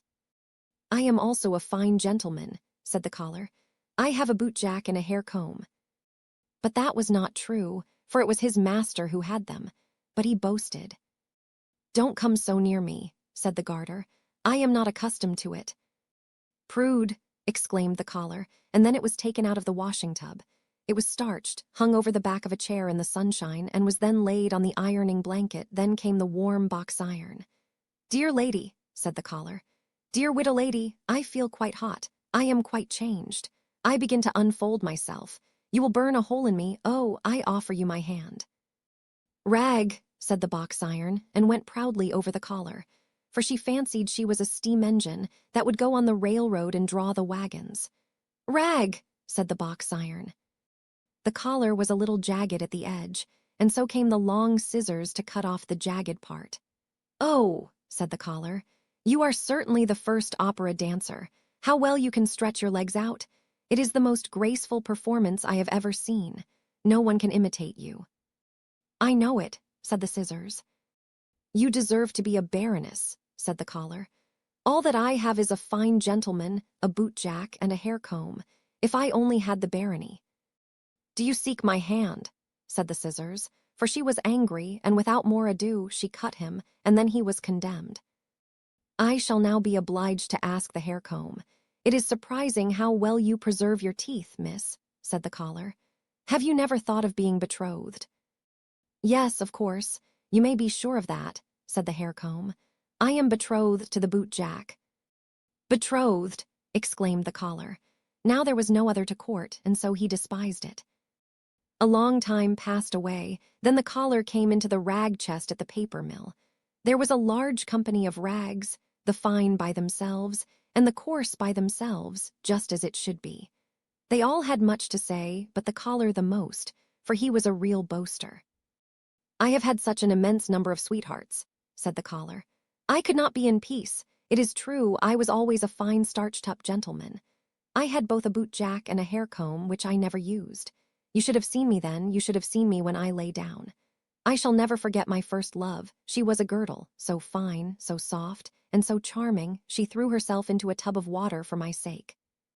There was also a widow who became glowing hot, but I left her standing till she got black again. There was also the first opera dancer. She gave me that cut which I now go with, she was so ferocious. My own hair comb was in love with me. She lost all her teeth from the heartache. Yes, I have lived to see much of that sort of thing, but I am extremely sorry. For the garter, I mean the girdle that went into the water tub. I have much on my conscience. I want to become white paper." And it became so. All the rags were turned into white paper. But the collar came to be just this very piece of white paper we here see, and on which the story is printed. And that was because it boasted so terribly afterwards of what had never happened to it. It would be well for us to beware that we may not act in a similar manner, for we can never know if we may not, in the course of time, also come into the rag chest, and be made into white paper, and then have our whole life's history printed on it, even the most secret, and be obliged to run about and tell it ourselves, just like this collar. The shad. It is in the hot lands that the sun burns, sure enough. There the people become quite a mahogany brown. Aye, and in the hottest lands they are burnt to negroes. But now it was only to the hot lands that a learned man had come from the cold. There he thought that he could run about just as when at home, but he soon found out his mistake. He and all sensible folks were obliged to stay within doors. The window shutters and doors were closed the whole day. It looked as if the whole house slept, or there was no one at home. The narrow street with the high houses was built so that the sunshine must fall there from morning till evening. It was really not to be borne. The learned man from the cold lands, he was a young man and seemed to be a clever man, sat in a glowing oven. It took effect on him. He became quite meager, even his shadow shrunk in, for the sun had also an effect on it. It was first towards evening, when the sun was down, that they began to freshen up again. In the warm lands every window has a balcony, and the people came out on all the balconies in the street, for one must have air, even if one be accustomed to be mahogany. Excessively fine, it was lively both up and down the street. Tailors and shoemakers and all the folks moved out into the street, chairs and tables were brought forth, and candles burnt. Yes, above 1,000 lights were burning, and the one talked and the other sung, and people walked and church bells rang, and asses went along with a dingle-dingle-dong, for they too had bells on. The street boys were screaming and hooting, and shouting and shooting, with devils and detonating balls, and there came corpse-bearers and hood-wearers, for there were funerals with psalm and hymn, and then the din of carriages driving in. D Company arriving, yes, it was, in truth, lively enough down in the street. Only in that single house, which stood opposite that in which the learned foreigner lived, it was quite still, and yet someone lived there, for there stood flowers in the balcony, they grew so well in the sun's heat, and that they could not do unless they were watered, and someone must water them, there must be somebody there. The door opposite was also opened late in the evening, but it was dark within, at least in the front room. Further in there was heard the sound of music. The learned foreigner thought it quite marvelous, but now, it might be that he only imagined it, for he found everything marvelous out there, in the warm lands, if there had only been no sun. The stranger's landlord said that he didn't know who had taken the house opposite, one saw no person about, and as to the music, it appeared to him to be extremely tiresome. It is as if someone sat there and practiced a piece that he could not master, always the same piece. I shall master it, says he, but yet he cannot master it, however long he plays. One night the stranger awoke. He slept with the doors of the balcony open. The curtain before it was raised by the wind, and he thought that a strange luster came from the opposite neighbor's house. All the flowers shone like flames, in the most beautiful colors, and in the midst of the flowers stood a slender, graceful maiden. It was as if she also shone. The light really hurt his eyes. He now opened them quite wide. Yes, he was quite awake. With one spring he was on the floor. He crept gently behind the curtain, but the maiden was gone. The flowers shone no longer, but there they stood, fresh and blooming as ever. The door was ajar, and far within, the music sounded so soft and delightful, one could really melt away in sweet thoughts from it. Yet it was like a piece of enchantment. NT, and who lived there? Where was the actual entrance? The whole of the ground floor was a row of shops, and their people could not always be running through. One evening the stranger sat out on the balcony. The light burnt in the room behind him, and thus it was quite natural that his shadow should fall on his opposite neighbor's wall. Yes, there it sat, directly opposite, between the flowers on the balcony, and when the stranger moved, the shadow also moved, for that it always does. I think my shadow is the only living thing one sees over there, said the learned man. See how nicely it sits between the flowers. The door stands half open. Now the shadow should be cunning and go into the room, look about, and then come and tell me what it had seen. Come now, be useful and do me a service, said he in jest. Have the kindness to step in. Now, art thou going? And then he nodded to the shadow, and the shadow nodded again. Well then, go, but don't stay away. The stranger rose, and his shadow on the opposite neighbor's balcony rose also. The stranger turned round, and the shadow also turned round. Yes, if anyone had paid particular attention to it, they would have seen, quite distinctly, that the shadow went in through the half-open balcony door of their opposite neighbor, just as the stranger went into his own room, and let the long curtain fall down after him. Next morning, the learned man went out to drink coffee and read the newspapers. What is that? Said he, as he came out into the sunshine. I have no shadow, so then it has actually gone last night and not come again. It is really tiresome. This annoyed him, not so much because the shadow was gone, but because he knew there was a story about a man without a shadow. Peter Schlemihl, the shadowless man, it was known to everybody at home in the cold lands, and if the learned man now came there and told his story, they would say that he was imitating it, and that he had no need to do. He would, therefore, not talk about it at all, and that was wisely thought. In the evening he went out again on the balcony. He had placed the light directly behind him, for he knew that the shadow would always have its master for a screen, but he could not entice it. He made himself little, he made himself great, but no shadow came again. He said, "Hem, hem," but it was of no use. It was vexatious, but in the warm lands everything grows so quickly, and after the lapse of 8 days he observed, to his great joy, that a new shadow came in the sunshine. In the course of 3 weeks he had a very fair shadow, which, when he set out for his home in the northern lands, grew more and more in the journey, so that at last it was so long and so large that it was more than sufficient. The learned man then came home, and he wrote books about what was true in the world, and about what was good and what was beautiful, and there passed days and years. Yes, many years passed away. One evening, as he was sitting in his room, there was a gentle knocking at the door.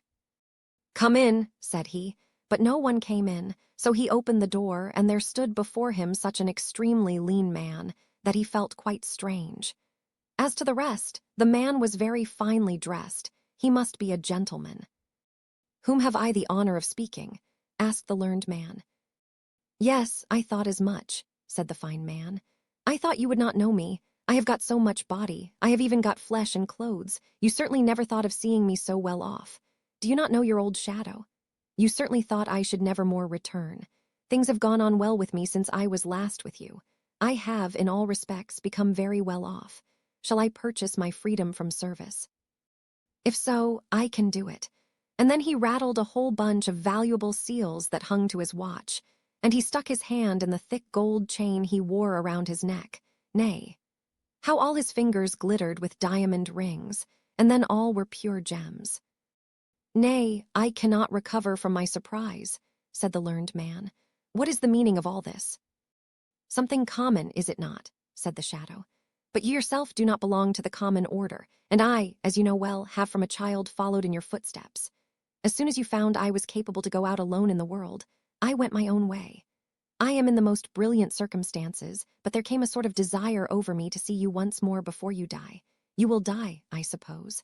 I also wish to see this land again, for you know we always love our native land. I know you have got another shadow again. Have I anything to pay to it or you? If so, you will oblige me by saying what it is." "Nay, is it really thou?" said the learned man. "It is most remarkable. I never imagined that one's old shadow could come again as a man." "Tell me what I have to pay," said the shadow, "for I don't like to be in any sort of debt." "How canst thou talk so?" said the learned man. "What debt is there to talk about? Make thyself as free as anyone else.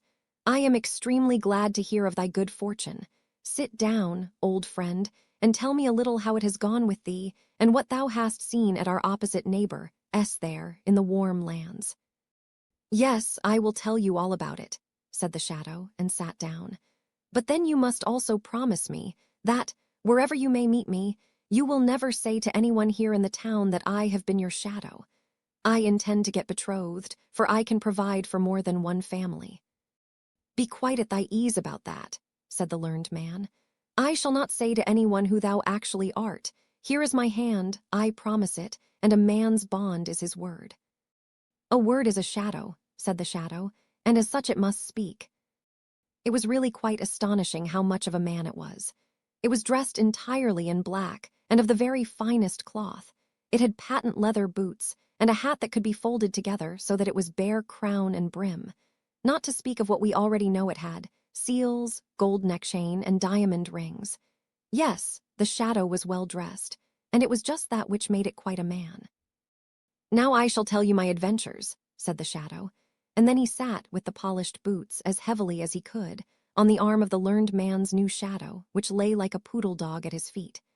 Now this was perhaps from arrogance, and the shadow on the ground kept itself so still and quiet that it might hear all that passed. It wished to know how it could get free and work its way up so as to become its own master. "Do you know who lived in our opposite neighbor's house?" said the shadow. "It was the most charming of all beings. It was poesy. I was there for 3 weeks, and that has as much effect as if one had lived 3,000 years and read all that was composed and written. That is what I say, and it is right. I have seen everything, and I know everything." "Poesy," cried the learned man. "Yes, yes, she often dwells a recluse in large cities. Poesy. Yes, I have seen her, a single short moment, but sleep came into my eyes. She stood on the balcony and shone as the aurora borealis shines. Go on, thou wert on the balcony and went through the doorway, and then—" "Then I was in the antechamber," said the shadow.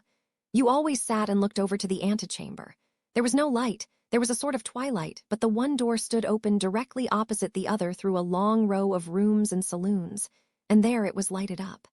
I should have been completely killed if I had gone over to the maiden, but I was circumspect. I took time to think, and that one must always do. And what didst thou then see? Asked the learned man. I saw everything, and I shall tell all to you, but it is no pride on my part as a free man, and with the knowledge I have, not to speak of my position in life, my excellent circumstances, I certainly wish that you would say you to me. It is the custom in Denmark for intimate acquaintances to use the second person singular, do, thou, when speaking to each other. When a friendship is formed between men, they generally affirm it, when occasion offers, either in public or private, by drinking to each other and exclaiming, "Thy health," at the same time striking their glasses together. This is called drinking dews. They are then dewsbroder, thou brothers, and ever afterwards use the pronoun thou to each other, it being regarded as more familiar than de. You, father and mother, sister and brother say thou to one another, without regard to age or rank. Master and mistress say thou to their servants, the superior to the inferior. But servants and inferiors do not use the same term to their masters or superiors, nor is it ever used when speaking to a stranger, or anyone with whom they are but slightly acquainted. They then say, as in English, you. I beg your pardon, said the learned man. It is an old habit with me. You are perfectly right, and I shall remember it, but now you must tell me all you saw. Everything, said the shadow, for I saw everything, and I know everything. How did it look in the furthest saloon? Asked the learned man. Was it there as in the fresh woods? Was it there as in a holy church? Were the saloons like the starlit firmament when we stand on the high mountains? Everything was there, said the shadow. I did not go quite in. I remained in the foremost room in the twilight, but I stood there quite well. I saw everything, and I know everything. I have been in the antechamber at the court of poesy. But what did you see? Did all the gods of the olden times pass through the large saloons? Did the old heroes combat there? Did sweet children play there and relate their dreams? I tell you I was there, and you can conceive that I saw everything there was to be seen. Had you come over there, you would not have been a man, but I became so. And besides, I learned to know my inward nature, my innate qualities, the relationship I had with poesy. At the time I was with you, I thought not of that, but always, you know it well. When the sun rose, and when the sun went down, I became so strangely great. In the moonlight, I was very near being more distinct than yourself. At that time, I did not understand my nature. It was revealed to me in the antechamber. I became a man. I came out matured, but you were no longer in the warm lands. As a man, I was ashamed to go as I did. I was in want of boots, of clothes, of the whole human varnish that makes a man perceptible. I took my way, I tell it to you, but you will not put it in any book. I took my way to the cake woman. I hid myself behind her. The woman didn't think how much she concealed. I went out first in the evening. I ran about the streets in the moonlight. I made myself long up the walls. It tickles the back so delightfully. I ran up and ran down, peeped into the highest windows, into the saloons, and on the roofs. I peeped in where no one could peep, and I saw what no one else saw, what no one else should see. This is, in fact, a base world. I would not be a man if it were not now once accepted and regarded as something to be so. I saw the most unimaginable things with the women, with the men, with parents, and with the sweet, matchless children. I saw, said the shadow. What? No human being must know, but what they would all so willingly know, what is bad in their neighbor. Had I written a newspaper, it would have been read. But I wrote direct to the persons themselves, and there was consternation in all the towns where I came. They were so afraid of me, and yet they were so excessively fond of me. The professors made a professor of me. The tailors gave me new clothes. I am well furnished. The master of the mint struck new coin for me, and the women said I was so handsome. And so I became the man I am, and I now bid you farewell. Here is my card. I live on the sunny side of the street and am always at home in rainy weather. And so away went the shadow. That was most extraordinary, said the learned man. Years and days passed away, then the shadow caw. Me again. How goes it? Said the shadow. Alas, said the learned man, I write about the true and the good and the beautiful, but no one cares to hear such things. I am quite desperate, for I take it so much to heart. But I don't, said the shadow. I become fat, and it is that one wants to become. You do not understand the world. You will become ill by it. You must travel. I shall make a tour this summer. Will you go with me? I should like to have a traveling companion. Will you go with me as shadow? It will be a great pleasure for me to have you with me. I shall pay the traveling expenses. Nay, this is too much, said the learned man. It is just as one takes it, said the shadow. It will do you much good to travel. Will you be my shadow? You shall have everything free on the journey. Nay, that is too bad, said the learned man.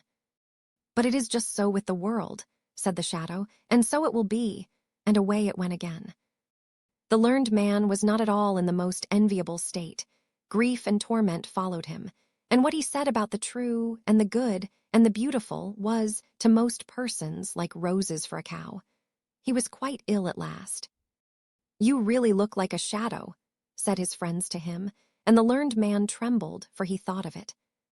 You must go to a watering place, said the shadow, who came and visited him. There is nothing else for it.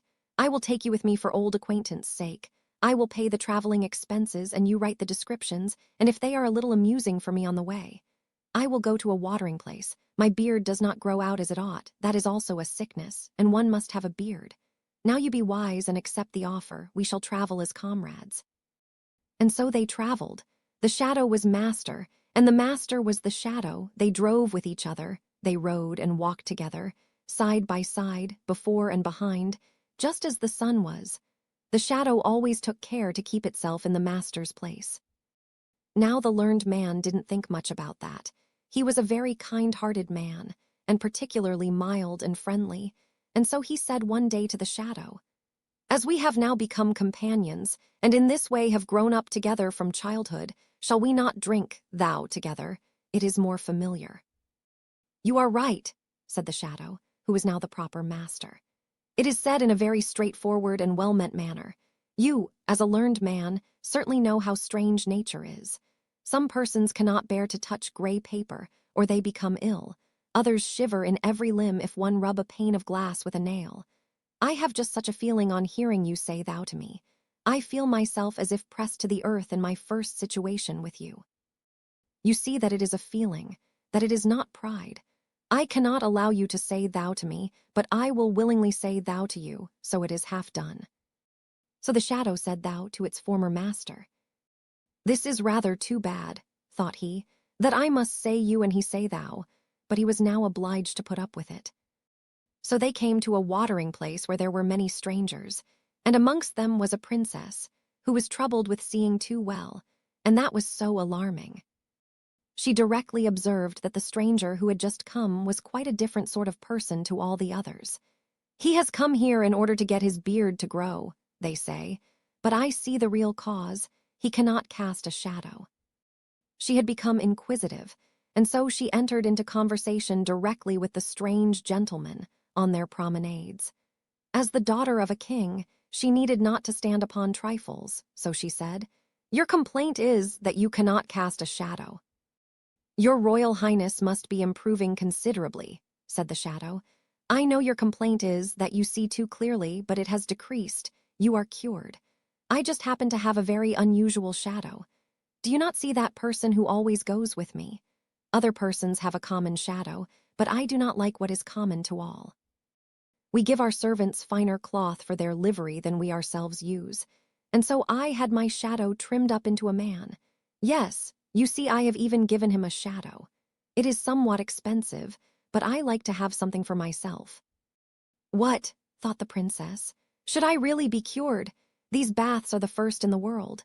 In our time water has wonderful powers, but I shall not leave the place, for it now begins to be amusing here.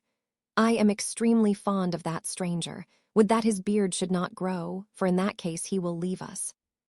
In the evening, the princess and the shadow danced together in the large ballroom. She was light, but he was still lighter. She had never had such a partner in the dance. She told him from what land she came, and he knew that land. He had been there, but then she was not at home. He had peeped in at the window, above and below. He had seen both the one and the other, and so he could answer the princess, and make insinuations, so that she was quite astonished. He must be the wisest man in the whole world. She felt such respect for what he knew, so that when they again danced together she fell in love with him, and that the shadow could remark, for she almost pierced him through with her eyes. So they danced once more together, and she was about to declare herself, but she was discreet. She thought of her country and kingdom, and of the many persons she would have to reign over. "He is a wise man," said she to herself. "It is well, and he dances delightfully, that is also good, but has he solid knowledge? That is just as important. He must be examined." So she began, by degrees, to question him about the most difficult things she could think of, and which she herself could not have answered, so that the shadow made a strange face. "You cannot answer these questions," said the princess. "They belong to my childhood's learning," said the shadow. "I really believe my shadow, by the door there, can answer them." "Your shadow," said the princess. "That would indeed be marvelous." "I will not say for a certainty that he can," said the shadow, "but I think so. He has now followed me for so many years and listened to my conversation. I should think it possible. But your Royal Highness will permit me to observe that he is so proud of passing himself off for a man, that when he is to be in a proper humor, and he must be so to answer well, he must be treated quite like a man." "Oh, I like that," said the princess. So she went to the learned man by the door, and she spoke to him about the sun and the moon, and about persons out of and in the world, and he answered with wisdom and prudence. "What a man that must be who has so wise a shadow," thought she. "It will be a real blessing to my people and kingdom if I choose him for my consort. I will do it." They were soon agreed, both the princess and the shadow, but no one was to know about it before she arrived in her own kingdom. "No one, not even my shadow," said the shadow, and he had his own thoughts about it. Now they were in the country, where the princess reigned when she was at home. "Listen, my good friend," said the shadow to the learned man. "I have now become as happy and mighty as anyone can be. I will, therefore, do something particular for thee. Thou shalt always live with me in the palace, drive with me in my royal carriage, and have 10,000 pounds a year. But then thou must submit to be called shadow by all and everyone. Thou must not say that thou hast ever been a man. And once a year, when I sit on the balcony in the sunshine, thou must lie at my feet, as a shadow shall do. I must tell thee, I am going to marry the king's daughter, and the nuptials are to take place this evening." "Nay, this is going too far," said the learned man. "I will not have it, I will not do it. It is to deceive the whole country and the princess too. I will tell everything, that I am a man, and that thou art a shadow, thou art only dressed up." "There is no one who will believe it," said the shadow. "Be reasonable, or I will call the guard." "I will go directly to the princess," said the learned man. "But I will go first," said the shadow, "and thou wilt go to prison." And that he was obliged to do, for the sentinels obeyed him whom they knew the king's daughter was to marry. "You tremble," said the princess, as the shadow came into her chamber. "Has anything happened? You must not be unwell this evening, now that we are to have our nuptials celebrated." "I have lived to see the most cruel thing that anyone can live to see," said the shadow. "Only imagine, yes, it is true, such a poor shadow skull cannot bear much. Only think, my shadow has become mad. He thinks that he is a man, and that I now only think that I am his shadow." "It is terrible," said the princess, "but he is confined, is he not?" "That he is. I am afraid that he will never recover." "Poor shadow," said the princess. "He is very unfortunate. It would be a real work of charity to deliver him from the little life he has. And, when I think properly over the matter, I am of opinion that it will be necessary to do away with him in all stillness." "It is certainly hard," said the shadow, "for he was a faithful servant." And then he gave a sort of sigh. "You are a noble character," said the princess. The whole city was illuminated in the evening, and the cannons went off with a bum, bum, and the soldiers presented arms. That was a marriage. The princess and the shadow went out on the balcony to show themselves and get another hurrah. The learned man heard nothing of all this, for they had deprived him of life. The little match girl. Most terribly cold it was, it snowed, and was nearly quite dark and evening, the last evening of the year. In this cold and darkness there went along the street a poor little girl, bareheaded and with naked feet. When she left home she had slippers on, it is true, but what was the good of that? They were very large slippers, which her mother had hitherto worn. So large were they, and the poor little thing lost them as she scuffled away across the street, because of two carriages that rolled by dreadfully fast. One slipper was nowhere to be found. The other had been laid hold of by an urchin, and off he ran with it. He thought it would do capitally for a cradle when he some day or other should have children himself. So the little maiden walked on with her tiny naked feet that were quite red and blue from cold. She carried a quantity of matches in an old apron, and she held a bundle of them in her hand. Nobody had bought anything of her the whole livelong day. No one had given her a single farthing. She crept along trembling with cold and hunger, a very picture of sorrow, the poor little thing. The flakes of snow covered her long fair hair, which fell in beautiful curls around her neck, but of that, of course, she never once now thought. From all the windows the candles were gleaming, and it smelt so deliciously of roast goose, for you know it was New Year's Eve. Yes, of that she thought. In a corner formed by two houses, of which one advanced more than the other, she seated herself down and cowered together. Her little feet she had drawn close up to her, but she grew colder and colder, and to go home she did not venture, for she had not sold any matches and could not bring a farthing of money. From her father she would certainly get blows, and at home it was cold too, for above her she had only the roof, through which the wind whistled, even though the largest cracks were stopped up with straw and rags. Her little hands were almost numbed with cold. Oh, a match might afford her a world of comfort if she only dared take a single one out of the bundle, draw it against the wall, and warm her fingers by it. She drew one out. Risht! How it blazed, how it burnt. It was a warm, bright flame, like a candle, as she held her hands over it. It was a wonderful light. It seemed really to the little maiden as though she were sitting before a large iron stove, with burnished brass feet and a brass ornament at top. The fire burned with such blessed influence. It warmed so delightfully. The little girl had already stretched out her feet to warm them too, but the small flame went out, the stove vanished. She had only the remains of the burnt-out match in her hand. She rubbed another against the wall. It burned brightly, and where the light fell on the wall, there the wall became transparent like a veil, so that she could see into the room. On the table was spread a snow-white tablecloth. Upon it was a splendid porcelain service, and the roast goose was steaming famously with its stuffing of apple and dried plums. And what was still more capital to behold was, the goose hopped down from the dish, reeled about on the floor with knife and fork in its breast, till it came up to the poor little girl, when the match went out and nothing but the thick, cold, damp wall was left behind. She lighted another match. Now there she was sitting under the most magnificent Christmas tree. It was still larger, and more decorated than the one which she had seen through the glass door in the rich merchant's house. Thousands of lights were burning on the green branches, and gaily colored pictures, such as she had seen in the shop windows, looked down upon her. The little maiden stretched out her hands towards them when the match went out. The lights of the Christmas tree rose higher and higher. She saw them now as stars in heaven. One fell down and formed a long trail of fire. "Someone is just dead," said the little girl, for her old grandmother, the only person who had loved her and who was now no more, had told her that when a star falls, a soul ascends to God.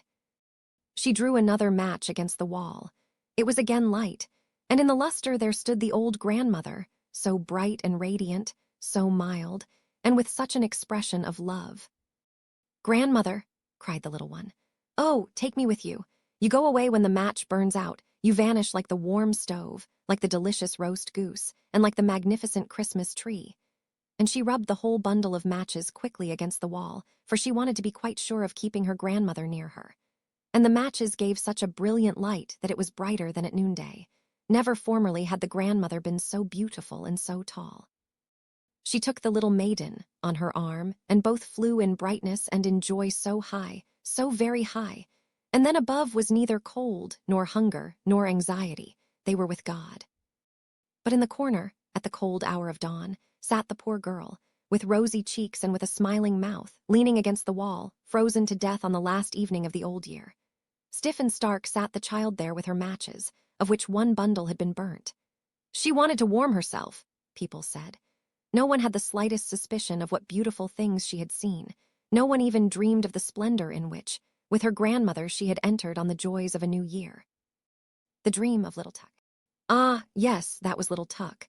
In reality, his name was not Tuck, but that was what he called himself before he could speak plain.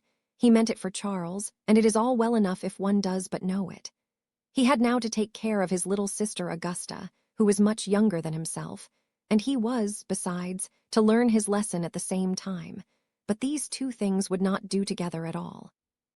There sat the poor little fellow, with his sister on his lap, and he sang to her all the songs he knew, and he glanced the while from time to time into the geography book that lay open before him. By the next morning he was to have learnt all the towns in Zealand by heart, and to know about them all that is possible to be known. His mother now came home, for she had been out, and took little Augusta on her arm. Tuck ran quickly to the window, and read so eagerly that he pretty nearly read his eyes out, for it got darker and darker, but his mother had no money to buy a candle. "There goes the old washerwoman over the way," said his mother, as she looked out of the window. "The poor woman can hardly drag herself along, and she must now drag the pail home from the fountain. Be a good boy, Tukey, and run across and help the old woman, won't you?" So Tuck ran over quickly and helped her, but when he came back again into the room it was quite dark, and as to a light, there was no thought of such a thing. He was now to go to bed. That was an old turn-up bedstead. In it he lay and thought about his geography lesson, and of Zealand, and of all that his master had told him. He ought, to be sure, to have read over his lesson again, but that, you know, he could not do. He therefore put his geography book under his pillow, because he had heard that was a very good thing to do when one wants to learn one's lesson, but one cannot, however, rely upon it entirely. Well, there he lay and thought, and all at once it was just as if someone kissed his eyes and mouth. He slept, and yet he did not sleep. It was as though The old washerwoman gazed on him with her mild eyes and said, "It were a great sin if you were not to know your lesson tomorrow morning. You have aided me. I therefore will now help you, and the loving God will do so at all times." And all of a sudden the book under Tuck's pillow began scraping and scratching. Kikeriki, cluck, cluck, cluck. That was an old hen who came creeping along, and she was from Kjoge. "I am a Kjoger hen," said she, and then she related how many inhabitants there were there, and about the battle that had taken place, and which, after all, was hardly worth talking about. Kjoge, a town in the Bay of Kjoge. To see the Kjoge hens is an expression similar to showing a child London, which is said to be done by taking his head in both bands, and so lifting him off the ground. At the invasion of the English in 1807, an encounter of a no very glorious nature took place between the British troops and the undisciplined Danish militia. Cribbledy, crabledy, plump, down fell somebody. It was a wooden bird, the popinjay used at the shooting matches at Prastoe. Now he said that there were just as many inhabitants as he had nails in his body, and he was very proud. "Thorwaldsen lived almost next door to me. Plump, here I lie capitally." Prastoe, a still smaller town than Kjoge. Some 100 paces from it lies the manor house, and why so, where Thorwaldsen, the famed sculptor, generally sojourned during his stay in Denmark, and where he called many of his immortal works into existence. But little Tuck was no longer lying down. All at once he was on horseback. On he went at full gallop, still galloping on and on. A knight with a gleaming plume, and most magnificently dressed, held him before him on the horse, and thus they rode through the wood to the old town of Bordingborg, and that was a large and very lively town. High towers rose from the castle of the king, and the brightness of many candles streamed from all the windows. Within was dance and song, and King Waldemar and the young, richly attired maids of honor danced together. The morn now came, and as soon as the sun appeared, the whole town and the king's palace crumbled together, and one tower after the other, and at last only a single one remained standing where the castle had been before, and the town was so small and poor, and the schoolboys came along with their books under their arms, and said, 2,000 inhabitants. But that was not true, for there were not so many. Bordingborg, in the reign of King Waldemar, a considerable place, now an unimportant little town. One solitary tower only, and some remains of a wall, show where the castle once stood. And little Tukey lay in his bed. It seemed to him as if he dreamed, and yet as if he were not dreaming. However, somebody was close beside him. "Little Tukey," cried someone near. It was a seaman, quite a little personage, so little as if he were a midshipman, but a midshipman it was not. Many remembrances from Corsair. That is a town that is just rising into importance, a lively town that has steamboats and stagecoaches. Formerly people called it ugly, but that is no longer true. "I lie on the sea," said Corsair. "I have high roads and gardens, and I have given birth to a poet who is witty and amusing, which all poets are not. I once intended to equip a ship that was to sail all round the earth, but I did not do it, although I could have done so. And then, too, I smell so deliciously, for close before the gate bloom the most beautiful roses." Corsair, on the Great Belt, called, formerly, before the introduction of steam vessels, when travelers were often obliged to wait a long time for a favorable wind, the most tiresome of towns. The poet Bagasson was born. And here. Little Tuck looked, and all was red and green before his eyes. But as soon as the confusion of colors was somewhat over, all of a sudden there appeared a wooded slope close to the bay, and high up above stood a magnificent old church, with 2 high pointed towers. From out the hillside spouted fountains in thick streams of water, so that there was a continual splashing, and close beside them sat an old king with a golden crown upon his white head. That was King Hror, near the fountains, close to the town of Roskilde, as it is now called. And up the slope into the old church went all the kings and queens of Denmark, hand in hand, all with their golden crowns, and the organ played and the fountains rustled. Little Tuck saw all, heard all. "Do not forget the Diet," said King Hroa. "Our Roskilde, once the capital of Denmark. The town takes its name from King Hror and the many fountains in the neighborhood. In the beautiful cathedral the greater number of the kings and queens of Denmark are interred. In Roskilde, too, the members of the Danish Diet assemble." Again all suddenly disappeared. Yes, and whither? It seemed to him just as if one turned over a leaf in a book, and now stood there an old peasant woman, who came from Sorrow, where grass grows in the marketplace. She had an old gray linen apron hanging over her head and back. It was so wet, it certainly must have been raining. "Yes, that it has," said she, and she now related many pretty things out of Hallberg's comedies and about Waldemar and Absalon. But all at once she cowered together, and her head began shaking backwards and forwards, and she looked as she were going to make a spring. "Croak, croak," said she. It is wet, there is such a pleasant death-like stillness in Sorb." She was now suddenly a frog, croak, and now she was an old woman. "One must dress." "As according to the weather," said she. It is wet.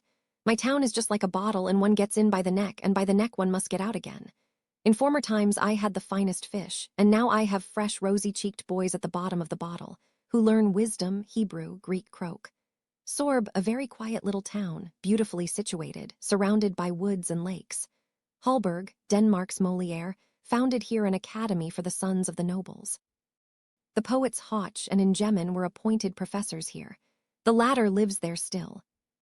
When she spoke it sounded just like the noise of frogs, or as if one walked with great boots over a moor. Always the same tone, so uniform and so tiring that little Tuck fell into a good sound sleep, which, by the by, could not do him any harm. But even in this sleep there came a dream, or whatever else it was. His little sister Augusta, she with the blue eyes and the fair curling hair, was suddenly a tall, beautiful girl, and without having wings was yet able to fly, and she now flew over Zealand, over the green woods and the blue lakes. "Do you hear the cock crow, Tukey? Cock-a-doodle-doo. The cocks are flying up from Kajoj. You will have a farmyard so large, oh, so very large, you will suffer neither hunger nor thirst. You will get on in the world. You will be a rich and happy man. Your house will exalt itself like King Waldemar's tower, and will be richly decorated with marble statues, like that at Prasto. You understand what I mean. Your name shall circulate with renown all round the earth, like unto the ship that was to have sailed from Corsair, and in Roskilde." "Do not forget the Diet," said King Hror. "Then you will speak well and wisely, little Tukey, and when at last you sink into your grave, you shall sleep as quietly."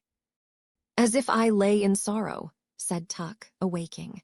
It was bright day, and he was now quite unable to call to mind his dream. That, however, was not at all necessary, for one may not know what the future will bring. And out of bed he jumped and read in his book, and now all at once he knew his whole lesson. And the old washerwoman popped her head in at the door, nodded to him friendly, and said, "Thanks, many thanks, my good child, for your help. May the good ever-loving God fulfill your loveliest dream." Little Tukey did not at all know what he had dreamed, but the loving God knew it. The Naughty Boy. A long time ago, there lived an old poet, a thoroughly kind old poet.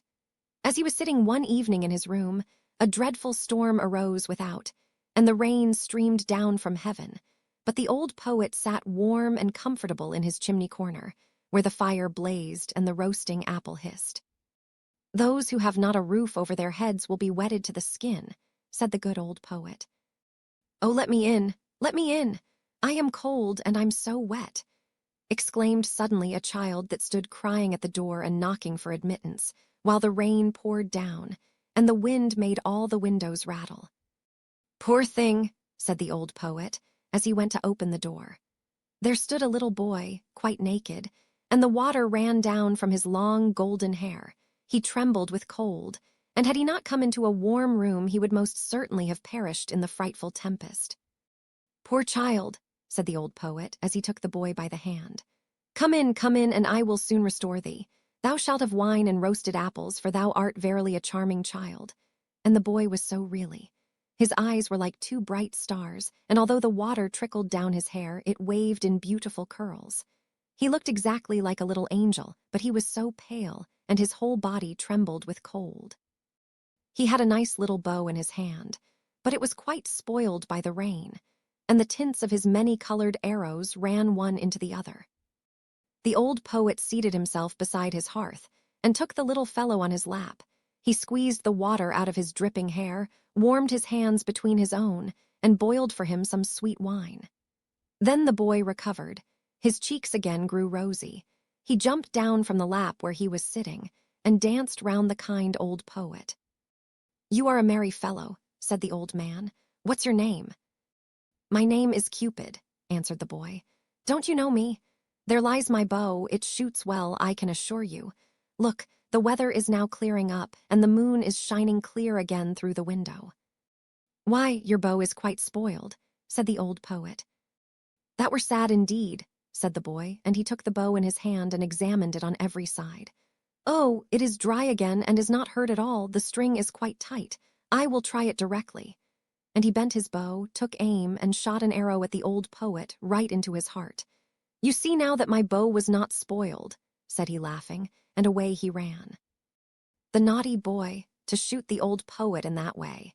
He who had taken him into his warm room, who had treated him so kindly, and who had given him warm wine and the very best apples. The poor poet lay on the earth and wept, for the arrow had really flown into his heart.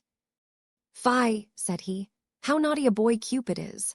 I will tell all children about him, that they may take care and not play with him, for he will only cause them sorrow and many a heartache." And all good children to whom he related this story took great heed of this naughty Cupid, but he made fools of them still, for he is astonishingly cunning. When the university students come from the lectures, he runs beside them in a black coat and with a book under his arm. It is quite impossible for them to know him, and they walk along with him arm in arm, as if he, too, were a student like themselves. And then, unperceived, he thrusts an arrow to their bosom. When the young maidens come from being examined by the clergyman, or go to church to be confirmed, there he is again close behind them. Yes, he is forever following people. At the play, he sits in the great chandelier and burns in bright flames, so that people think it is really a flame, but they soon discover T is something else. He roves about in the garden of the palace and upon the ramparts. Yes, once he even shot your father and mother right in the heart. Ask them only and you will hear what they'll tell you. Oh, he is a naughty boy, that Cupid. You must never have anything to do with him. He is forever running after everybody. Only think, he shot an arrow once at your old grandmother. But that is a long time ago, and it is all past now. However, a thing of that sort she never forgets. Fie, naughty Cupid. But now you know him, and you know, too, how ill-behaved he is. The Red Shoes. There was once a little girl who was very pretty and delicate, But in summer she was forced to run about with bare feet. She was so poor. And in winter wear very large wooden shoes, which made her little insteps quite red. And that looked so dangerous. In the middle of the village lived old Dame Shoemaker. She sat and sewed together, as well as she could, a little pair of shoes out of old red strips of cloth. They were very clumsy, but it was a kind thought. They were meant for the little girl. The little girl was called Karen. On the very day her mother was buried, Karen received the red shoes and wore them for the first time. They were certainly not intended for mourning, but she had no others, and with stockingless feet she followed the poor straw coffin in them. Suddenly a large old carriage drove up, and a large old lady sat in it. She looked at the little girl, felt compassion for her, and then said to the clergyman, "Here, give me the little girl. I will adopt her." And Karen believed all this happened on account of the red shoes, but the old lady thought they were horrible, and they were burnt. But Karen herself was cleanly and nicely dressed. She must learn to read and sew, and people said she was a nice little thing, but the looking-glass said, "Thou art more than nice, thou art beautiful." Now the queen once traveled through the land, and she had her little daughter with her. And this little daughter was a princess, and people streamed to the castle, and Karen was there also, and the little princess stood in her fine white dress, in a window, and let herself be stared at. She had neither a train nor a golden crown, but splendid red morocco shoes. They were certainly far handsomer than those Dame Shoemaker had made for little Karen. Nothing in the world can be compared with red shoes. Now Karen was old enough to be confirmed. She had new clothes and was to have new shoes also. The rich shoemaker in the city took the measure of her little foot. This took place at his house, in his room, where stood large glass cases, filled with elegant shoes and brilliant boots. All this looked charming, but the old lady could not see well, and so had no pleasure in them. In the midst of the shoes stood a pair of red ones, just like those the princess had worn. How beautiful they were! The shoemaker said also they had been made for the child of a count, but had not fitted. "That must be patent leather," said the old lady. "They shine so." "Yes, they shine," said Karen, and they fitted, and were bought, but the old lady knew nothing about their being red, else she would never have allowed Karen to have gone in red shoes to be confirmed. Yet such was the case. Everybody looked at her feet, and when she stepped through the chancel door on the church pavement, it seemed to her as if the old figures on the tombs, those portraits of old preachers and preachers' wives, with stiff ruffs and long black dresses, fixed their eyes on her red shoes. And she thought only of them as the clergyman laid his hand upon her head and spoke of the holy baptism, of the covenant with God, and how she should be now a matured Christian, and the organ pealed so solemnly. The sweet children's voices sang, and the old music directors sang, but Karen only thought of her red shoes. In the afternoon, the old lady heard from everyone that the shoes had been red, and she said that it was very wrong of Karen, that it was not at all becoming, and that in future Karen should only go in black shoes to church, even when she should be older. The next Sunday there was the sacrament, and Karen looked at the black shoes, looked at the red ones, looked at them again, and put on the red shoes. The sun shone gloriously. Karen and the old lady walked along the path through the corn. It was rather dusty there. At the church door stood an old soldier with a crutch, and with a wonderfully long beard, which was more red than white, and he bowed to the ground, and asked the old lady whether he might dust her shoes. And Karen stretched out her little foot. "See, what beautiful dancing shoes," said the soldier. "Sit firm when you dance," and he put his hand out towards the soles. And the old lady gave the old soldier alms, and went into the church with Karen. And all the people in the church looked at Karen's red shoes, and all the pictures, and as Karen knelt before the altar and raised the cup to her lips, she only thought of the red shoes, and they seemed to swim in it, and she forgot to sing her psalm, and she forgot to pray, "Our Father in heaven."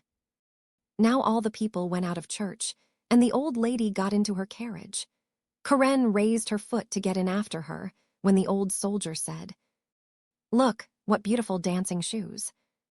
And Karen could not help dancing a step or two, and when she began her feet continued to dance.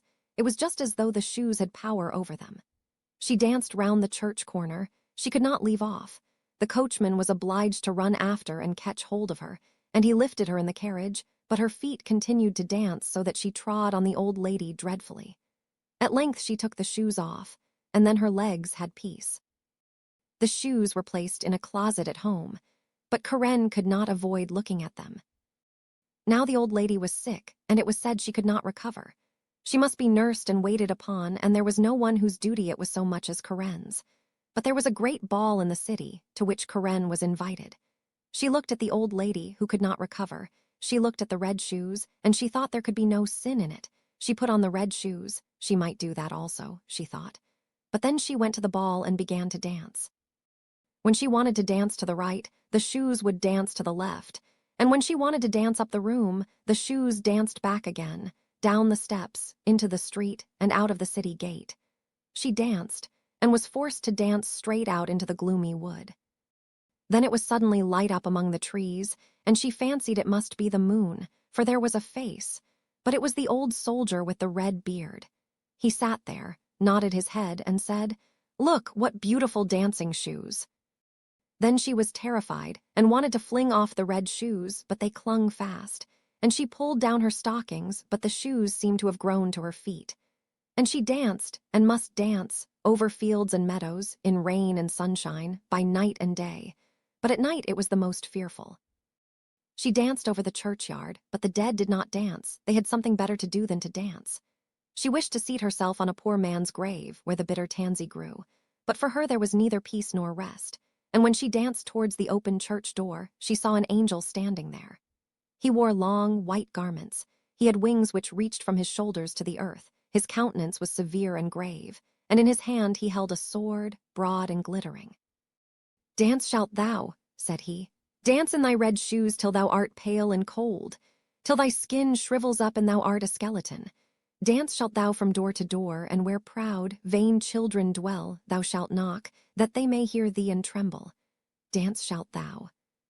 "Mercy!" cried Karen. But she did not hear the angel's reply, for the shoes carried her through the gate into the fields, across roads and bridges, and she must keep ever dancing. One morning she danced past a door which she well knew. Within sounded a psalm. A coffin, decked with flowers, was borne forth.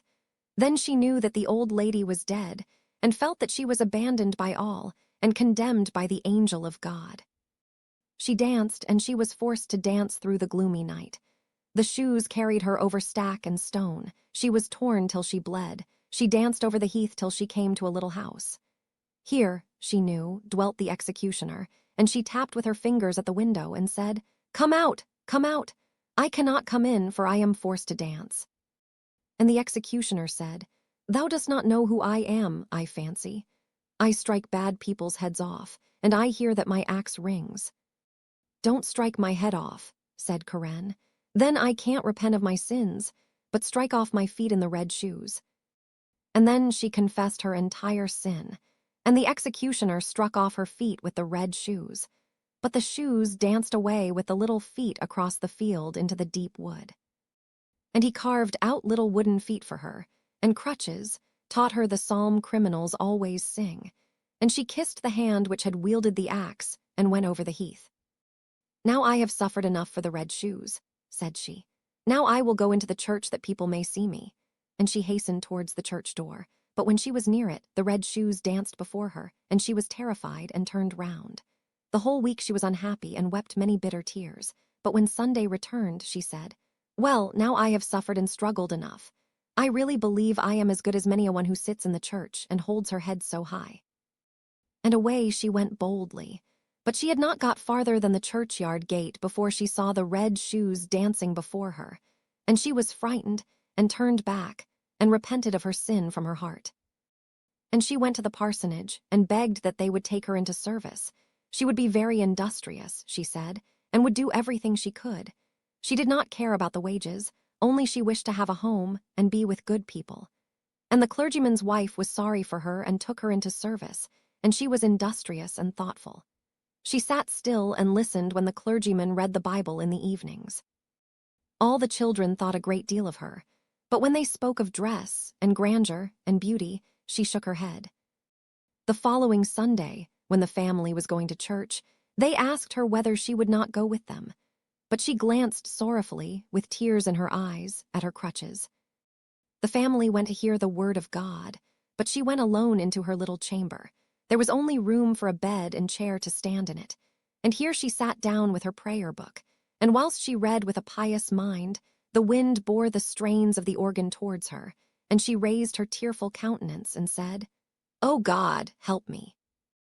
And the sun shone so clearly, and straight before her stood the angel of God in white garments, the same she had seen that night at the church door. But he no longer carried the sharp sword, but in its stead a splendid green spray, full of roses. And he touched the ceiling with the spray, and the ceiling rose so high, and where he had touched it there gleamed a golden star. And he touched the walls, and they widened out, and she saw the organ which was playing. She saw the old pictures of the preachers and the preachers' wives. The congregation sat in cushioned seats and sang out of their prayer books. For the church itself had come to the poor girl in her narrow chamber, or else she had come into the church. She sat in the pew with the clergyman's family, and when they had ended the psalm and looked up, they nodded and said, "It is right that thou art come." "It was through mercy," she said. And the organ pealed, and the children's voices in the choir sounded so sweet and soft. The clear sunshine streamed so warmly through the window into the pew where Karen sat. Her heart was so full of sunshine, peace, and joy that it broke. Her soul flew on the sunshine to God, and there no one asked after the red shoes.